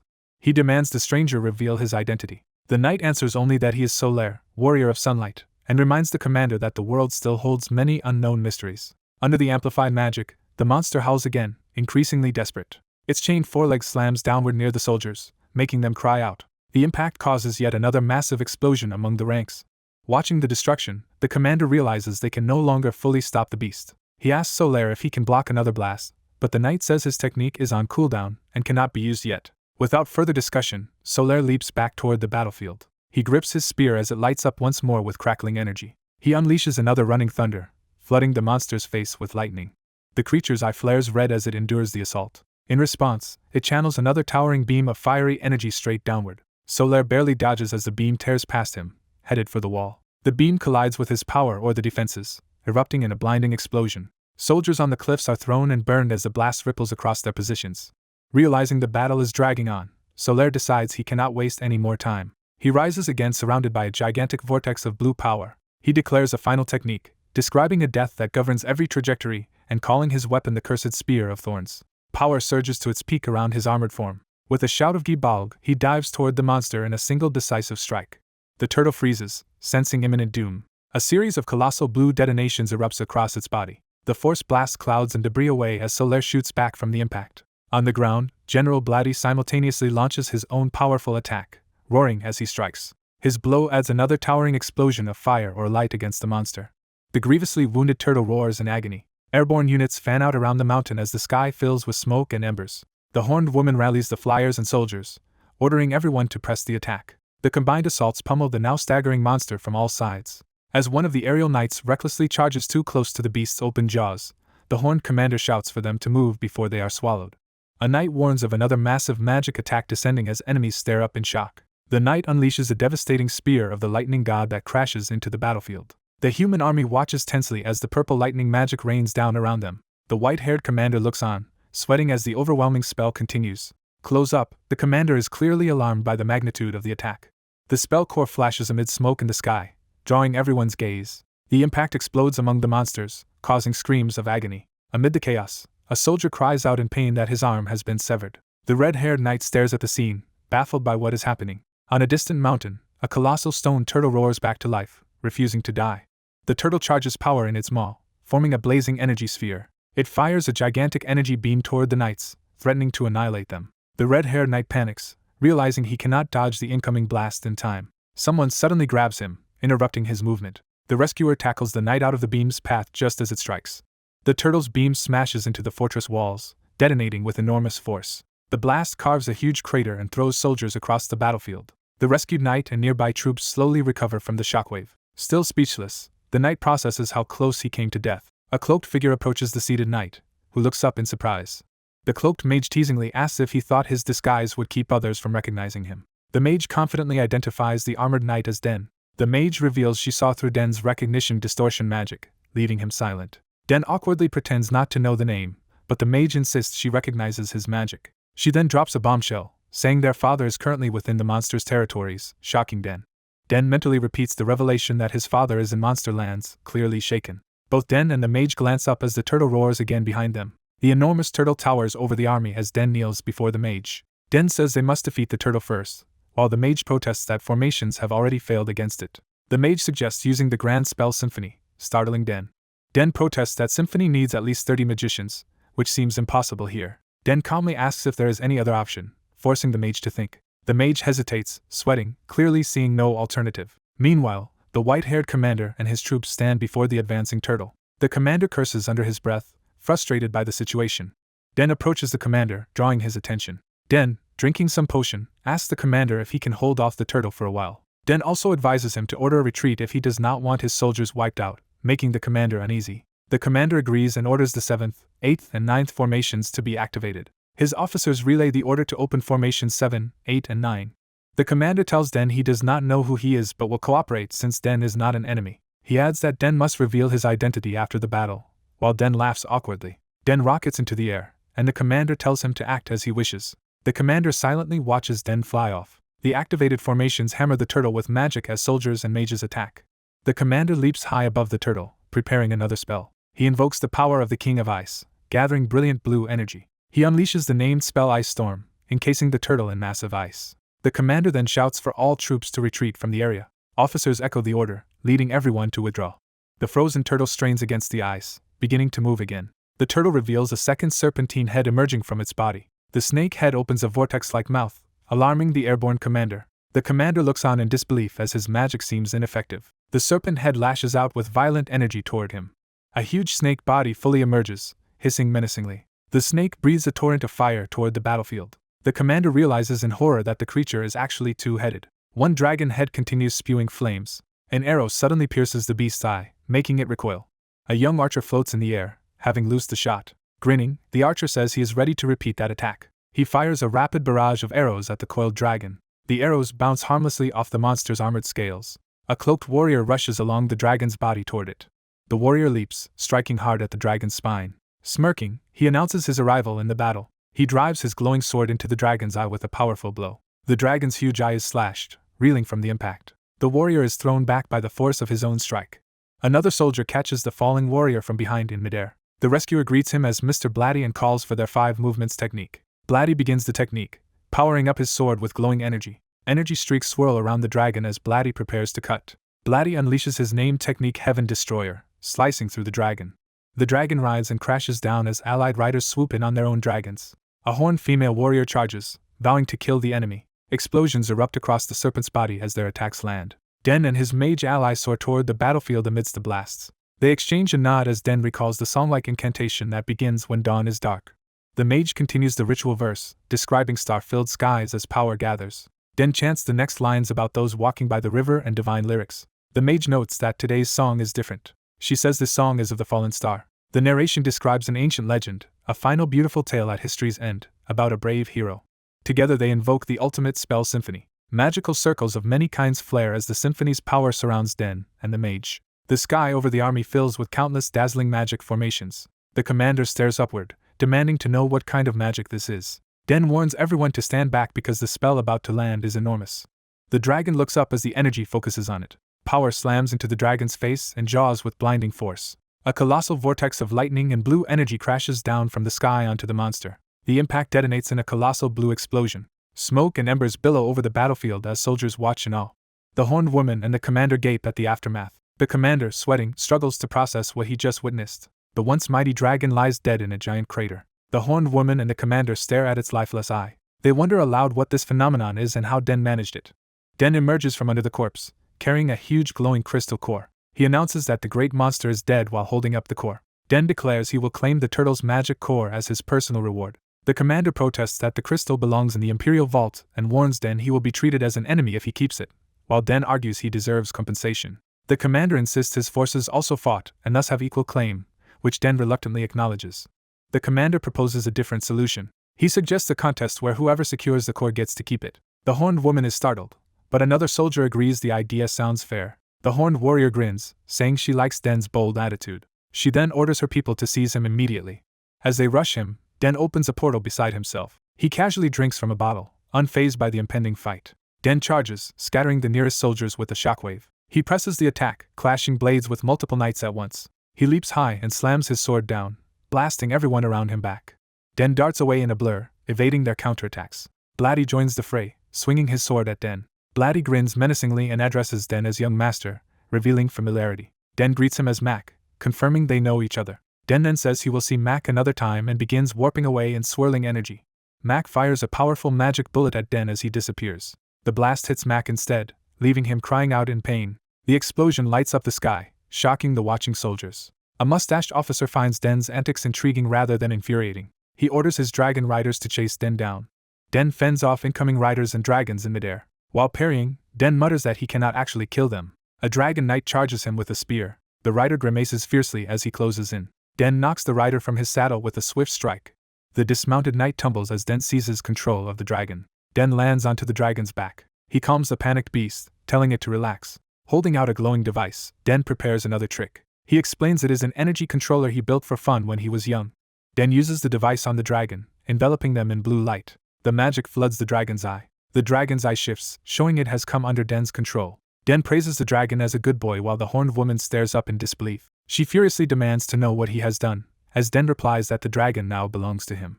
She orders him to dismount immediately. Den objects, saying he has already named the dragon. He commands his new mount Joy to attack, sending it diving. Joy blasts a huge fiery explosion in the sky as another rider is struck. The horned woman crashes to the ground with her own dragon, groaning. From above, Den cheerfully promises to return Joy safely while she curses him. She screams for her forces to hurry and capture him as he flies off. Safely away, Den lifts his visor, sighing in relief. He reflects on the absurdity of unexpectedly meeting his sister here and regrets leaving his original position. Den falls silent, sweat dripping as he contemplates the trouble he is now in. Flying over the fiery mountains, the rider decides to act cautiously for now. The ground begins to rumble ominously through the volcanic range. Smoke billows from a serpent-like mountain as the tremors intensify. Something crashes violently into the rocky ridge, shattering the ground. A man and his dragon charge through explosions along the fragmented mountainside. The man focuses sharply as he rushes forward at high speed. He leaps into the air, aiming himself directly at a huge dragon's head. While descending, he shouts the name of his technique, preparing an all-out attack. He unleashes his 5 movements, mountain breaker technique in a blazing impact that makes the dragon scream. The struck dragon growls in pain, its eye glowing red. Another dragon counters by hurling a massive stream of fire down toward the man. He dodges along the dragon's body, letting the fire pass beneath him. He follows up with another explosive blow that engulfs the dragon in light. Once more he invokes 5 movements to continue his assault. Using Wind Cutter, he slashes the blue dragon with crossing blades of wind. The dragon screams as the wind blades cut into it. A dark dragon zooms past the man, the clash filling the air with energy. Grinning confidently, he taunts the monster, asking where all its strength went. He mocks it further, telling the so-called mightiest monster to try harder while blasting it again. His attacks slam into the ground in a massive explosion as he descends. The great monster lies on the ground, weakly groaning. The man runs toward the fallen creature as it continues to moan. Looking at the subdued beast, he states that the fight is over. Standing before its huge body, He calls the monster a disappointment for not putting up a better fight. He suddenly senses something and turns his head alertly. He sees 3 hooded figures silently approaching through the smoky landscape. The figures appear wearing eerie masks, and one of them asks who he is. Recognizing them, the man remarks that it has been a while. The masked leader addresses him by the title Doomstone Blade. The scene shifts to night at the capital's palace. Inside the palace corridor, a guard hears something unexpected. The guard senses that something strange just happened nearby. A cloaked intruder suddenly appears right beside a surprised guard. Outside, light shines from one of the palace towers as the event unfolds. Moments later, the hallway is littered with unconscious guards while 3 cloaked figures walk toward their goal. A secure door or window unlatches with a clack, granting them access. They enter a small chamber where a single locked chest rests on a pedestal. Inspecting the chest, one of them comments that the palace magic circles were vile but made sneaking in easy, and decides to take the chest. Holding the stolen chest, the leader derides the emperor as foolish. The next day, news spreads at the palace that the imperial vault has indeed been robbed, and officials admit they lowered their guard. In a parlor, a white-haired officer and a man in red discuss how the thieves bypassed heavy magical defenses and are no ordinary criminals. The man in red is asked to take charge of guarding the palace, but he doubts his presence would change much. He adds that his temporary appointment might disrupt the guard chain of command, and the officer concedes the point. The red-suited man apologizes for being unable to help further, while the officer instead apologizes for burdening him. The officer then mentions he has received the man's report about the ruin they recently explored. He notes that the man's plan there failed and asks if the relic was also taken by the Ecliptic organization. The officer answers no to that assumption. He hints that the culprit is someone the red-haired man has likely heard of. The man in red identifies the thief as Lupin. Elsewhere under blue skies, Den arrives home calling out that he is back. His excited younger companion asks Den about the great monster he supposedly fought, and how terrifying it looked. Den insists he is just a civil servant who never even saw the monster, while his friend presses him for any information he has heard. A red-haired girl named Ali appears on the stairs, greeting Den after some time apart. As she approaches, Den looks surprised when she silently extends her hand toward him. She smilingly asks him for the souvenir he promised. Flustered, Den repeats the word souvenir and Ali reminds him he was in Warrant and could have bought something there. She asks what he brought back, noting that Warrant is famous for its jewels, while Den awkwardly hesitates. Den admits he did not go to Warrant for leisure, which leaves Ali quietly disappointed. Turning away, Ali says she should not have expected anything from him, clearly hurt. Den hurriedly offers to get a present now, but Alice angrily refuses, tells him to go to bed, and storms off while he calls after her. Narration states that a week after the great monster battle, time has passed over the bustling city. Den explains that he and Frem received extra vacation days for their role in the battle and ruin, finally allowing them to rest. On the first day of vacation, Den works on remaking his Lupin mask, noting he hides the full truth of his actions from his sister. He then repairs his mechanical birds and studies the golem cores and magic crystals, thinking his vacation will remain peaceful. His green-haired cousin Lisbon appears asking if Den is ready to be scolded. Den nervously asks why and Lisbon points out he went to the front lines without informing Alice. Eating a sandwich, Den begs Lisbon to keep that secret. Lisbon reflects that Den grew tremendously during the recent battle. Flashbacks show Den's performance against strong monsters, and Lisbon reasons he will advance quickly with the right teacher. Den agrees to Lisbon's request on one condition. He proposes that Lisbon must beat him in a best 2 of 3 fight. They discuss choosing 3 different criteria for the rounds, letting Den pick the final one. Den adds that if he wins, Lisbon must help him with a favor, which Lisbon finds hardly a reward but reluctantly accepts. Den asks what Lisbon wants to start with as he clears the table. Lisbon enthusiastically chooses a sword fight for the first round. Den walks away calmly as Lisbon points and declares his choice. Den internally complains that Lisbon shamelessly challenges a civil servant to swords despite training at night school. Outside, the sword match begins and Den quickly knocks Lisbon down. Lisbon, embarrassed, claims he simply got lucky and that his childhood sword training unexpectedly helped. Sitting on the ground, he asks how Den learned such techniques, and Den explains his grandfather once taught him back in their hometown. Lisbon insists this level would place Den at the top of the night school class, but Den modestly downplays it. Den cheerfully declares the first victory his and walks off, leaving Lisbon speechless. At a separate meeting, someone exclaims in surprise upon learning that Den is Lisbon's cousin. The red-suited superior admits he always thought Den's magic was unusually strong, while another advises him not to be surprised yet. A military man reveals that Den defeated a dragon in Olympus Forest with his magic, astonishing the others. The red-haired man confirms it, saying he personally saw Den use that magic against the great monster. Another warns him not to scout Den, explaining the boy is heir to a chief's position and meddling with him would cause trouble. Conversation shifts as they mention rumors that Lupin is actually Denbeg, and note that the boy has achieved something incredible. They worry that Lupin is being branded a heretic, a charge that could ignite conflict between the Crow tribe and the temple. The red-haired man tells them not to worry.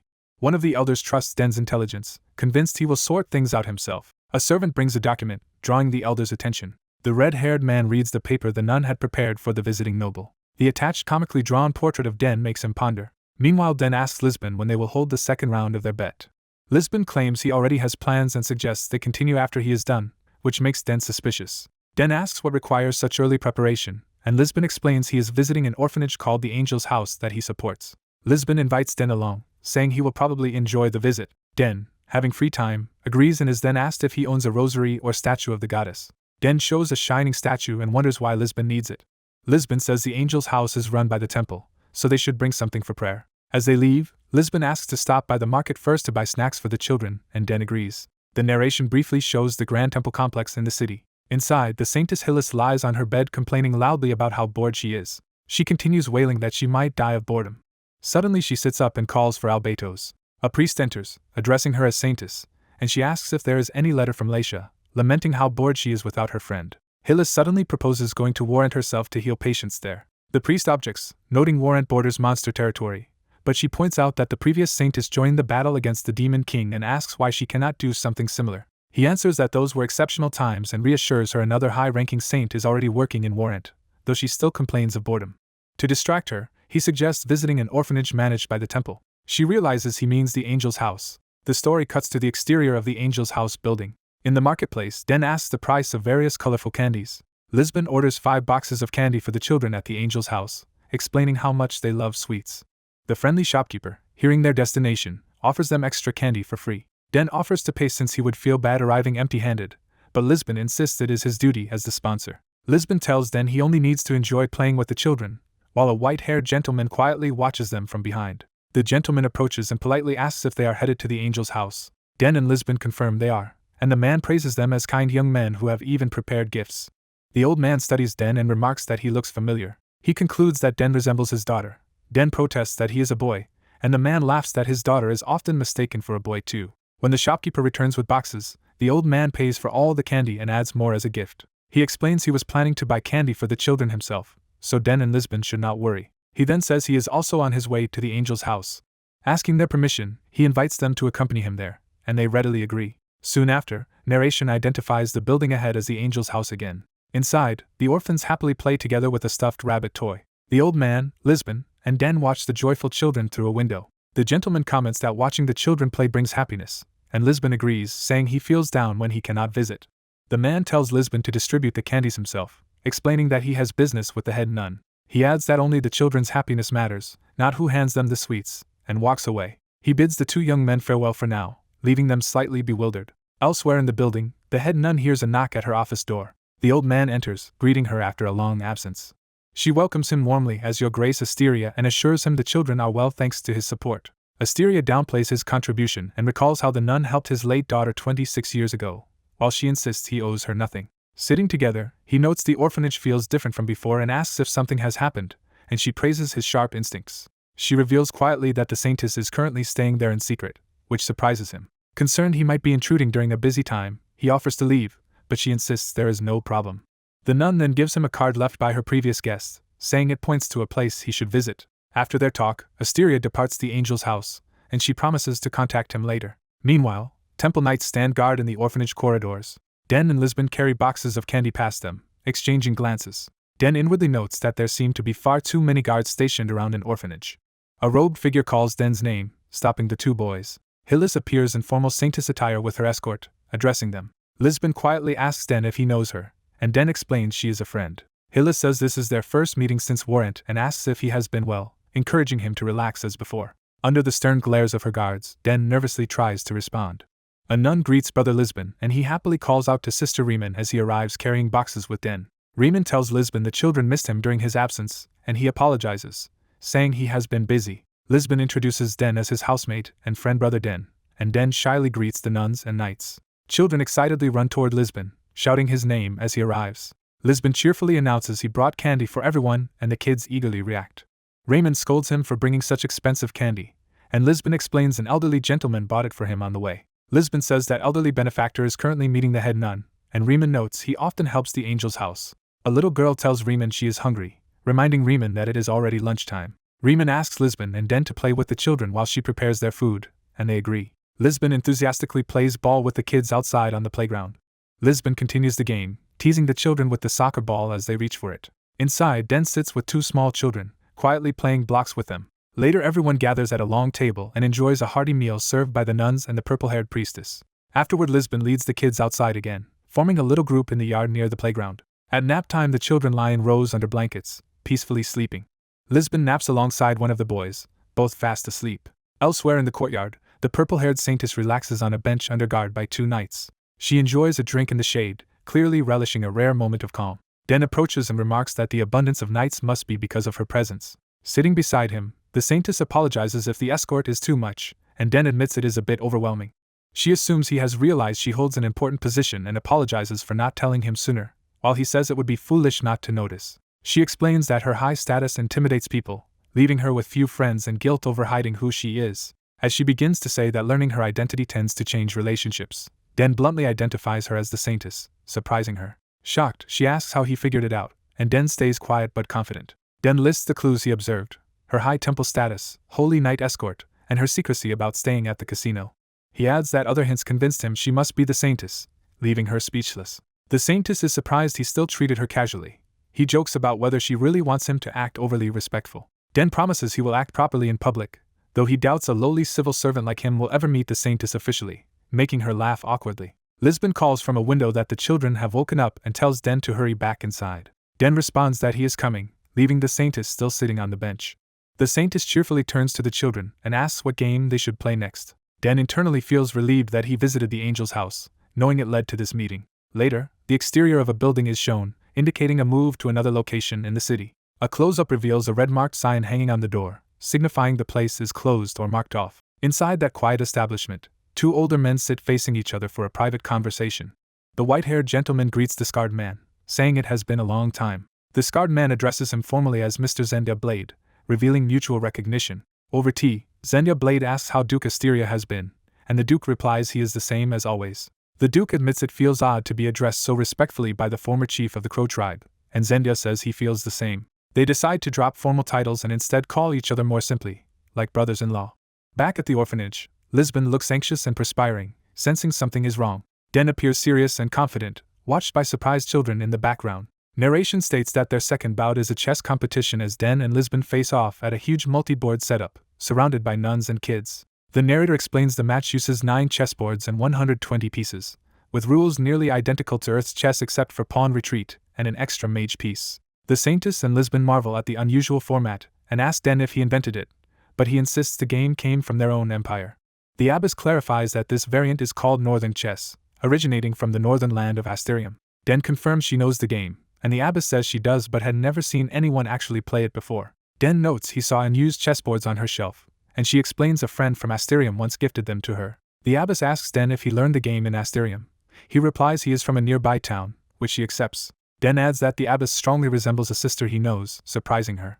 The abbess recalls that the elderly gentleman earlier said she looked like his daughter, reinforcing the resemblance. Den asks the abbess the sister's name, and she replies it was Anemone, which Den repeats in surprise. The abbess, startled, says her own mother was also named Anemone. She then asks Den's age. He tells her he is 16, soon to be 17, and she acknowledges the answer thoughtfully. The abbess internally worries it might be more than coincidence, but notes that Sister Anemone died 25 years ago. During the final move of their match, Den delivers checkmate with a knight, causing Lisbon to cry out. Den narrates that he won 2 rounds of their contest while Lisbon begs him not to tell Alice about his defeat. A knight, hearing this plea, reacts just as a loud series of approaching impacts is heard. The knight looks sharply toward the disturbance as something rushes in. A massive explosion destroys the entrance archway to the yard, startling everyone. In the settling dust, the abbess complains about the mess and scolds the head nun for not heeding earlier warnings. A boot steps forward through the smoke, announcing the arrival of intruders. A smug blonde priest flanked by thugs orders everyone to leave the premises. The two groups, temple men and orphanage defenders, stand facing each other in a tense standoff. The leading knight urges the saintess to depart, but she insists they must first understand what is happening. The blonde priest notices these unexpected visitors and comments on their presence. Leering, he asks why such a beautiful young woman like the saintess is here, while she glares silently. The abbess pleads with priest Lettre to discuss matters another day, but he mockingly insists that, as donors and guests, he and his men deserve attention. Den and Lisbon coldly question whether these men are really donors, hinting that unlike them the abbess seems to favor those who give money. The abbess tries to end the confrontation by promising to visit the great temple herself, but Lettre patronizingly tells her there is no need for an elder like her to travel. Letra's henchmen suddenly kick the playground equipment, shocking the abbess. The thugs begin systematically destroying the grounds, shouting that everything must be smashed. Riemann and Den rush forward, demanding they stop.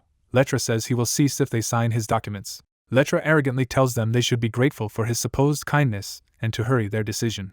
Enraged, the Saintess charges at him with a flying punch, screaming an insult as he panics.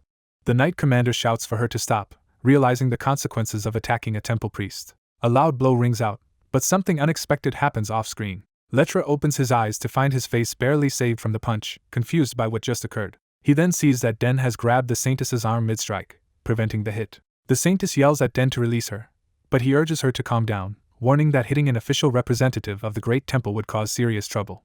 Letra, furious at being interrupted, starts to shout at Den. Trying to reassert control, Letra threatens Den and orders him to leave before he gets hurt. Lisbon appears amid Letra's unconscious henchmen, calmly warning that they will be hurt more if they persist. Letra curses them all in frustration as he realizes his muscle has been defeated. The knights close ranks behind Letra with an intimidating aura, making him squeal in fear. He flees while shouting that they will regret opposing the Great Temple and accusing them of blocking holy work. As he runs off, he promises vengeance, while the knights, Saintess, and Den watch silently. A nun anxiously checks if the Saintess is injured, but the Saintess assures her she is fine. The abbess then asks the Saintess to explain who those men were and what is really going on. The Saintess says the explanation is long and invites everyone inside to talk. The scene shifts to the exterior of the building, signaling the transition to their private discussion. Inside, Lisbon, Den, and the Saintess sit stiffly on a couch facing the abbess. Den, nervous, asks if he also needs to be present for this serious conversation. The Saintess hushes him, insisting he stay quiet and listen. The abbess begins by saying the situation is complicated, and Den politely asks her to explain.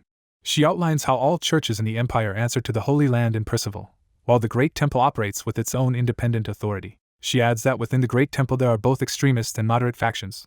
Although smaller, the moderates still hold significant numbers. Den summarizes that the Angel's House was built by moderates, and now extremists are trying to shut it down, which the abbess confirms. She explains that His Eminence Fernando led the extremists yet was respected by moderates because his supposed extremism came from opposing the previous emperor's attempts to curb church power. Den recalls hearing Fernando's name and learns Fernando was gravely injured last October in an attack carried out by the heretic Lupin, whom Den remembers as the golden-masked man he struck.